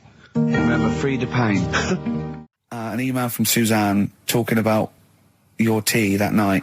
Was Suzanne out on Wednesday night? Was the an England game or something? Yeah. So you were alone. You were home alone, were you, Wednesday night? Yeah. Did you enjoy your meal? Was it a quiche? Go on. Right. From Suzanne to Carl. Take the quiche and put it on the baking tray. Cook for 30 minutes on 190. Take lettuce and put on plate. Take 3 tomatoes, wash and chop into quarters. Place on lettuce. Take an avocado, chop in half. Remove the stone.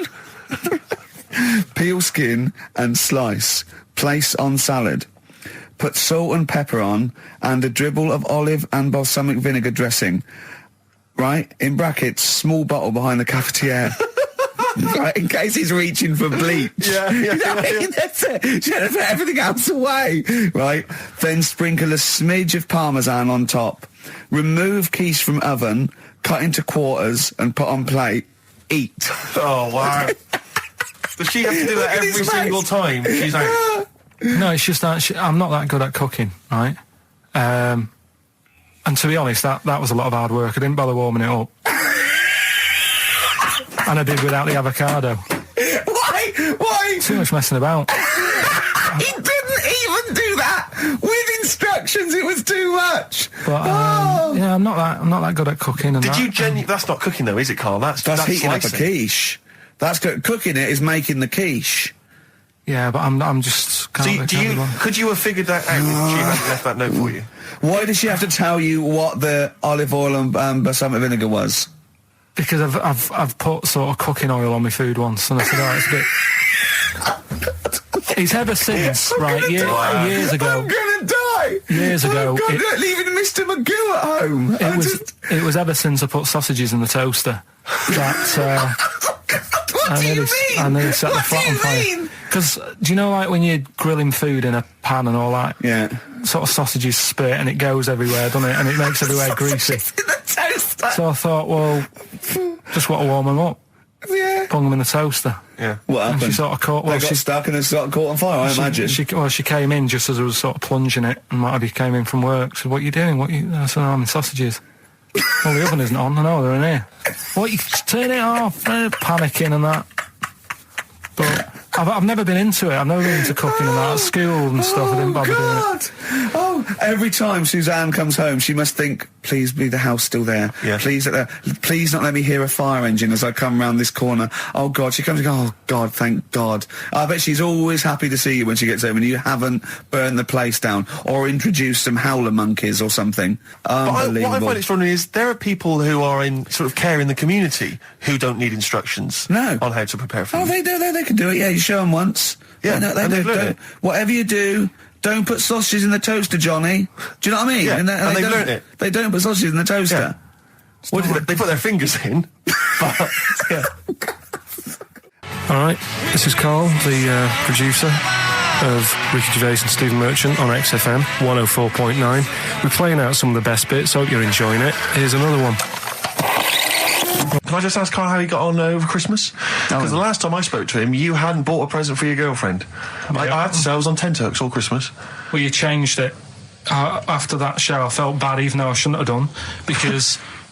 Because you hadn't bought your girlfriend a Christmas present? Yeah, but I said to you, I booked a table at a hotel in Covent Garden, had Christmas dinner there, which was nice, right? It's good food and everything. Didn't feel like enough to me. Well, then I went out and treated some stuff, and then... No. A couple of days before Christmas, he went, I took Suzanne to that hotel we're going to go to for Christmas dinner. We had tea and cakes. And I went, oh, you treated her? He went, no, she paid for it, but I was just showing her what it was going to be like. That was her extra treat. She paid for it. I love that. Brilliant. Yeah. Well, it was it was like 150 quid for a meal for two, which is pretty dear. So I'm not going to buy her cakes as well. All right, love, have anything you want. You pay for your own pudding, I'm not mental. Yeah. So you treated her to some other stuff? Yeah, some bits and bobs. What, so she chose them and you paid for them? What, the presents? Yeah. No, you chose them and she paid for them, but, you know, it's the thought that counts. I got them on the way home that Saturday. Well done. And what did you buy? Well, just some bits. It might be personal, Steve. Well, I don't care. Just some bits. Yeah, but bits and pieces. Leave out the personal bits. What bits? Just little things. And then yesterday... Right. A monkey wrench and a new washer for the shower. Yeah. Some recordable CDs that you need for your job. Oh, dear. No, when you gave those presents to her, did her face light up? Right. I don't want to tell you what they were, right, but she wasn't that impressed. You're going to tell us what they are now, tell us what they are. You even know what they are, she told you. On Christmas Day. Hold on, wait a minute. But it doesn't matter what they are. It does matter what they are. It doesn't matter. Karl, it's you, mate. Of course it doesn't matters. matter. Oh, God! Have you just remembered? Yeah! Right, but there's no need. I've got to tell him, Karl. I really want your permission, because I don't want to be I know it's not, but we know it's not that embarrassing. It's really quite sweet. Yeah, but in a way, right, the way I look at it is, right, Christmas... Even when I was a little kid, right, it's not... Please let me tell him, Karl. Well, let me just tell you first, though. Let me tell you why I didn't go all out on the old present front. All right. Justify yourself. Right. First of all, I've covered it up since then anyway, right, with that present, because I bought her some shoes yesterday, and she did say, I'll give you the money for them, but when I get home, I said, it's all right. I said, you can have them, right? So not only did I buy her some food on Christmas Day, I got her shoes. She's probably had a And they feel like a horse. Yeah. It's sort of like, there you go, there's your shoes, there's your food, right, bed down, see you later. Yeah, but what I'm saying is she's done... fed and clothed. Yeah, did you comb her hair? She's done well this year, right? So... The thing She's done well this year. It's like you're a single parent living on a council estate with a smack problem, and you still managed to buy them some Lego. When I was a kid, it wasn't about what you got. I remember one year when I was about 8. Right? Oh, it's going to make me cry, isn't it, this? No, it's not. I'm just saying the way it is, right? I woke up at about 4 in the morning. I was like, oh, what have I got? And I couldn't sleep. I was that on edge. It's the excitement of Christmas, isn't it? It's like, oh, what's wrapped up? I need to know. Sure. And it's the fact that people are saying, no, you won't know until tomorrow. Yes, sure. That annoys you and winds you up. Okay. So I got up at 4 a.m, opened my presents, and then went, right, I know now, went back to bed, had a great sleep. Yes. Right? So it's nothing to do with the excitement of what you get, it's the excitement of not knowing what you've got. And then what happened when you got up to go down with the presents? What you're saying to me is that you could wrap up a brick because the thrill of Christmas is in hoping and being excited about what it is, not the actual gift itself. Yeah. Is that what you did? Did you get a brick? No, let me tell you now what he got. He got her a present, right? And she said, she came. I said, yeah, he got me. It was an industrial-sized packet of condoms. It was a joke gift. No, it wasn't a joke gift. It wasn't even a joke. I went home that Saturday after the year, past Boots, thought, might have something in here. They were on, like, some value. Right, you passed the makeup. Were they used? Right, the makeup, you passed all the other... Passed the makeup, stuff. Passed the lovely vanity cases. Yeah, the foot spas. Exactly. Yeah. Oh, hold on. How much are these, love, for 100? Yeah. $4.99. Yeah. Do I get them reduced if I buy in bulk? So how many did you buy? What was it? I don't know, probably about 100.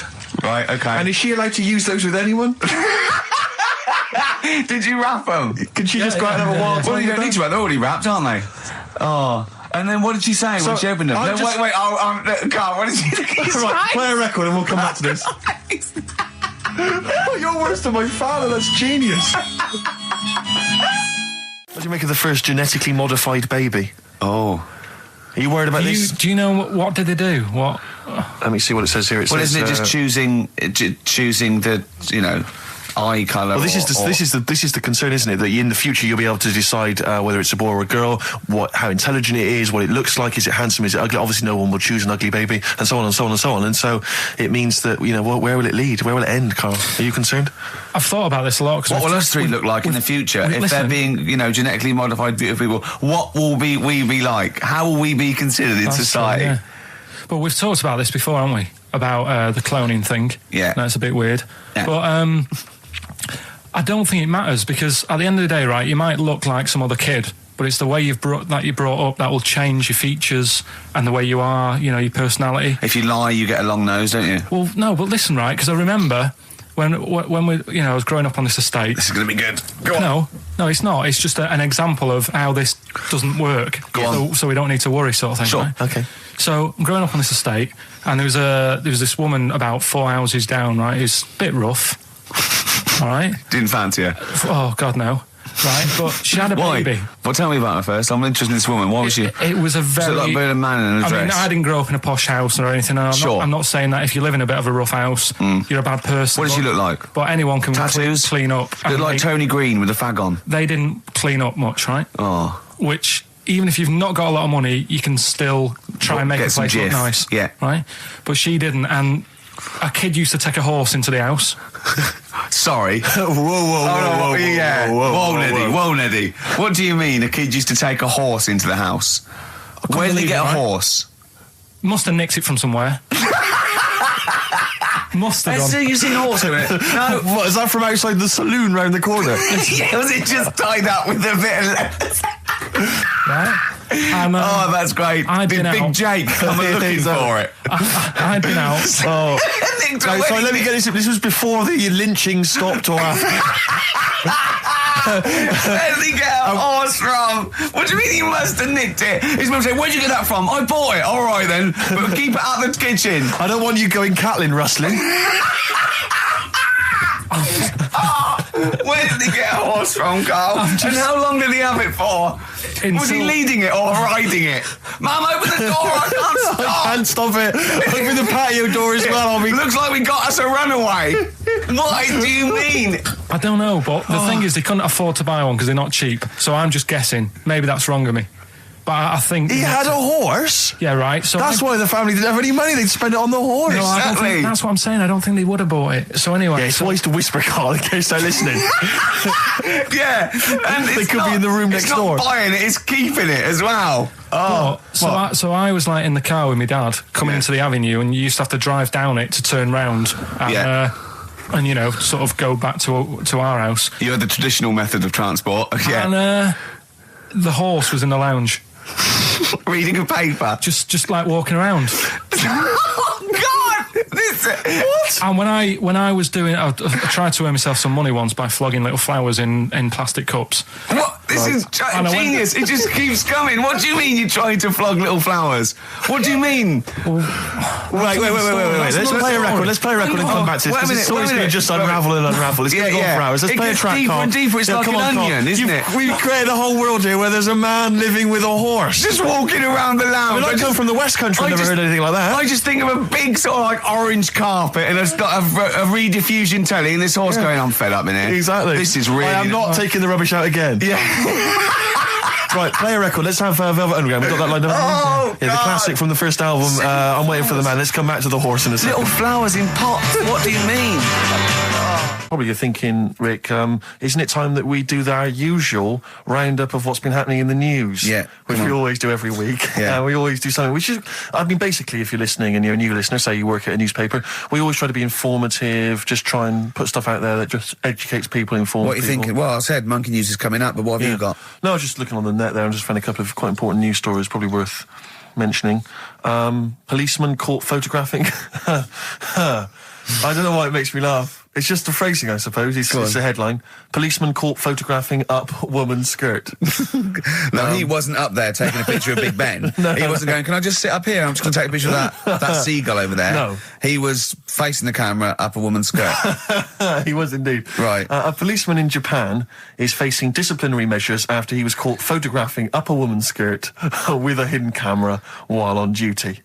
The 42-year-old sergeant, who's not been named, used a digital camera to secretly snap the shots when the woman was reporting a stolen bicycle. So he was actually doing his proper job.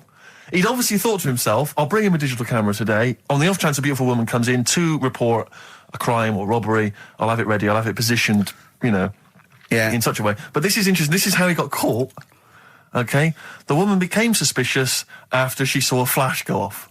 brilliant. I mean, this not a secret at all. Sorry, did I just see your shoe? Your shoe just seemed to just spring into life there. It was light. There was light. Yeah, I think I've had someone set fire to some magnesium that was on the end of it. It won't happen again. But it's only you and I in here, and your shoe was just suddenly lit. Why are you standing like that? Why is your shoe just sort of like between my feet? There's no reason. This is how I always stand. What did the bike look like? Flash? So, are you taking pictures of my family? No. And no, I'm not. And you should be wearing knickers anyway. Well, how do you know that? What? How did you know I'm not? How did I know what? I'm not wearing any... I didn't know you. I don't know what you've got up there. Well, I don't know what it looks like, and there's no way I could. Of course, it would be roughly that conversation in Japanese. I know, yeah. All right, XFM 104.9, Ricky Gervais, Steve Merchant, Karl Pilkington, not here. It's the best of. You've been voting in all week, sending your emails, so here's the clips that you wanted. So then I was thinking, imagine like going to the doctors and he's saying, yeah, everything's all right, your heart's good and everything, but... Your heart's good? What, your Larry's, or...? Yeah, your heart, you're in good form and whatever, yeah. It's good news, you know, I had Giano in earlier, he's not looking good. Yeah. I had Fat Swaller. But you're all right, but your hands need to come off. Right. Blimey. But that's bad. Like, I get a second opinion initially. But I better good news, I've got a nice pair of feet I can sort you out with. Yeah. And he puts them on, and then I was thinking, right, first of all, washing up, what would that be like? But Steve!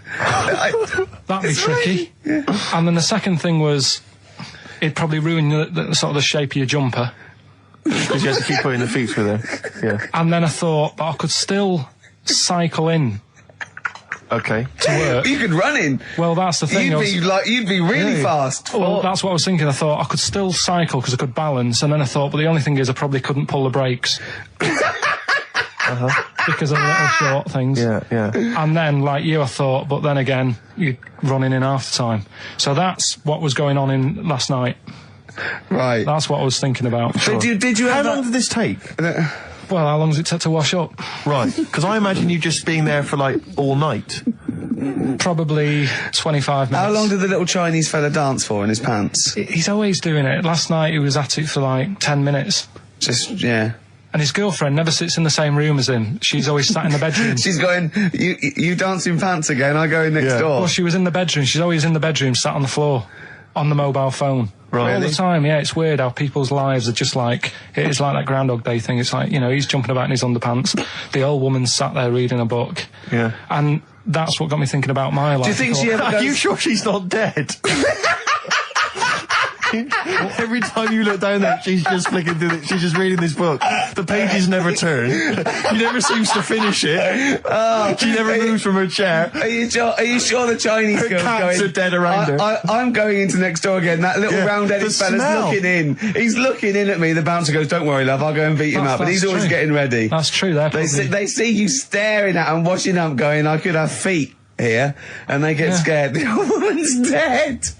Oh, Carl, dear. can you tell us roughly which neighbourhood you live in, so that we know? It's central. Central, is it? Yeah. Wow, imagine if that little... Was he a Chinese fella, did you say? Yeah. Imagine if he was listening now. I'd love him to call in and explain his actions. Well, he might be on some other radio station talking about a lad who's always washing up and looking at his hands in a mysterious way. But do we know this doctor that would go, "Well, all right, Carl, you can either leave them as stumps or I've got a lovely little pair of feet." Why? I mean, I told Jane this, and Jane went, "Is that the only choice?" He could say, "Could I have some dead man's hands?" Have you got any? Where do you get the feet from? Where do you get the feet from? Can I have? What would you rather have then? Human feet or monkey paws?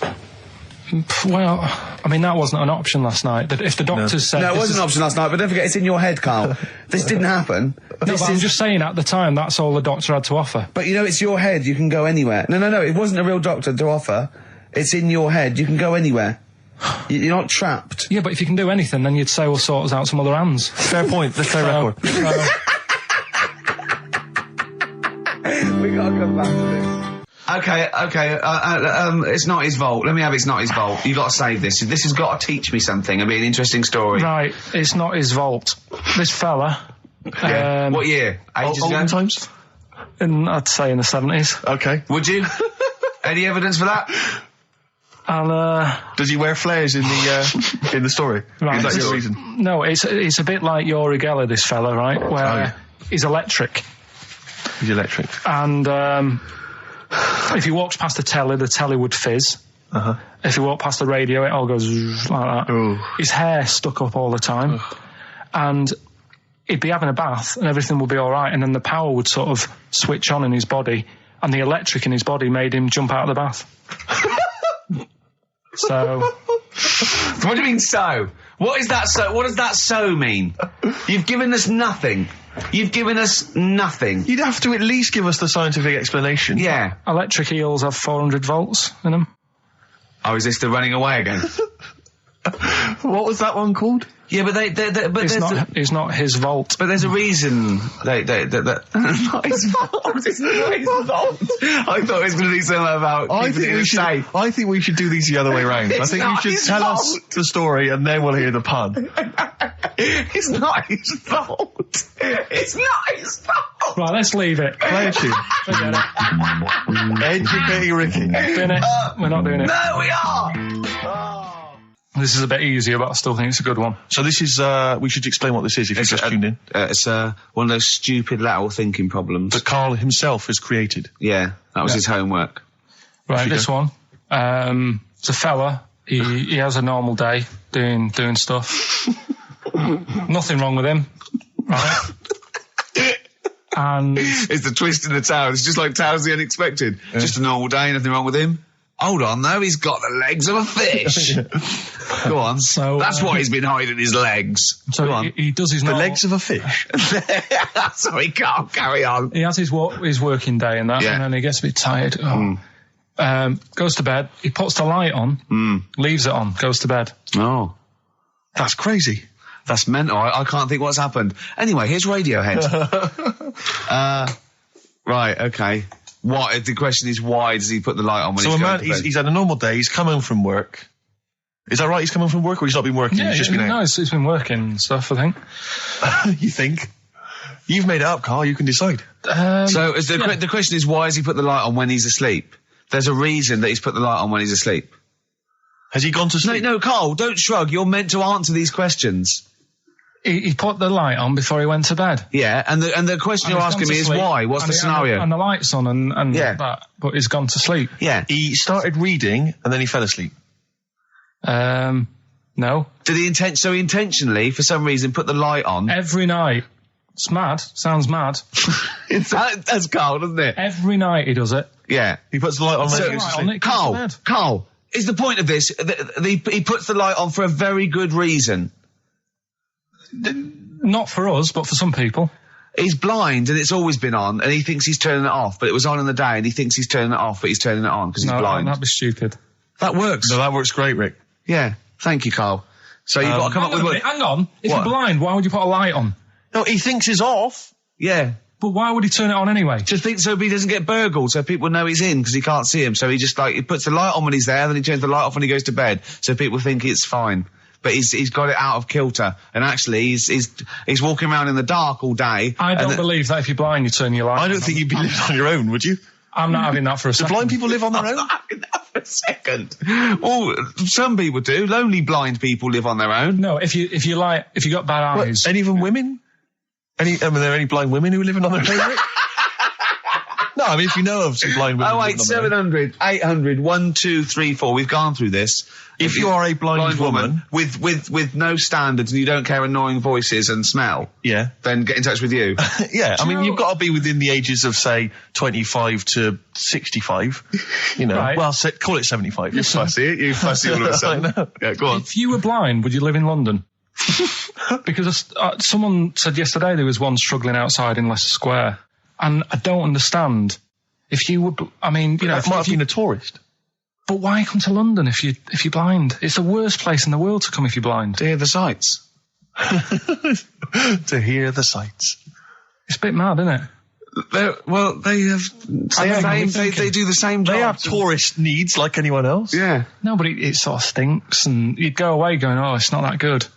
I just thought that I thought it was a bit weird. Well, never mind your concern for the partially sighted or sight impaired people coming to London. Get on with this.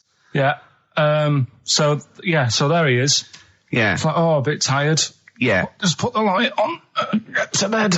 Yeah. So he turns the light on and he goes to bed. Yeah. Oh. Should we play a track? He's not sleeping on the job. He's a lighthouse keeper. Well done. Is he a lighthouse keeper? That's not it, Carl. He's a lighthouse keeper. Right, why wasn't the light on all the time? It's light in the day. You idiot. Play a record. What? Play a record. You're a buffoon. No, actually, the light isn't on in the day, is it? No, it's not. I think you're the buffoon. Yeah. Carl has won!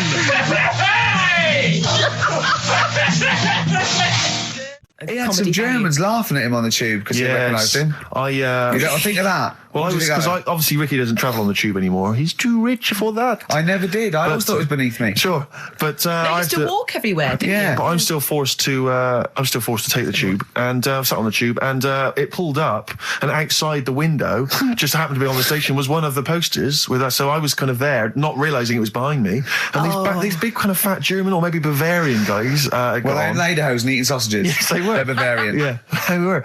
And I noticed one of them kind of looked at me, and then looked at the poster, then looked at me, just happened to say it, and wittered something to his friend in German. You know, I don't want to try and do an impression. That's freaking goggle eye. Oh, wow. I think that... No. But I know what you're thinking it means. It doesn't mean that. Right, okay. It means... What's a rough translation? Elegant boy. Right, okay, yeah. And so anyway, he pointed goggle eye. He pointed out the poster, and his That's mate... lanky piss and streak. And his mate burst into laughter. And then we pulled they've got a great sense of humour, the Germans. Well, that's the thing. But we rumbled on to the next station, and the poster was in exactly the same place. And this time they tapped the shoulder of someone else on the train and pointed me out, and that person also laughed. An Italian? There was a French. Was there a bloke with a beret and a little moustache on the other side? Yeah. Was it United? Did you get on the United Nations Express? Just imagine that. Yeah, it was fake. See the freak. Look at his freaky goggle eye. Right, whereas I love the fact that before you were at least pretending to be speaking German. Now this is an Italian with an accent. It's just a guy speaking perfectly good English. So you've not even disguised the insult there. Oh dear. Oh, that'd be lovely. Try and insult me in other cod languages. You could bring Europe together if they just, like, instead of Esperanto, that there was just one common language. The language of freaky goggle eye. I'll tell you what would bring the Europe together is you maybe representing England on the Eurovision Song Contest. That would be great. With a self-penned tune.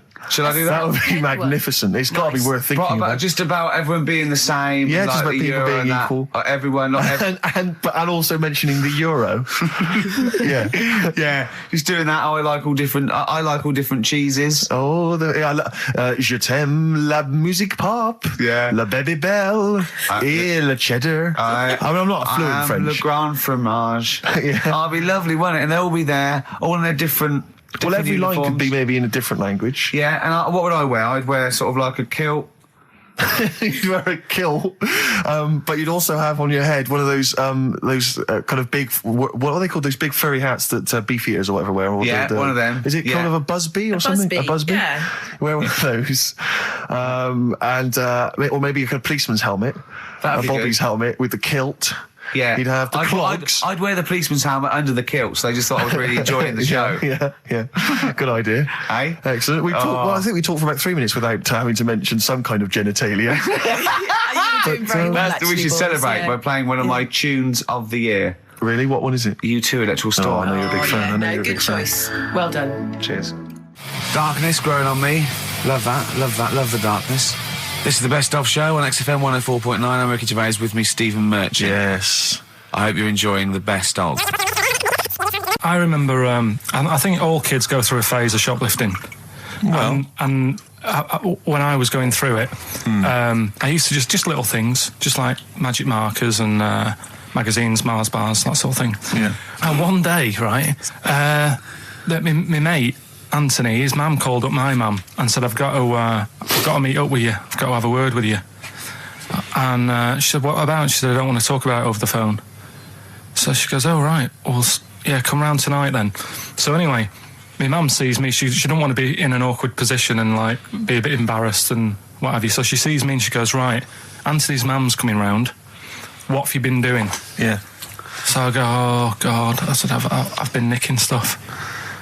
So she goes, like what? So not big stuff. I've had a few calculators and Mars bars and stuff. How many? I'll just work it out. Hold on. Works out at 7.2 per day. So how many calculators do you need?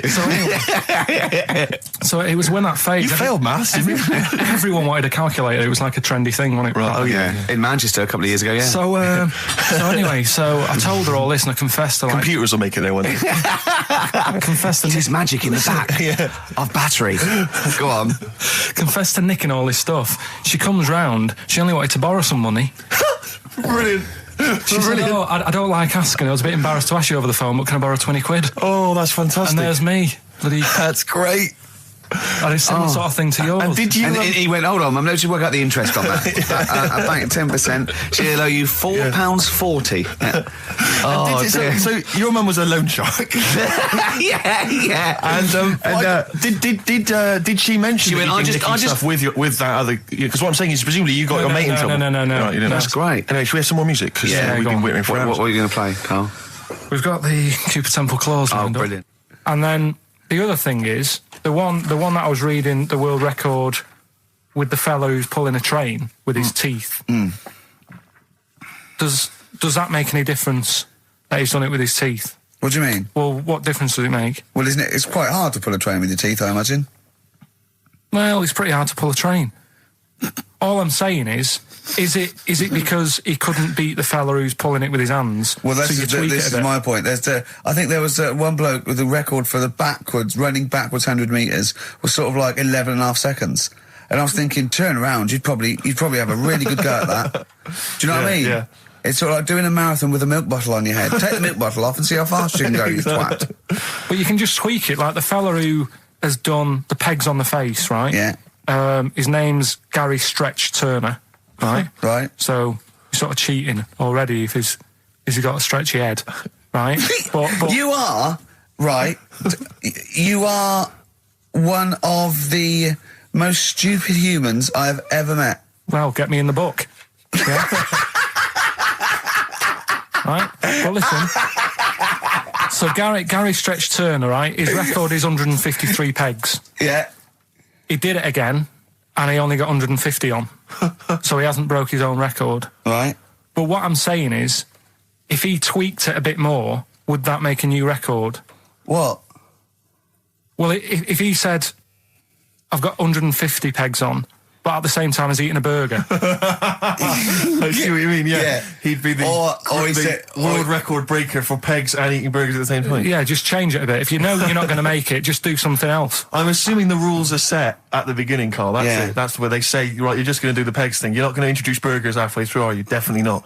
And then they have a go. I was on one leg, not interested. How many pegs? 150. Can I just ask very briefly, I was quite interested by the family had to move because they lived on Butthole Road. Yeah, I quite like that one. Now, I don't know if I've told you before, Rick, where I used to live. I'm not going to tell you the name of the street that I used to live on, not on air, because my parents still live there and I don't want, you know. But I'm going to write it for you now. This is the genuine name of the street I used to live on. Just imagine when you're at school. Yeah. And like in class, for instance, in French, you've got to say, you've got to answer where you live. Yeah. J'habite, wherever. Yeah. That's the name. This is actually the name of the street we lived on. No, it's not. I swear to God. That is... Absolutely right. I could phone my father now and he could confirm that for you. No, I swear because he doesn't want to God. And I tell you that... But listen, do you know what worries me? It's the apostrophe S. I know. Because that's blatant. Yes. Amazing, isn't it? That is incredible. But imagine how embarrassing So that if was. I look that up in the Bristol... You'll find that in the Bristol A to Z. I swear to God. That is really... Why have you never told me that before? I can't believe I haven't. That's I'm incredible. still embarrassed now.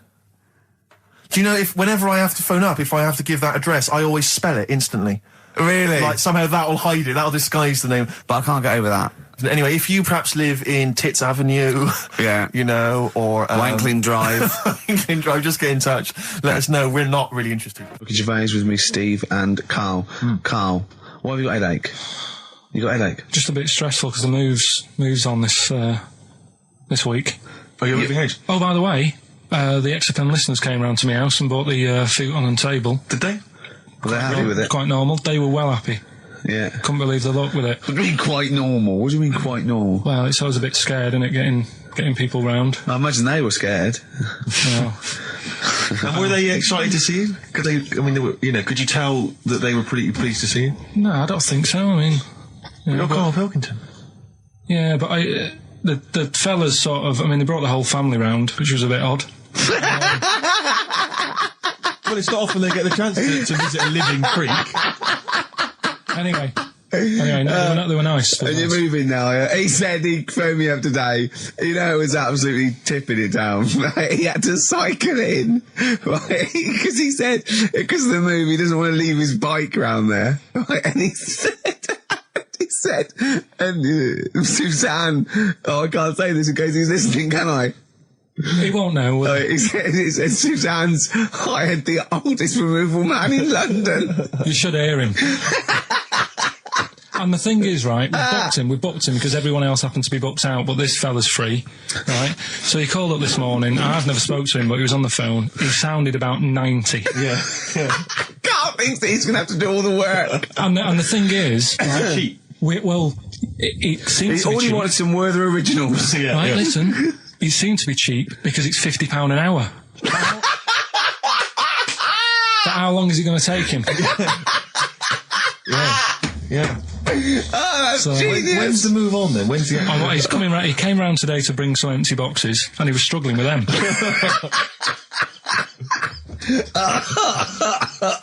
So it actually happens on Wednesday. Oh God. Anyway, so Rick, I noticed that you were laughing and almost had a heart attack. Doesn't bode well for the boxing match, does it? Cough at the moment, haven't I? I've had my Lemsip. what was that one you told me about with the porn? That was a good one. Oh, this was fantastic, right? Right. There was this... Sorry, can I just check now? We're just remembering classic episodes of the Tales this is important. Well, I saw one, right? I saw one on Tales Unexpected, right? And it was these two gents. What they used to do, they look down the obituaries and they'd blackmail the wife or the son of a dead eminent person, like might be a priest or a doctor, like, and they'd go and they'd say, he bought some erotic stuff from us before he died, and he owes 100 guineas and all this sort of stuff, and they'd pay up because it'd be so embarrassing. They just didn't want them to say, just pay him, right? And this one bloke said, who are these people? I'll meet with them. And he goes round there, and he goes round, and they go, your father, he goes, my father could not have bought any erotic material from you. They did it, he goes, he couldn't have, he's blind. Right, and that was the twist. And Carl went, so it was magazines, not videos then.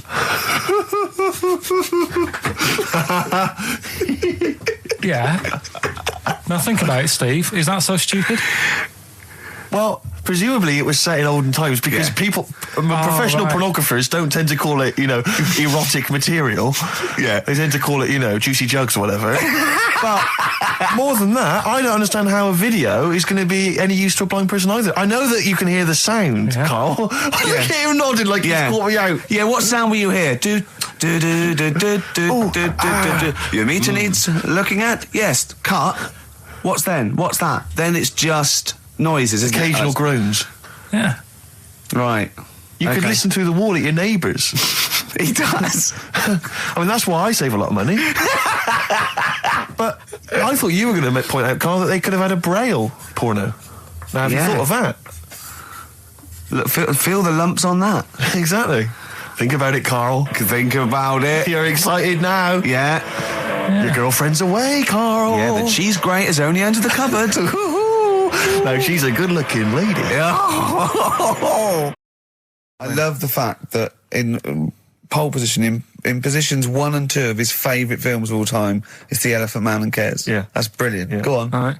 Am I leaving the mics open a bit when this is going out? Yeah, or? Yeah, let's have a listen. Yeah? All right. So don't talk then, right? Just put that hot dog down, Rick. And this is the bit in Kes where it's the teacher and he gets up and he has to Glover. talk. What's his name? Is it Brian Glover? No, it's What's the other teacher. The other one. Anyway. Right. Go on. All right, so here we go. Things that had actually happened. I've got another one. What about you, Casper? Casper! All right. All right? All right. You haven't been listening to a word I've said, have you?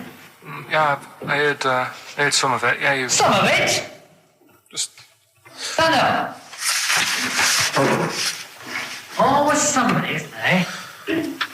Right, now you're going to tell us a story about yourself. what sort of story? I want you to think of an incident that happened to you sometime in the past that is true and that you think will interest the rest of the class. All right? All right.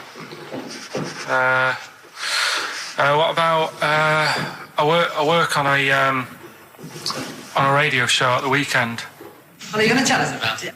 I'll just do. It's 2 hours, and it's with Ricky Gervais and Stephen Merchant, and just sort of play music and tell stories and stuff. What kind of stories? Well, whatever. Like last week, it was science. We were talking about this lad who was growing a knob on his arm. So it's weird. It's tricky, sir, because like with Ricky, he gets bored quick and he won't listen to the stories, and he'll start squeezing my head. All right. I'm not interested in what he does. That isn't normal, is it, sir? That. I mean, it sure is a bit gay. Is he? Just messes about, though. Do you know what I mean? I try and like come up with good stuff, like monkey news and like quizzes and stuff, but then he'll just, Ricky will just mess about. I mean, on Saturday he did it again. He squoze my head. How do you spell that? Squoze. S-Q... Oh, you're going to show it off the wall? It's a new word to me. Squoze is S-Q-U-O-Z-E. Now tell us what it is. It's when he gets me head and he puts one hand on the back of it, right? And he puts the other hand on the front of it and he just sort of swivels it. Swivel, right down the back. Oh, swivel's not it's spelled S-W-I-D. How many times a day? How many times a day does he swells it? It depends what time he gets in. If he gets in about 12:30, he could get a good 3 in. But I think, I don't really want to talk about. You don't you? Well done, Billy. Big round of applause. That is the effort. Yeah. Wow. That's the best thing you've ever done, Carl. Tell you a job I don't like. What? I wouldn't want to be doing. The woman, there's a little woman who sits in the little snack stall on Finchley Road station. Yeah. And I don't know how to describe it, really. She is surrounded by snacks. She can't move for snacks. It's Does like... it look like American Beauty, but with different... Not dissimilar to that. Yeah. It's a little hut on the station. Yeah. And it's like, if you go to the seaside, you can put your head through one of those cardboard cutouts and it looks like you're a big fat person or whatever, and you can have your photo taken. It's like an equivalent of that, but it's just snacks everywhere. She's got bananas up to her chin. She's got chocolate coming down to her eyes, crisps either side of her. She can't move. She can't do 360 degrees. She's like packed in there. I don't know how she gets in there. I think they put her in there first, and pour in the bananas. Yeah. Then they go pour in the nuts. She has 2 hours of makeup before they open, dressing her in there. Because I'll ask for something from the fridge, and she cannot turn her head to see. She has to go by feel alone, just to feel the fridge and get stuff out and pass it. And often I'll say, that's not what I wanted, but she can't. You've got to let her off. It's extraordinary. Dear. But there's no music playing. Does she have to sell her way out of it? Exactly. If it's a slow day, she's stuck there till the next day. Yeah, it's like a world-breaking attempt. Yeah. Carl, what job wouldn't you want to do? Well, any job. You're a lazy... You're joking, aren't you? I've done loads of stuff. I'm quite happy now doing what I'm doing. Yeah? You look happy. I think you sound happy. Yeah, I mean, calm down. You're on drugs. I'm all right. Are you on E? Before England have won and that. I'm happy for them. Yeah, go on. Happy for them. I'm happy in that. Yeah. What do you mean happy for them? We are England. Happy for us. Yeah. I mean, we didn't play. I did very little towards it. No. It was mainly Johnny Wilkinson. Yeah, I barely contributed. Switching on the TV was about as much as I did. Exactly. And shouting, "Come on!" Yeah. Talking about jobs and that, though, I was reading the other day about rubbish jobs that people have had and stuff. I haven't got time when I'm at work, man. I just get on with it. I'm not squiddly diddly. Fingers in pies, different jobs. Go on. Do you know Ivor the Terrible? Ivan. His Russian. Yeah, that was the Welsh fella. It was bloody awful, but not as bad as his Russian cousin, Ivan. Yeah. Go on. He had a fella doing some work for him. Right, this fella built his house. After it was done, right, the terrible fella was like, fella Ivan. He was going, "Oh, it's brilliant. You've done a good job there. Yeah. I don't want you to build another one like that." Took his eyes out. Just stopped him making an house like that. Yeah. Blimey. That's bad, isn't it? Why didn't he take away his trowel? Then he could have seen, but he couldn't have built a house without a trowel. You can't build a house without a trowel. Yeah. I suppose he probably later thought that once he'd been nicknamed Ivan the Terrible. Yeah. He thought, why? Because you gouge people's eyes out. Yeah, but I didn't want to build another house. I know, but take his trowel away. What would I have been then? Ivan the Crafty at most. Exactly. Yeah. Ivan the Jealous. Ivan the spoilt brat. But gouge someone's eyes. That is bloody terrible. I'm surprised you're not called Ivan the... Do you know what I mean? You're going to get on in history like with Vlad the Impaler. Yeah. He's mainly remembered for impaling people. Yeah. He did a lot of other stuff. Did a load of great charity work he did. The impaling is the thing that's really gone down in history. When were you reading about Ivan the Terrible? No, it's just... Or Ivor the Terrible is the thing you remembered from this informative article? No, it was just little bits like that. Talking about him, there was a thing about someone who worked for... That fella who painted the ceiling. Sistine Chapel? Yeah. There was a thing, a woman who worked for him in his house. And, I love how you assimilate information when it's just bordering on the academic, or just the interesting and true. It's wonderful. Ivor the Terrible gouged someone's eyes out because built him an house. That fella who painted that ceiling had a woman work for him. Imagine if you wrote that down in an essay. Imagine if you wrote that in a school essay. Well, you'd probably end up with not getting a grade, or thinking you turned up to more than you had. Exactly. Anyway, the woman who lived with... Yeah, the woman who lived in a shoe. Go on. Yeah, there was this woman who lived with him, and she used to, go out and do all this shopping and that. Yeah. But because she couldn't read or write, he used to have to draw everything that he wanted. Why couldn't he just tell her? I don't know. No, wait. That's an excellent point. Could she talk?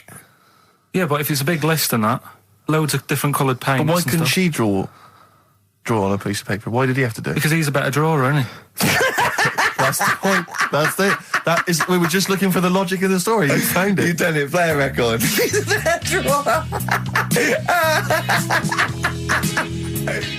What's the best job you've ever had still, Carl? Talk like occupation. It is still Paper round. Is it still the paper round? Yeah. That's ridiculous. No, it was good though. If you look at it, like, you know, what I liked about it, you're your own boss. No, you're not. You're not your own boss. No, the guy who runs the news agent is your boss. All right. But then once you get out and you've got your papers and that, you sort of, you're on your own. Do what you want as long as you about deliver the stuff. papers exactly to the places he said you are in the time he said. Yeah. It's freedom, isn't it? Any jobs you wouldn't do? I've just thought of one that you wouldn't do. Go on. With your sort of mild homophobia. Well, I'm not. Proctologist. What's that? Basically sticking your finger at other people's arses. Right, well, I wouldn't do that, no. Why have you got to do that? What do you mean, why have you got to do that? Why does anyone need that doing? Because they got to look if they've got an arseache or something. Which trainee doctor makes that their speciality? Do you know what I mean? That must be, right, we got a place for proctologists, and it's you, Meadows. You came last. Oh, seriously, what? I'm not the arse doctor, am I? Yeah, you came last. Oh, I'm a bum GP. I can't believe it. Yeah, you got to, I can't believe this. Yeah. A couple of emails. Monkey Matt's emailed us. Who? Monkey Matt. Oh, Matty, yeah, go on. Yeah. He says... How's the Monkster? He's all right. He says, Carl has missed a cracking headline from The Sport. Hide-and-seek champion found dead in cupboard. I hope it's real. I don't know if it is. I doubt it. Just looking through some of the news stories that Carl did make it into Carl's news roundup. Yeah. This one you might be interested in. Headline, woman says partner ran off to become vampire. Yeah. And it says a young mother says her partner has dumped her to become a vampire. Rebecca Roberts from Somerset says Matthew Barrett fell for a blood-worshipping woman in a US cult. The 23-year-old mother says he began shaving all his body hair, dressed in black, and used Rebecca's lipstick to redden his eyes. Rebecca caught him performing weird blood rituals in front of his computer at night, cutting himself to prove commitment. She said, I thought it was just a hobby. Everyone's got a right to one. I was pleased he'd found an interest. Brilliant. This is apparently from The Sun. Apparently he's left. He's gone to America. He's living in this Ohio-based cult. But it's the last bit where she's been asked whether or not, if he came back, would she take him back? Sure. And this is where I wonder if the journalist, you know how journalists are supposed to just report the news, be objective. Yeah. I wonder if maybe the journalist here has maybe had some interference. Made the quote better for them than go on. Because it says, I never thought this would take over his life. Now, if he came back, I'd say fangs, but no fangs. Oh dear! I can't believe. Imagine you're the woman, Rick. Okay. And I've come round. You're the journalist. I'm the journalist, and I've come in and I've said, okay, I read about this. All I have to do is not say that thing. You've come. I understand you're obviously quite upset. Your husband's gone gutted. off. If he came back, would you take him back? Definitely not. Right. Really, What would you say to him then if he came back? Just get lost. Right, but I'm really pissed off with you. Would you perhaps say something a bit more pithy? Not in this situation, no. You're upset? He cuts himself, he drinks blood, he's left me. Sod off. I'm not interested, mate. Because I tell you what. Go on. I mean, I like what you said there, but I wonder if we could condense that a bit more. If he came back, would you say... Go away. Would you ever say something like, thanks, but no thanks? No, because it makes it flippant, because I'm really angry. I know you're annoyed. And I'm upset, so I wouldn't say... I certainly wouldn't say thanks. I might say no thanks. But what if you sort of said it like aggressively, like you were giving him the finger, thanks, but no thanks? Like you didn't really mean it. What, sort of sarcastically? Sarcastically, would you possibly say I might say thanks, but no thanks, and that'll be it. And that's and I'd leave it there. I'd never change that. Sure. I'd never change those words. Can I ask you a question? Go on. Do you like puns? Hate them. Right. I don't like Countdown. I don't like QI. I don't like any of those posh Cambridge, Oxford types. I hate puns. If you had to say thanks but no thanks in the form of a pun, what would you maybe say? I wouldn't. I never would. Right. I'd say thanks but no thanks. I would. I mean, I feel embarrassed that I'd even say that because I don't think I would even say thanks but no thanks. Okay. But if I did go that far, I'd leave it there. Sure. So, have you ever noticed, as I have, the similarity between the word thanks and fangs? Not really. It's very similar. Not thanks, really. Fangs, F-T-H, there's a K. Fangs very much. G. It's A and S. Well, the A, the N and the S, but that's about it. Would you agree it sounds marginally similar? Yeah, Is it possible you might one day say fangs but no fangs? I wouldn't know. Right. I could put that though, could I? But don't say I said it. Right. I mean, yeah. Fangs, but no fangs. Yeah. This is the thing. Just, if you ever read an article in The Sun, The Mirror, anything, do not believe it. Really seriously question and query it, because... If it ends with fangs, no fangs. If it ends with a pun, almost certainly they never said it. Yeah. Just like, for example, that's why your balls are on the outside. because the cells have to be a certain temperature to survive. I don't know if it's the sperm or Sertoli cells, but they have to be a couple of degrees below body temperature. Otherwise, they'd be in a nice cage and we wouldn't get kicked in the nads. What do you mean? That's why your testicles are on the outside of your body. They have to be a couple of degrees below body temperature. Yeah, but it's not... That isn't why they're there. You see, this is like the chat we had last week about the giraffe having a long neck. What do you mean? They're there because that's where they happen to be. They didn't go, right... Well, that's what evolution is. It's a selection process. It's not a will. The balls didn't say, look, I'm too hot, let's get us outside, let's get outside of here! All right, hang on a minute then. What? So a little man monkey, right? Theirs are in the same place as ours. Yeah. But they're walking around naked, so it could be anywhere. They could be, like, on the back. It doesn't matter where they are. They call it... Well, they could be on the back, yeah. So why aren't they? This is a completely different... Steve! You started it! I wash my hands of the whole affair. And we're not only back to balls, but we're back to monkey balls. Yes. In one thing from about parasites, we're back to monkey ball news. Yeah. How do we get back to chimp testicle news? All right then. So this worm's in a fish. Yeah. It's like a little platyhelminth. I think it's some sort of. But what I mean is, why are they about? What do you mean? They Why? evolved. But why haven't they died out? Because they're very successful. Yeah. What do you mean? Yeah. What do you mean? Yeah. Tell me the brain event that made you say yeah in that 1 second gap. Because in a way I don't get it, and if I think about it too much, it hurts a bit.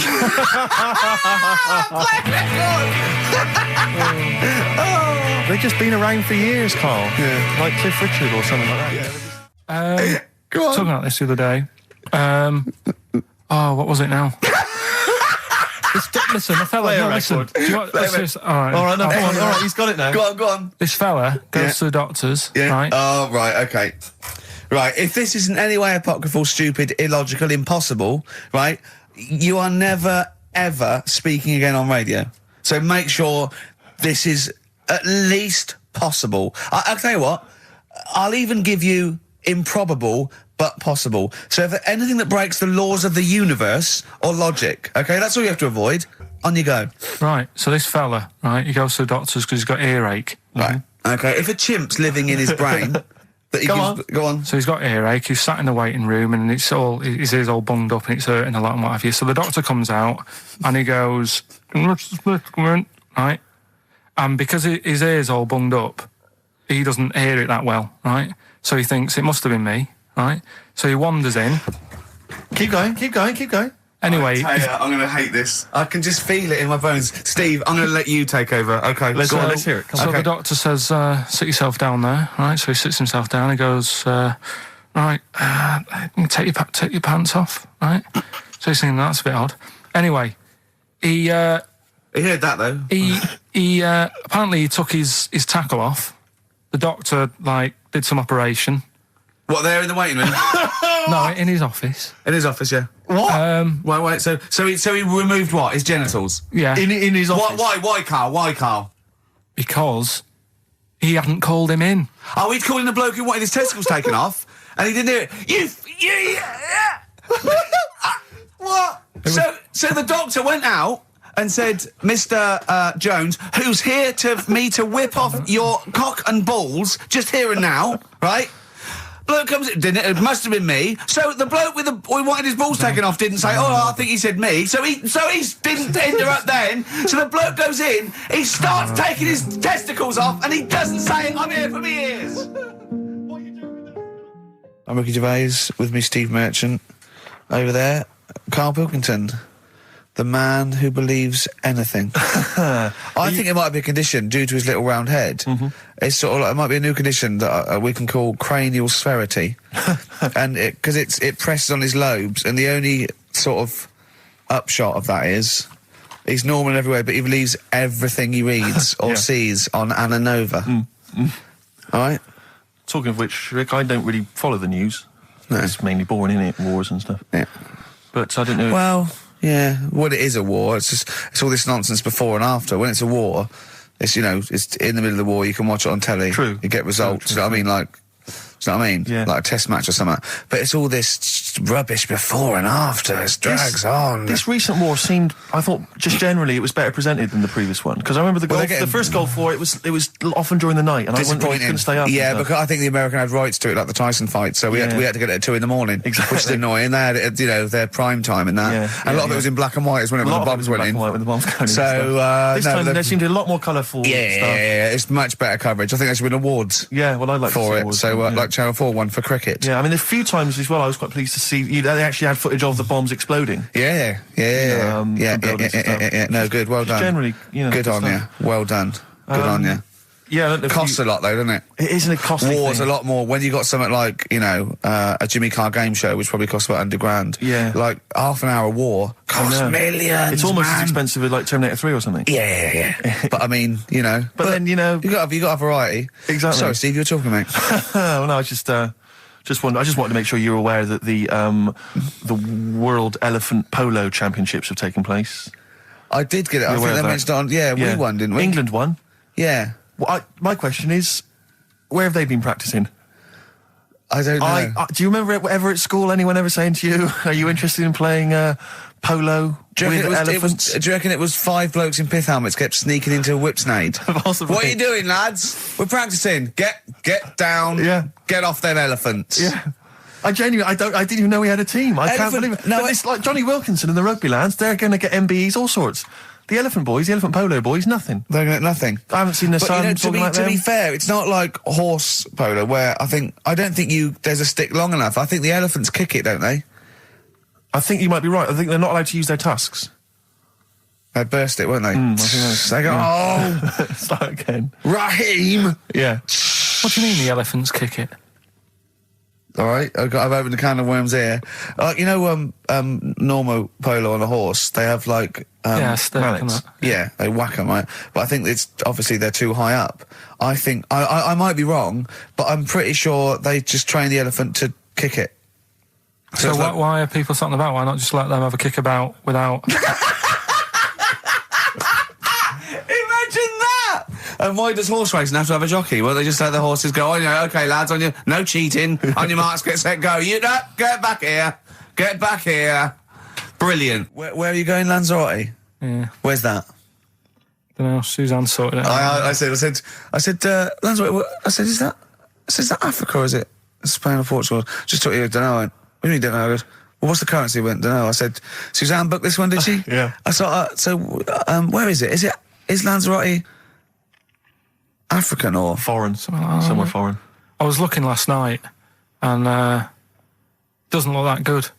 There was like one of the highlights of the things it says you've got to do is go and have. Apparently, they've got restaurants in caves, and that's like one of the things they say you must do. So, if that's a highlight, do you know what I mean? Right. So I'll do that. Go and see what that's like. Yeah. When you're on the beach, Carl, do you wear the very, very tight Speedos? No. Do you walk around with them? Sort of longish shorts, t-shirt on, probably with a sort of a light shirt on top of that. Right, sure. So quite wrapped up then. Covered up. Do you wear a hat? Because obviously the bald head, there's risk of sunburn. No, I just put a bit of lotion on it. Lotion on there. Yeah. Just have a bit of a wander down the beach, have a look. Yeah. See if there's any old blokes with their tackle out and a backpack. I'll have to look forward to, so...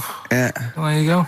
Yeah. Well, we're looking forward to finding out how you get on. Yeah. And interested to know what she gives you on Christmas Day. More scintillating chat after this next song. We've had a lot of emails, Carl. I don't want to sort of put a dampener on your Christmas, but a lot of people have been slagging off Lanzarote. One of them just said, I don't know if I can find it. It is Canaria, isn't it? It is one of the Canaries, isn't it?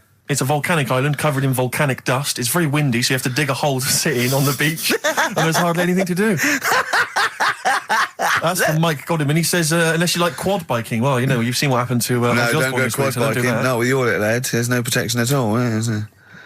I don't know what you're thinking. I don't know. At least Rick Mann and Ozzy had lots of hair. You'd be like Humpty Dumpty. It would crack like a little egg. And then we'd seen, there's no kings or kings horses. So, well, they couldn't do the job anyway. No, shouldn't really send them. They're not really qualified. Horses not equipped to put send a medical man like Neil Fox in. Yes. To mend eggs. Not some kind of military horse. I bet he's had egg on his face a few times, hasn't he? What, Foxy? Yeah. Well, most of the series are Pop Idol.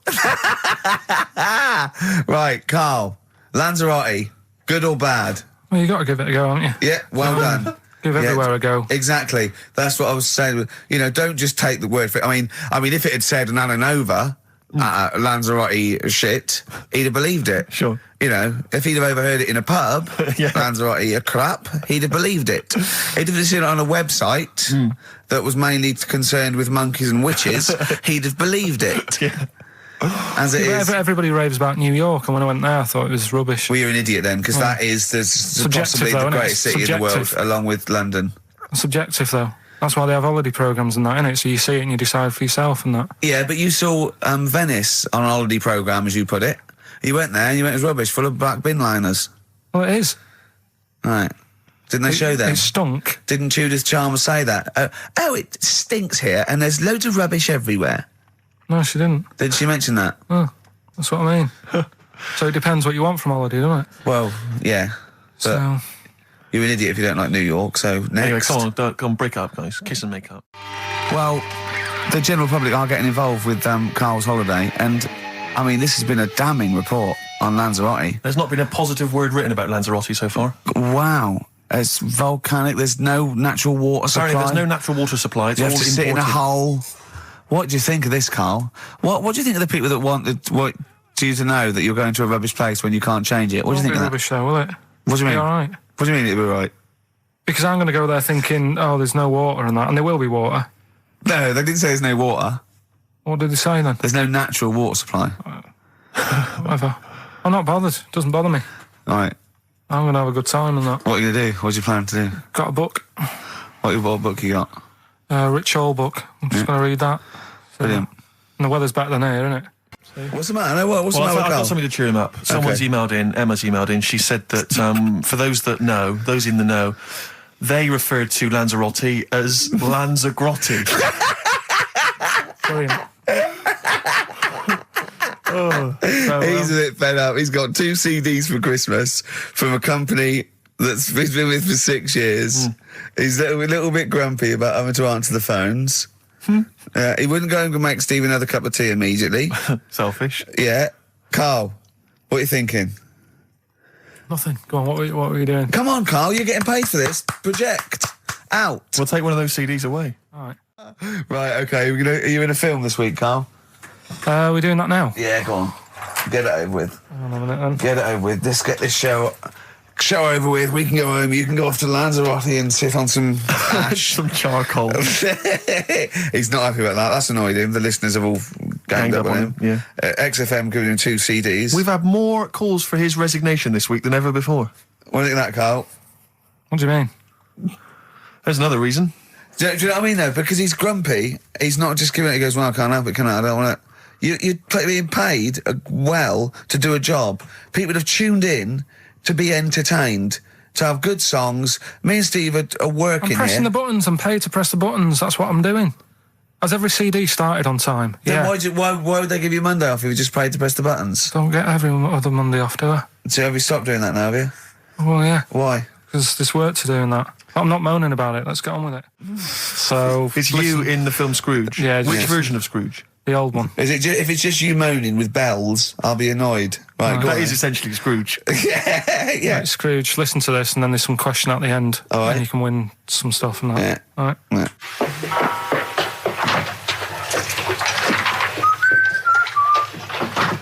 You're late. Only 20 minutes. What do you mean by coming in here at this time of day? I've just been doing some Christmas shopping, haven't I? Probably do some more shopping on Monday because it's my day off, isn't it? Yes, I know it is. You don't have to tell me. Do you want to see what I've bought Suzanne? No, thank you. I don't mind showing you. It's only a Christmas present, isn't it? Just bought some more condoms. Why? Well, I bought some last year. Got 2 boxes. They all got used, so... I'm very glad to hear it. How much do I pay you? Why are you asking? The presents I buy has got nothing to do with what I earn. Like I say, if I won the lottery, I wouldn't go mental on her. Do you know what I mean? I probably wouldn't even tell her because I think she'd want to travel around the world and all that, and I'm not into that, to be honest, so I'll probably keep it quiet. Why? Well, once you've been around the world, where do you go next year? Each to their own, though, innit? You know what I mean? Well, what do you want? What for Christmas? Not that fussed, really. And you, it's just as well I'm not that fussed, because do you know I do some work at XFM? Do you know what they're giving me for Christmas present? Nothing? No, might as well have been nothing. 2 CDs. That's it. I was well fed up. I'm sure you will. They give you a list of about 30 albums and you get to pick 2 off the list. So I've gone for Kings of Leon album and the best of Bob Marley. Mr. Marley has been dead these 7 years. In fact, he died 7 years ago this very day. Did he? Do you know what sort of donuts Bob Marley likes? It's not my business. No, it's not a proper question. It's an old Peter Kay joke. He likes the ones with jam in. Do you get it? Garlic bread. It's good, isn't it? Excellent. Oh! Carl, well done. Carl in Scrooge there. The only man more mean and depressed generally than Ebenezer Scrooge. Oh, dear. 3 holidays Carl's had this year. Last year. Yeah. I'd love to have 3 holidays. You've got to start putting the work in there. I had 2 holidays though. No, you had 3 holidays. You went away with Suzanne and her parents. Yeah, well, that doesn't count. It does count. If you book 2 weeks off the firm, you go away and you go, how was your holiday? Go, well, it didn't really count. It wasn't a really good holiday. Can I have them days back, please? My New Year's resolution is to be nicer to you, but well done, sense. You've already broken that. No, but talk sense. Talk sense. You've had 3 holidays this year. And I'm just saying, you're in your 30s now, and 30s is when you should be really putting the work in. That's true enough. To reap the benefits in your 40s, 50s, 60s, 70s, 80s, 90s, and 100. Carl, what's your New Year resolution? What about think before you speak? It's worth. I mean, see, I'm allowed to laugh. I'm allowed to laugh at things other people say, Carl. That one, that is a good suggestion. How was your holiday, Carl? It was all right. Right, brilliant. But that I don't see on the ratio of good to bad in Carl's mind. That might be amazing because we never hear him singing the praises of anything. I'll tell you what. Can we have a cracking little tune and then come back and hear about Carl's holiday? I'd love to do that. Let's keep it tight. Love to Tear Us Apart by Joy Division. Now I can't put my finger on it, but that doesn't sound like the original, and it's off a compilation. It sounded a bit fast. I think the vocal was slightly different. If anyone can, put me out of misery, I think it might be in a session of the time or something. Carl, is it a New Year resolution for you? Another one. Maybe when we ask you to get a song, get the original single version. I could be wrong, not some but obscure session. Yeah, it does seem different, doesn't it? Very odd. Yeah. Maybe we just remember it wrongly. But anyway, that's XFM for you. 104.9. I'm Ricky Gervais with me, Steve Merchant. Karl Pilkington. Karl, you went to Lanzarote. Yeah. People said don't go to Lanzarote. They told you it was Lanzarote. They told you, were they right or wrong? They were right, yeah. Really? Yeah, it's a bit ropey, yeah. Is it? Why? Just, out there. If it wasn't for the volcano they had, it'd been knackered. That's their big draw, is it? That's it, basically. That's all they've got going for them. When you landed, was it really hot? Were you quite excited? You were thinking this is okay? It was warm. It's we can't complain about the weather. The weather was all right. Sure. You know what I mean? That's what I went for, but it'd be nice if there just was something else. Yeah. What did you do all day then? Did you read your ritual book? No, I didn't read that. I read that book. Do you know the book that I bought and all the chapters were messed up? Oh, yeah. I bought a better version of that. All right. And I read that. Excellent. And then... Did it make more sense in order? Yeah, a lot easier to follow. Yeah. And then we went and had a look at the volcanoes and that. They've got 36 of them to look at. How many did you look at before you realised that pretty much, you've seen one volcano, you've seen them all? Probably about 6 or 7. Really? Yeah. And then when you got to the 8th, you thought, now I know what this is going to be, Suzanne. This is going to be like a mountain with a hole in the top. Yeah. Really? But it happened years ago as well. It's like, just keep a couple, fill the rest in, tidy it up. Fill the rest in! Yeah, no, Well, yeah. getting some builders. No, seriously though. Okay, 4 million tons of concrete, please. They're an absolute death trap. Yeah, what do you mean fill them in? Do you know what a volcano is? Just a hole, isn't it? That's happened. Well, it's more than the happened back hole. It's more a portal to the magma in the centre of the Earth. Back in 1730 it happened, and they still haven't sorted it out. Well, when you say it happened, volcanoes were made a lot longer ago than 1730. No, but the one that did Lanzarote in. Right. Sort it out. What would you suggest? Well, How tidy can it they up. fill it in? It's joined. It's all joined. No, but what I'm And saying is, the big plates of the Earth are all joined. It All was the a disaster, magma's wasn't it? joined. With the trade centre thing, that happened. They cleaned it up, sorted it out, they've moved on. That's what I'm saying. Whereas Lanzarote have just gone, leave it. It happened back in 1730. You misunderstand me. How, in the name of God, can you fill in a volcano? You ignorant twit. No, but it's not just the holes. They've actually left the lava everywhere. That's what I mean. It's not just the big holes. There's lava everywhere. But it's molten rock. They can't just pick it up like they're like a carpet. Put it in the holes. The holes are there ready. Just push it all in. That's what I'm saying. What exactly is there then? Is it just a kind of moon-like kind of surround with just kind of dust and rock? That's exactly what you see. I was there when the Mars thing went wrong. Yeah. I would have just sent a camera crew there, filmed a bit of that, right, and say, here we are, this is it. Ignore the little coffee shop in the background, right? This is Mars, because that's where it's like just loads of dust, holes everywhere. Tidy it up. Little round-headed aliens complaining. Whinging. Just like Mars. Yeah. So is there what's the best bit about the holiday? Come on, pretend you're Judith Chalmers.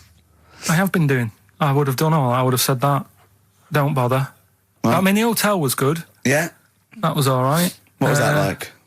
It's all right. Just, clean. That's all you want, isn't it? See, that's not quite what Judith Chalmers does. She doesn't go, what's the hotel like? All right, yeah, clean, isn't it? All right. What was it like? What was it? 3-star, 4-star? Did it have a swimming pool? What was the room like? Had a swimming pool and that. Yeah? Yeah, it's good. I think it was one of the better ones on the island. Okay. Nightlife? Wasn't really. And there was a bar, there was some bands playing. Yeah. Not very good. Food got a bit boring. Yeah. It was always the same food every night, but they sort of themed it and made out as if it was different. So, like, on Mexican night, it'd be chicken with a nacho on it. Right. And Chinese night, sort of chicken with a little prawn cracker on it and stuff. Sure. But that got a bit boring. That's me just turning on my phone, because I want to read to you a text that I got from Karl. I think you sort of sum up the holiday in this text, don't you? Do you remember it? I can't remember. Let's have a look. Let's have a little look. Instantly, what did Suzanne, your girlfriend, make of it? Similar view to you, that they should fill in the holes? Yeah, it's just that thing, you see, I went on a coach trip, right? And you go and see the volcanoes. Like I say, there's 36 of them. Yeah. Which, how many do you need? And when we're on the coach going round all these volcanoes, the fella on the front's going and look out your left window at the moment, and there's a volcano. And if you quickly look out at the right-hand side there, there's another one. Right. And on the left, he's just like, all right, we've seen it. Sure. Do you know what I mean? Yeah. And that trip, we'll talk about that trip in a bit. Right, this is the text I got from Karl, right? All right. Been up to a volcano. Been in some dead artist's house who built his house in the lava. They said they would show me science with volcanoes, but all they did was chuck some water in a hole and it shot up in the air. No dwarves in the canteen, no Scousers here, but there is a Swede woman with a big head. She looks effing gormless with a cap on. All right? So a little reference there to... A Swede woman? What's that mean? Do you mean Swedish? Yeah. Or she looked like a vegetable? No, a Swedish woman. But they've all got sort of quite big bill, aren't they? And I sent him a text. Oh, well, it's just good to be on holiday because, I'm working. He sent back, so am I. just been watching Sky News. There is a school for monkeys who want to get a band together. Is that monkey news for later?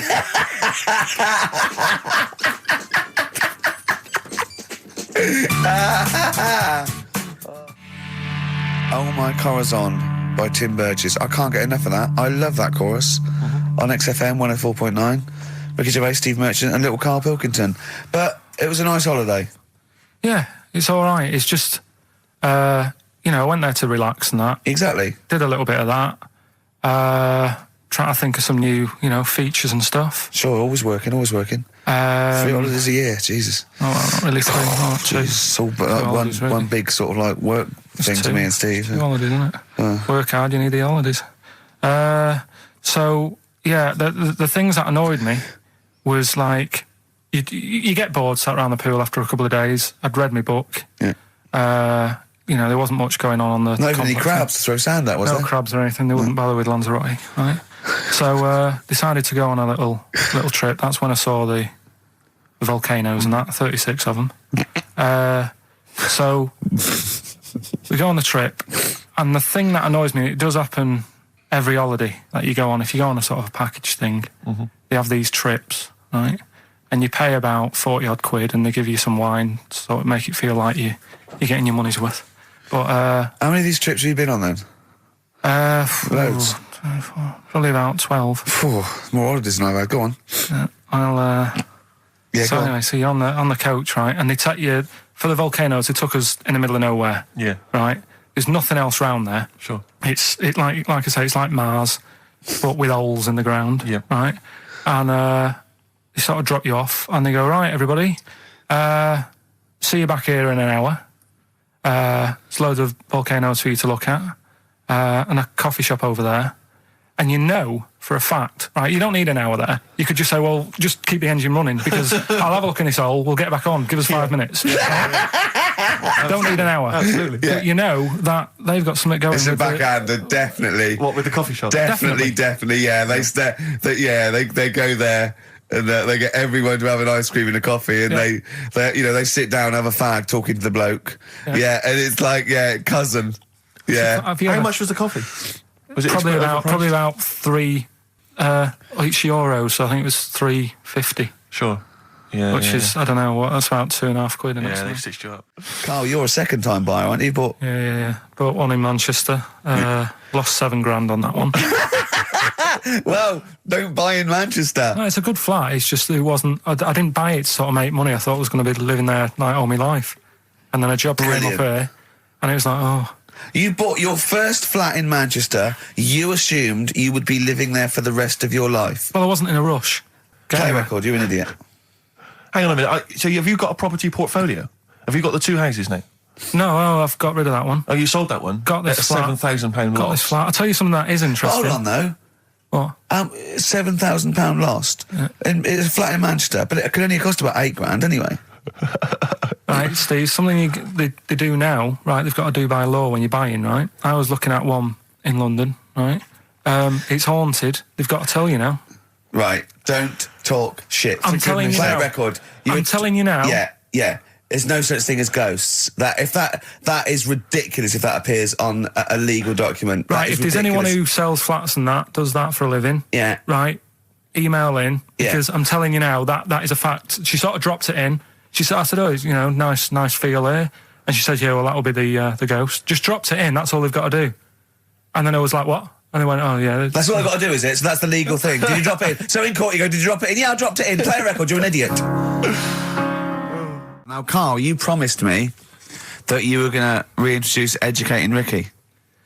Yeah, we can do that. Have you got it? Have you got something that will that's something that I won't know that's correct and that will interest me?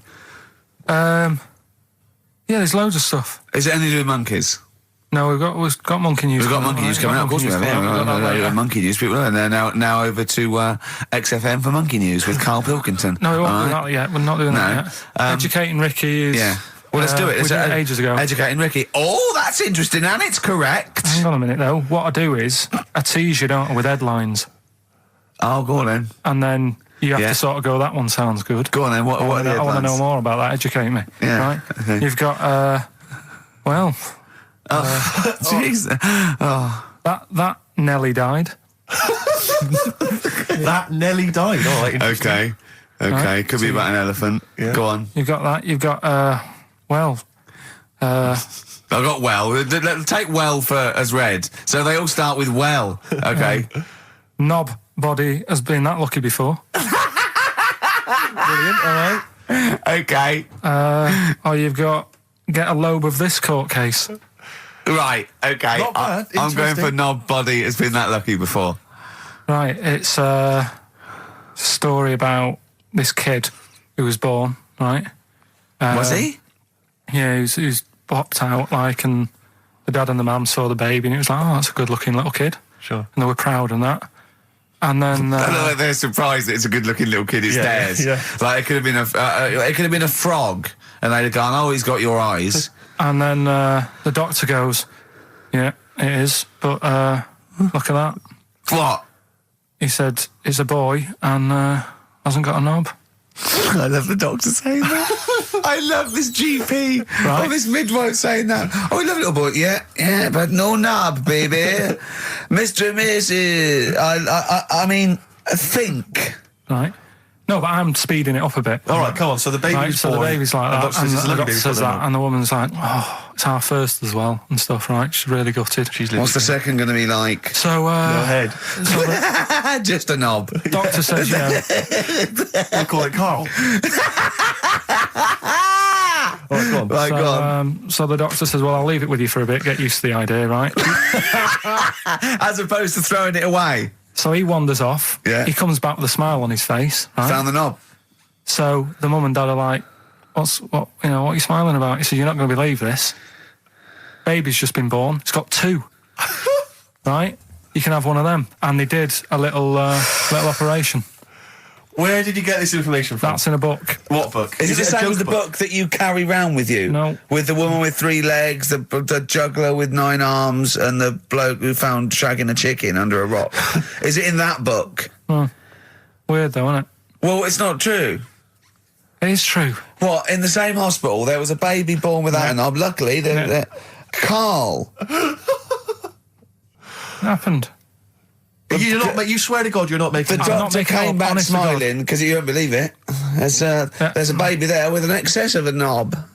It happened. Honestly, I'm not. All these things are not made up. The educating stuff. That's why I do it. Isn't it? Teaching you stuff. Always teaching you stuff. All right. If anyone can confirm the baby with no knob, they're going to confirm it because they're going to go to the same dubious website that Carl got it from. I always try to be level-headed and reasonable in these situations. And it's always Guatemala or Mexico. Rodriguez was born without a knob. Luckily, baby next door was one 2 knobs. What a load of shite. Play a record. I should just confirm that we've had a number of emails that say the baby born without a knob and then having one transplanted from a baby that luckily enough had 2 knobs is apparently true. Right, listen. So, I don't question that you could be born with a deformity and get someone's, fingers, knobs. What I'm saying is, it didn't happen with the doctor goes, I'll leave with it. I don't believe it. That baby's got 2 knobs. Exactly. What a coincidence. I bet that little bit of information isn't in there, is it? Sure. That he went out the door, I'm going to get a coffee, came back, bloody hell, hold on, no, here's an extra knob, I found an extra knob. We could put that knob on there. Perfect. Yeah, you might want to try and you heard about the hanging one when the fellow was... Sorry, mate, go on. When the fellow was hung. Well hung? He was hung and... Sorry, what's hung?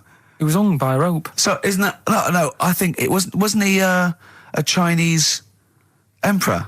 And wasn't he hung? Yeah. Sorry, he was hung. Some fella who'd done something, they hung him. And, Wait, they wanted him? It's not a word anymore, he was hung. Look, don't be doing that again, because you said squoze wasn't a word, and then I shown you a menu today that someone sent, and it said fresh orange, squoze. Inadvertent commas, and next to it was the word colour, spelt C-O-L-O-R. So, presumably either the American menu, right, in which case there's loads of American words that we don't use, or it's just a badly typed piece of work. Anyway, there was a bloke that was hung.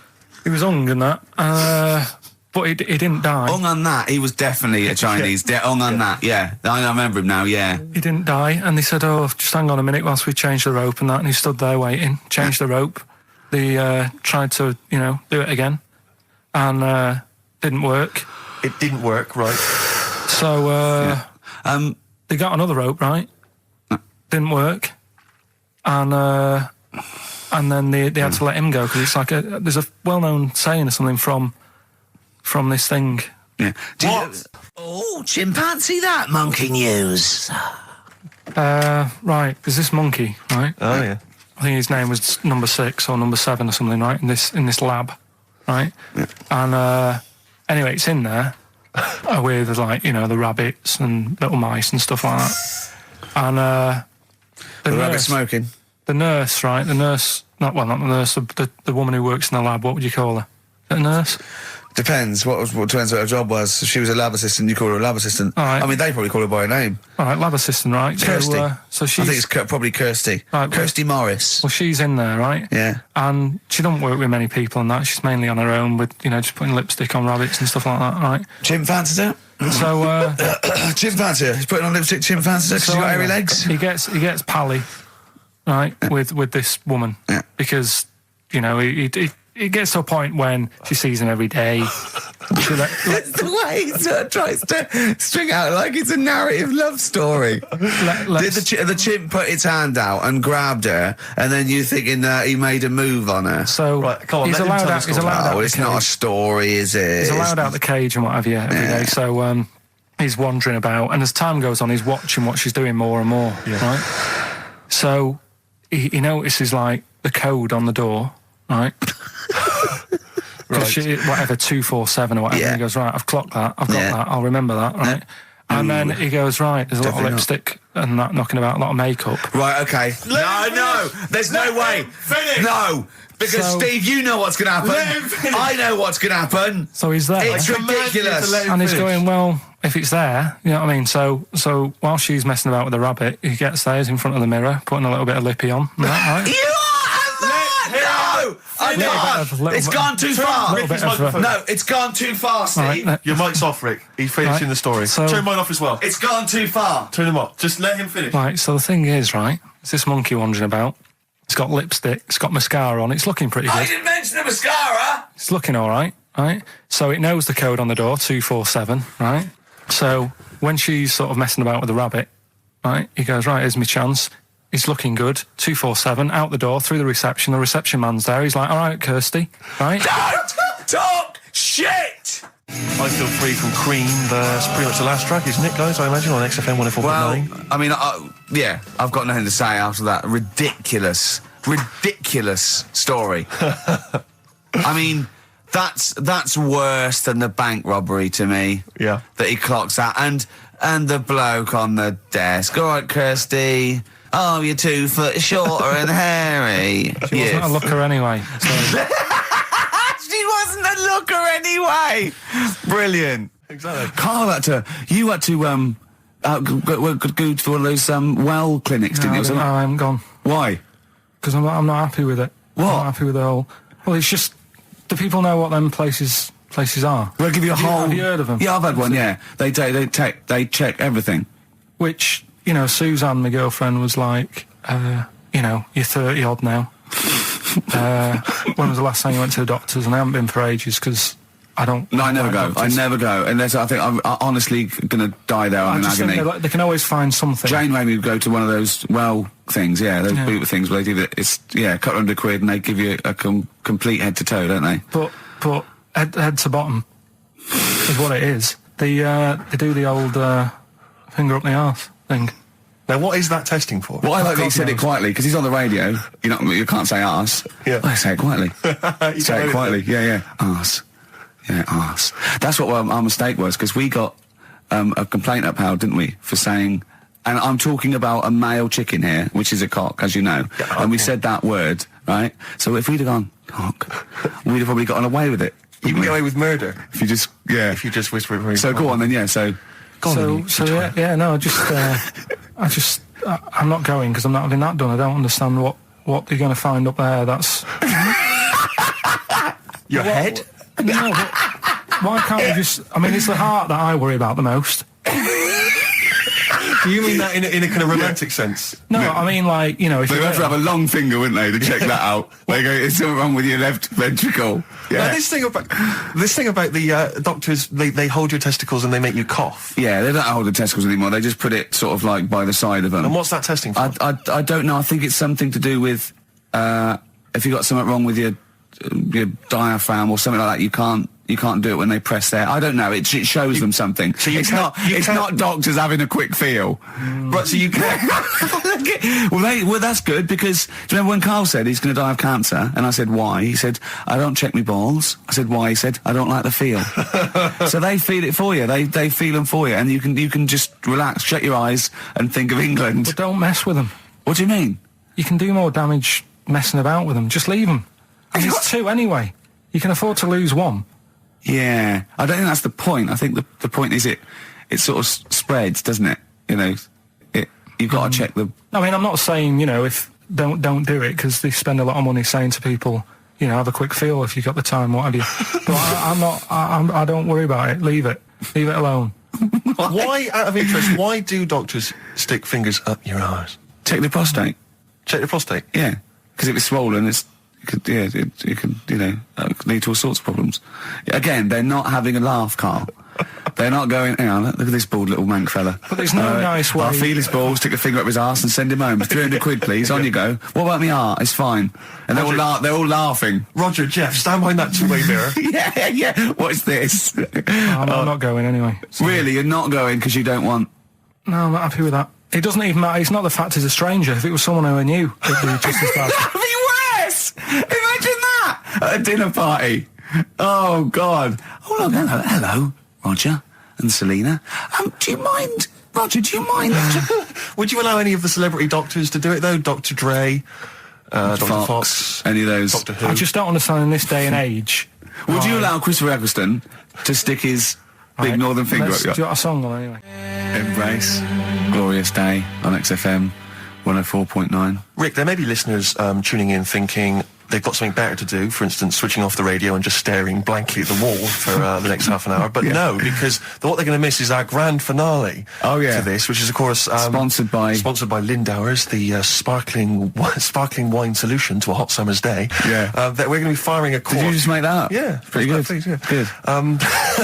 They're going to be firing a cork at Karl's head just for the sound. I just think it's sound... Huh? It's not happening. Yes, it is. You said... No, we've said it is now. We've promised it to the listeners. Yeah, come on. I'm not happy with it. Why?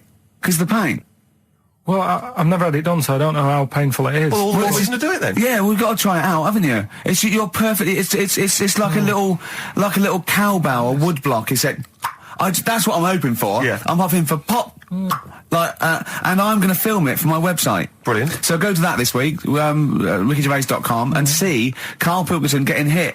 A high-powered cork coming out of Lindauer sparkling wine. Lindauer sparkling wine. And of course, if you want to send us anything in, and perhaps next week that you feel we could actually that'd be great. That's us to do. This is like Karl. Interactive, because a lot of people plan the show. Like Dr. Fox plans his show. We sort of come up, we riff on the. So that's a great idea. Send stuff in that we could harm Karl with. Yeah, we harm Karl. Harm Karl. We do a jingle. Harm Karl. I've always wanted one of those George Foreman grills. I've always wanted one of them. I know, but that's too much, isn't it? What if we just pressed his head inside it? We'd have to put it on. No, put it on. See, yeah. Just squeeze his head inside it. I've got to do that thing with a tea towel one day. You know that thing I did with a tea towel? You put a tea towel around his head, right, tie it. I put a wooden spoon in, and you only have to turn it like a couple of inches, and it kills you, doesn't it? Yeah. It really is, yeah. So we'll be firing a cork at Karl's head. I'll be filming it for the website. So that's coming up about 10 to 3. Look forward to that. Yeah. Do you know what? I'm loving this. This is my... just being in a room with him. I just can't... I want to squeeze his head. XFM 104.9 playing Green Day. The studio's falling apart. I know, his microphone broke. I don't know why Lindauer's, the sparkling wine, want to be associated with this shambles of a show. It is falling apart. This is awful, this studio. It's got to be fixed.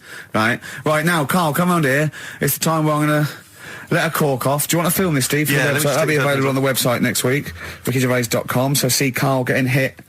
One bloke suggested we leave the metal cap on because it's get a better pitch, but we take the he's straight. It's dead out. Let's get the camera ready. Get the camera ready. Ready? So if you just joined us, we are using some Lindauer's sparkling wine to basically, what can I say really, fire a cork at Karl's round ready? head. Ready? Hang on a sec, let me just put the headphones on. Alright, film this then. Okay. He's in position, look. Just firing up. Okay, Karl, come on there so we can see your head a little bit. We want to get the noise, the microphone there. Right, ready? Hold on. Good. So you're just doing it. Hold on. Now, it's in position. What have you... Oh. Ready? Yeah. Oh, God, it... Oh!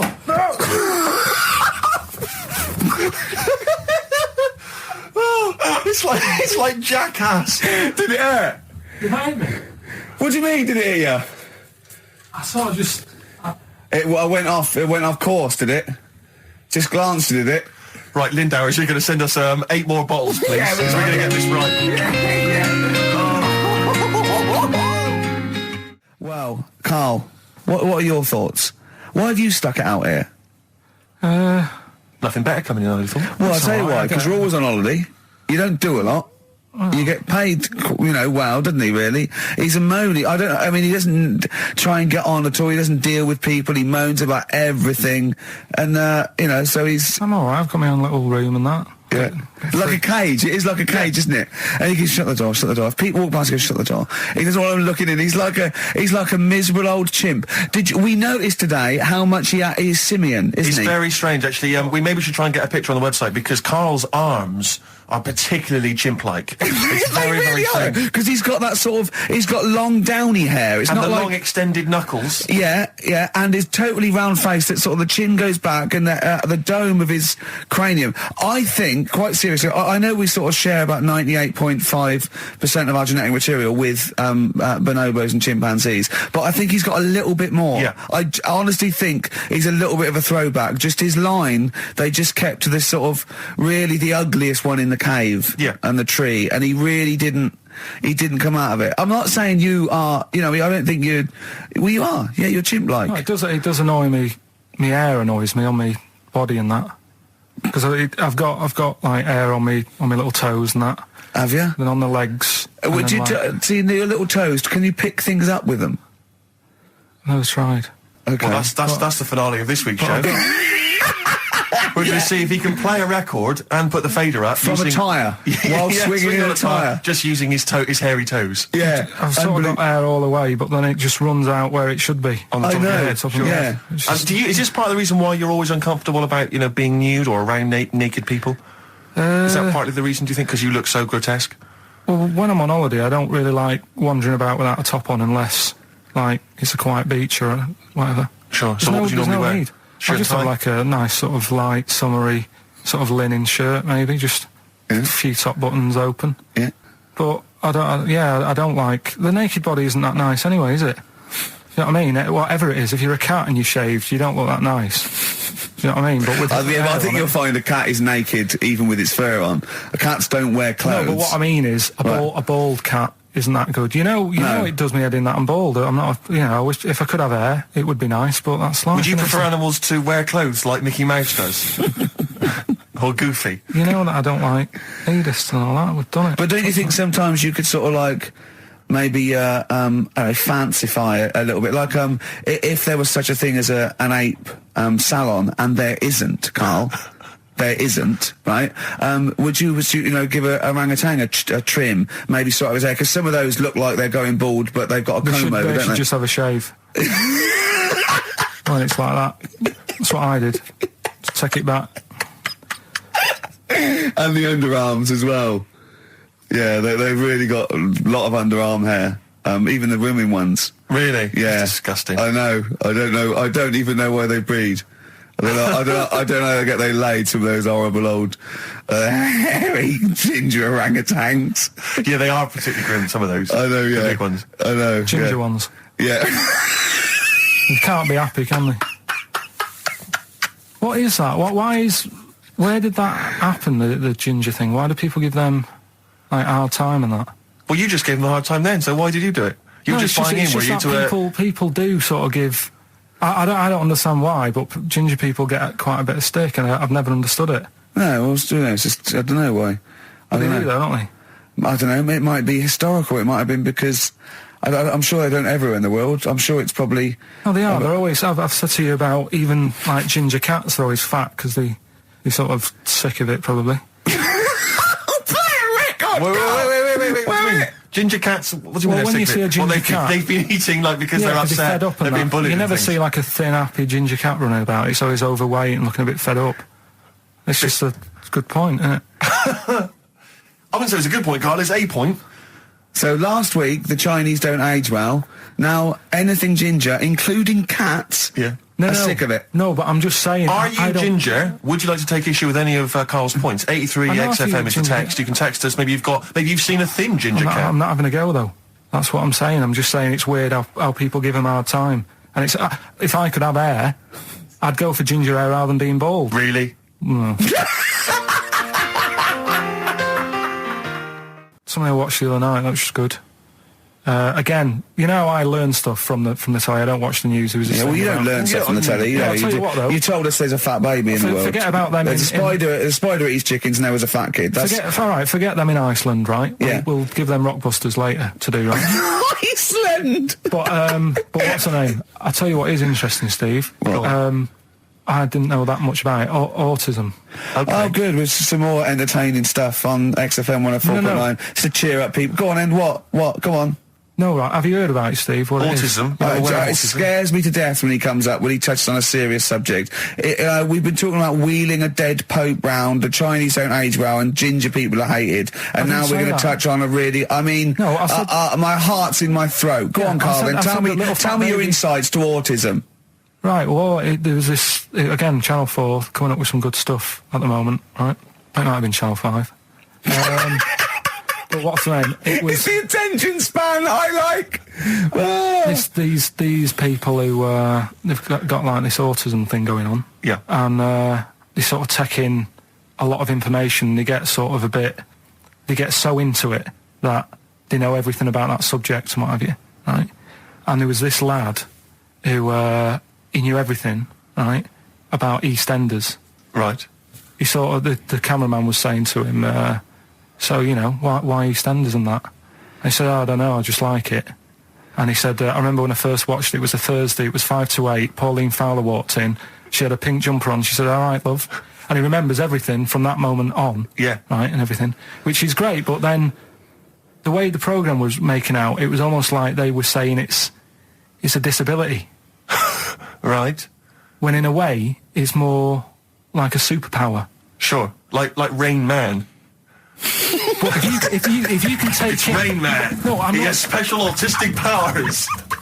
Oh God! We must send for Rain Man. I don't know what to do. So he would be a great contestant on Mastermind, sort of autistic Mastermind. He'd be dynamite. What I'm saying is, don't be watching EastEnders though. Sort of, why didn't they give him an encyclopedia and say, get into that? Sure. That'll be useful. Yeah. Keep him away from EastEnders. Wasting his time there. But I don't think it is a disability. No. Yeah, there are other things, and they're not. It's also autism is a matter of degrees. From what I know, and I'm sorry to have to do this, but I feel that I have to at least be the voice of reason, as ill-educated as I am on the subject. But I think there's degrees of autism. I think some are higher performance than others. There's other issues with it. It's not they're just got good memories. They don't go around doing tricks for people because they can remember stuff. There are other issues with it. Do you know what I mean? Right, well, I mean, they seemed a bit... But you watched the programme, what did you learn? That he knows when Pauline Fowler came in? Yeah, I mean, there was other bits where they couldn't control her emotions and stuff. Oh, that other little bit, yeah. But the main bit of it was he can soak up information and stuff, and I'm just saying, it didn't seem really bad. Do you know what I mean? There's disabilities where people say that's a bad disability. It's like how people say about... This is brilliant. This is just like this is amazing to be in a room with this man. It's incredible. You just wind him up and listen to what comes out.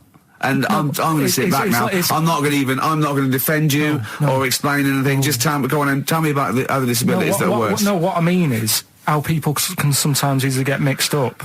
How people are scared of like a cyclop. When at the end of the day, he's got a disability. A bloke with... Who's scared of a cyclop? No, it's apart just from Jason and his Argonauts. Where's this cyclop that you're scared of? No, I'm just saying in history and in books and that. No, not in history. History happened. Yeah. What are you thinking of? You're mixing history with Greek mythology and Roman mythology and every other type of mythology. What do you mean there wasn't really a giant cyclop that went round picking up ships and throwing them around? That's not history, Carl. Do you think Batman's history? No, but this was it was ages ago, wasn't it? When we were sort of forming. No, I'm not saying it didn't happen ages ago. I'm saying it didn't happen. Well, he might have done. There's no. I mean, what's so ridiculous about a fellow with one eye? In the middle of his head, and he's big and scary and lives in a cave. Why is he scary? Because he's got. What if he had 8 eyes? I'd be scared of him. At the end of the day, he's got a disability. We'll talk about it in a bit. Right, we've got who's that on the line? It's Rob. Rob, and are you a doctor? I'm a final year medical student. I'll be a doctor in 2 months, touch wood. That's close enough, isn't it? Yeah. Excellent. So, where do you study? Do you want to give more details, or do you want to remain anonymous as you're calling in to I study at Barts Hospital.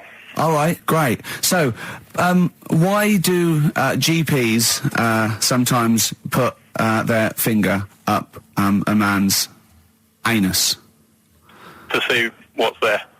You know, if you've got hemorrhoids, if you've got an enlarged prostate, you know, it's either that or they stick up a big tube and have a look up with a light.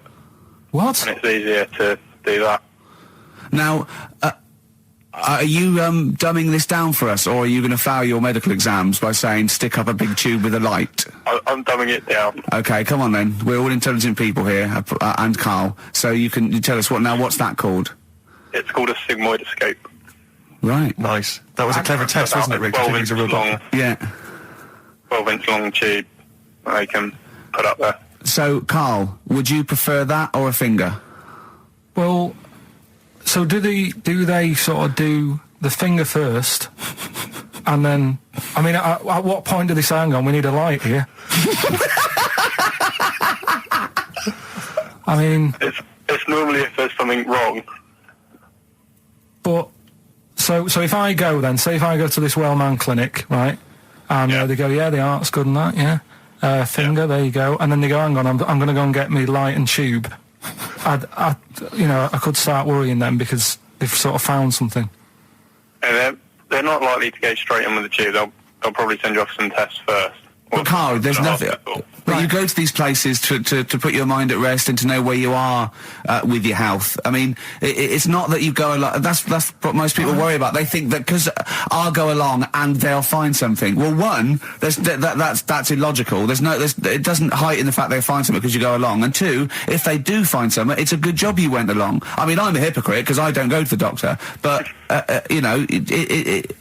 had that done. You should be concerned if when they shine the little light in your ear, it comes out the other side of your ear. No, the other ear comes right out the other side. That's when you should be worried. But Rob, right, you said then, if they find something, they send me off for some tests. Why can't I just have the test without that and cut out the middleman? Do you know what I mean? Because you're wasting lots of money. There's hundreds of tests they could do, and they could do every test, and they could all come back with nothing. Or they could do the finger up there and send you for the 3 tests you need to find out what's wrong with you. But in this day and age, with all the technology and that, and like brainy doctors and all that, the only way to find out is sticking a finger up there. What are you worried about, Carl? Is it fundamentally that this doctor who's has done 6 years medical training, is it embarrassing to have a man's finger up your ass? I just don't understand how you can get round to that without... But what don't you like? Is it fundamentally you don't like anything up your ass, or is it the fact that it's a man's finger up there? I don't like going to the doctors. It makes me nervous, because I think if anyone searches you long enough, they're going to find a fault with you, right? And especially if they're going that far into you. They're going to find something. And probably not. Well, you never... I just don't... I don't know how to get round to that sort of... that point where you get a...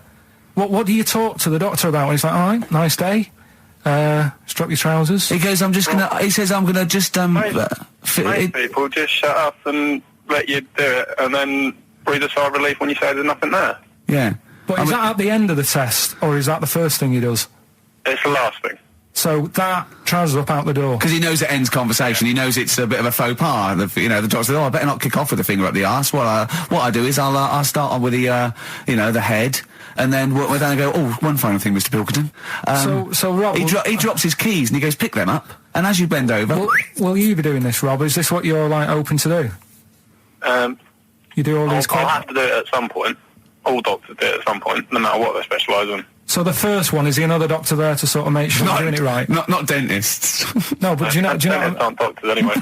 But do you know what I mean? Like, normally it's like a co-pilot will have someone with them for the first one.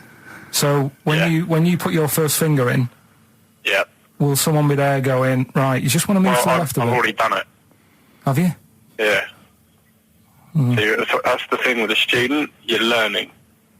So you get people teaching you. And you learn on... these things. Can I just point out, Rob, I think I'm right in assuming that you have a glove on. Yep. And there's lubrication. Yep. And it doesn't hurt. No. There you go. What are you worried about, Carl? Who's this person who everyone's testing on in your class? It's not one person. One person. There's like, when a patient comes in and they've got a problem, your boss, the consultant, he does his finger up, and if he finds something, he goes to the patient, is it alright if the student has a feel as well? Then the student puts on a glove, puts the sleeve on the glove, and sticks his finger up and sees what he comes out with. Rob, I wish you could see Carl's face. I mean, his face when you said, then he says, can this fella have a go as well? He looked horrified. That he thought it was a free-for-all, like there's a queue of people trying on gloves and going, let's have a go. That looks good up there. What have you found? No, I mean, how come you had to sort of... Is it not something you could test on yourself rather than waiting for other people to come in? Because then, you know... It's an awkward position to get to, really, isn't it? Well, but you can have a good rummage then without feeling too awkward, but to sort of have a go on your first patient when you don't really know what you're looking for anyway.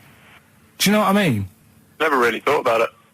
Because you don't... If you've never done it before... You pop your finger in there, and you've got to sort of look. You've got to have an expression on your face, like you know what you're finding. Well, they can't see what you look. They can't see your face. There. You got the big boss consultant man going. Now move your finger there, and you'll probably feel this. But he's just done it. He knows what's there. Well, what? Oh, so he's already had a go. He's had a feel, and he's going right. If you feel to the right, that's the conglomerate or whatever. The conglomerate, yeah. Its conglomerate is in perfect working order. Well, I'm still. Thank you, Rob. I'm sorry you had to go through this. Carl is probably the worst patient you'll ever encounter in your medical career. Good luck with your finals, and thanks very much. And do you know any female doctors who do this? Or? Thank you. XFM 104.9. Thank you. Well, we've run out of time. We've got to get on with the show. It's near the end. I hope you've enjoyed it. I hope the scientists stuck in a big, I don't know, hut in the middle of nowhere in pitch darkness, 10 of them. I imagine they've been fascinated, Rick, by the finger up the arse discussion. We had Chinese don't age well, gingers, all that. The big fat kid. Well, actually, they're probably securing the knowledge that if they want to kill some time and it's dark, there's anything better than stick your finger up someone else's arse. Exactly. So enjoy that. But they've been hanging on for Rockbusters clues, I imagine. Here's the answer. So give us the clue again quickly. All right. So the first one was the fella let his wife know how he got the bruise on his legs. Go on. Right. That was Courtney Love. Yeah. Courtney Love. So that's Courtney Love. So that's the first one. CL. So that one's fine. The second one. That Potter lad. What am I doing? Letting that one go? Just let it go, just let it go. Am I just letting that go? Annoyingly, we haven't got time to take issue with it, Rick. Okay. That Potter lad, he's got a lot of bottle, hasn't he, doing all that stuff with the wizards and that. Go on. That's Brave Harry, the Bravery, current sort of XFM band, the Brave Harry, that works as well. No, it doesn't. And the last one. No, it doesn't. No, it doesn't work. The Buddhists. It doesn't work. Won't be able to get in their temple without these. Doesn't work. Brave Harry. It doesn't work. Brave Harry. Brave Harry. Buddhists won't be able to get in their temple without these. TM. That's the monk keys, right? So who got all them? The monk keys. Who got all them? Right? Which band are called the Monk Keys? The Monkeys. Oh, the Monkeys. Yeah, the Monkeys.